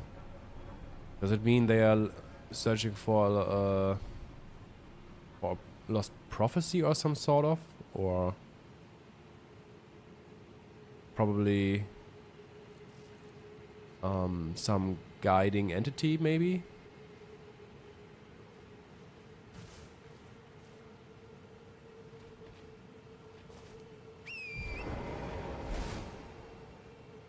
Yeah, maybe the guiding entities fits the best. What do you guys think? It's just a little bit weird that that's plural, lost oracles and not lost oracle. What do you say? I mean, why do they say lost oracles and not lost oracle?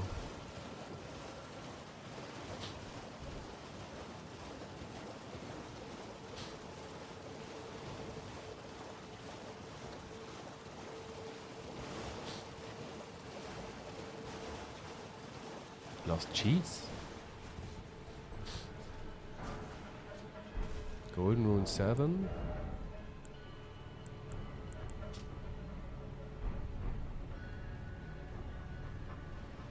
Oh.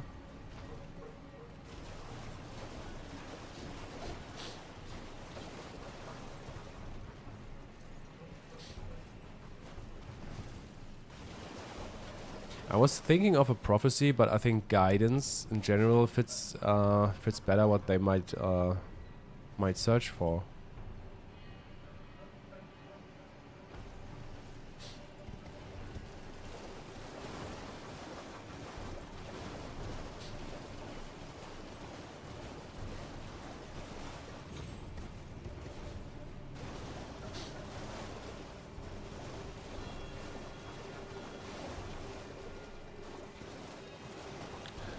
What do you think is a translation error? Oracles, or that it's plural instead of singular?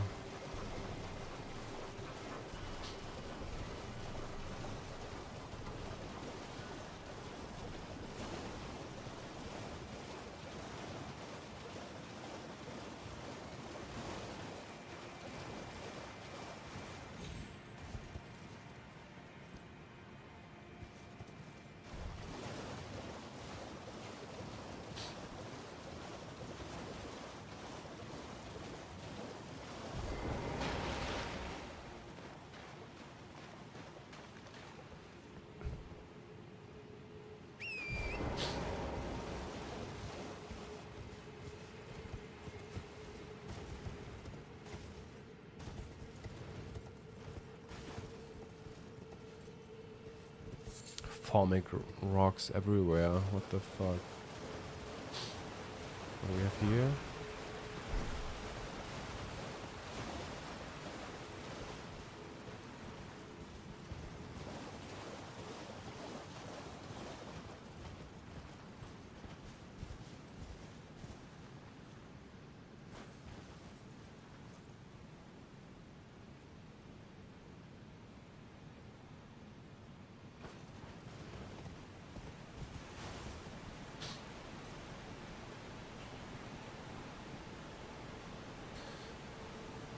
So why would the claimant be searching for them in the first place? Aren't they man-made golems? It is similar to holy oracles bubbles like those in the capital one. Nicholas Tree, where the trumpets.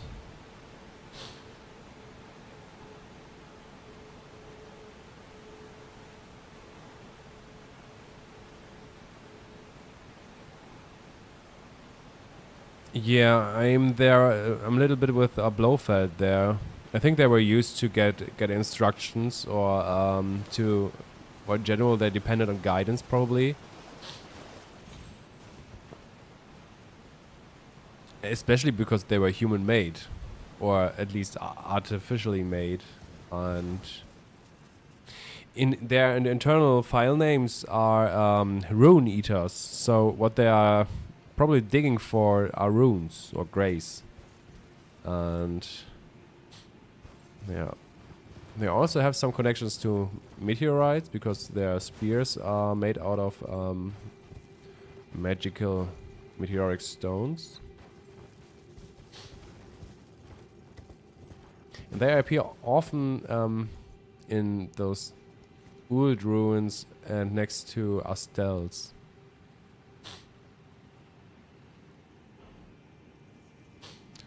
Yeah, not just fingers. I mean, even we as Tarnished are getting some kind of instructions through the guidance of grace, which I think is more some kind of manipulation, but whatever. Okay, let's slay this Dragonkin soldier.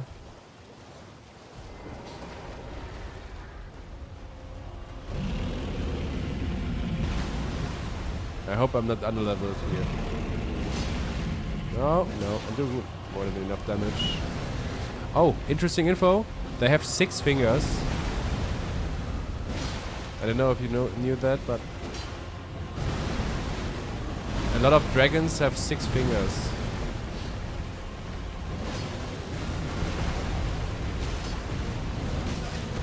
Oh shit, he's doing a lot of damage.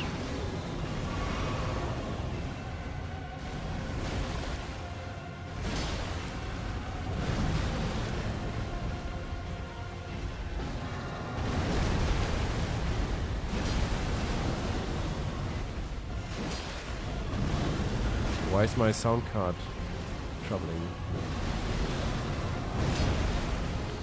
I have to...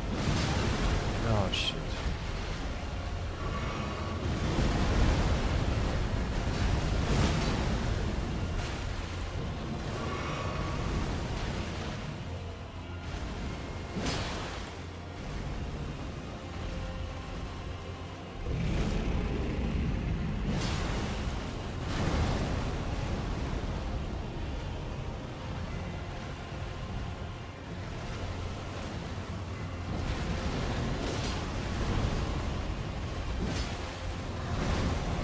That was close.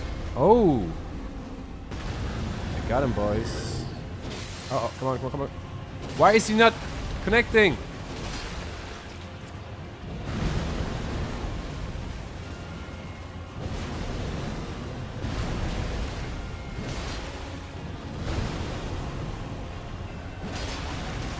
Oh, uh-oh.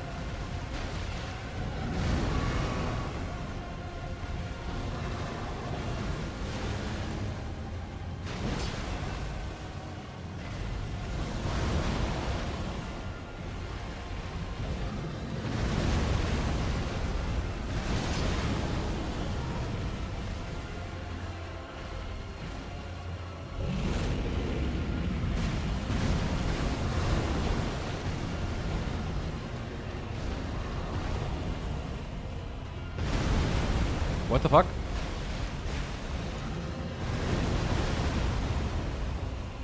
Okay, okay, okay.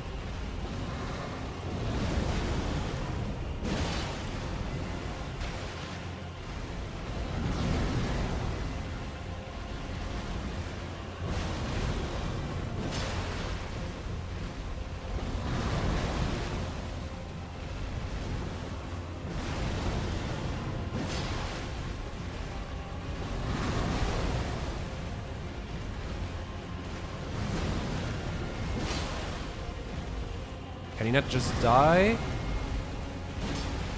I missed. Fuck! Oh no!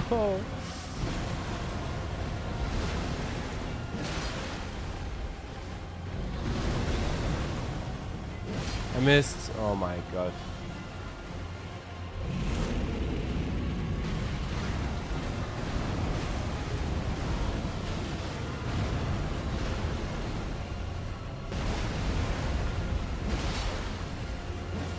No!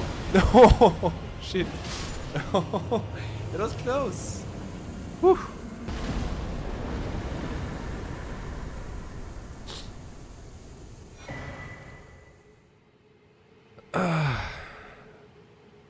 It seems like scanning time.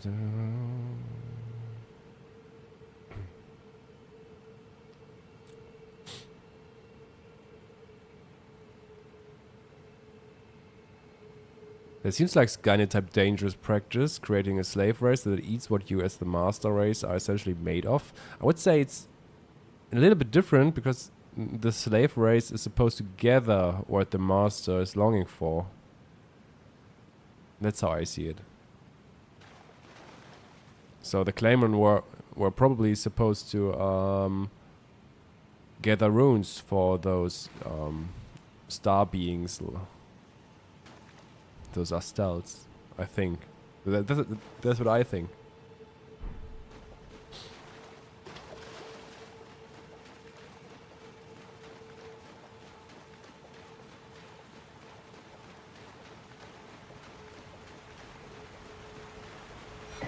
America's Garciel.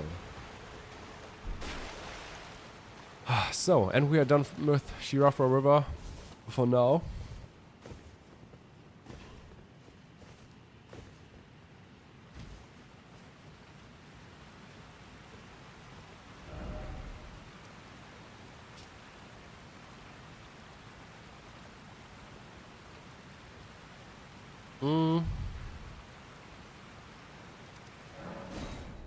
I will make a short break, like half an hour, maybe an hour, and yeah, also so that those parts of those live streams are not that long. So I will continue in an hour or so. half an hour or an hour maybe with the stream if you guys still want to accompany me.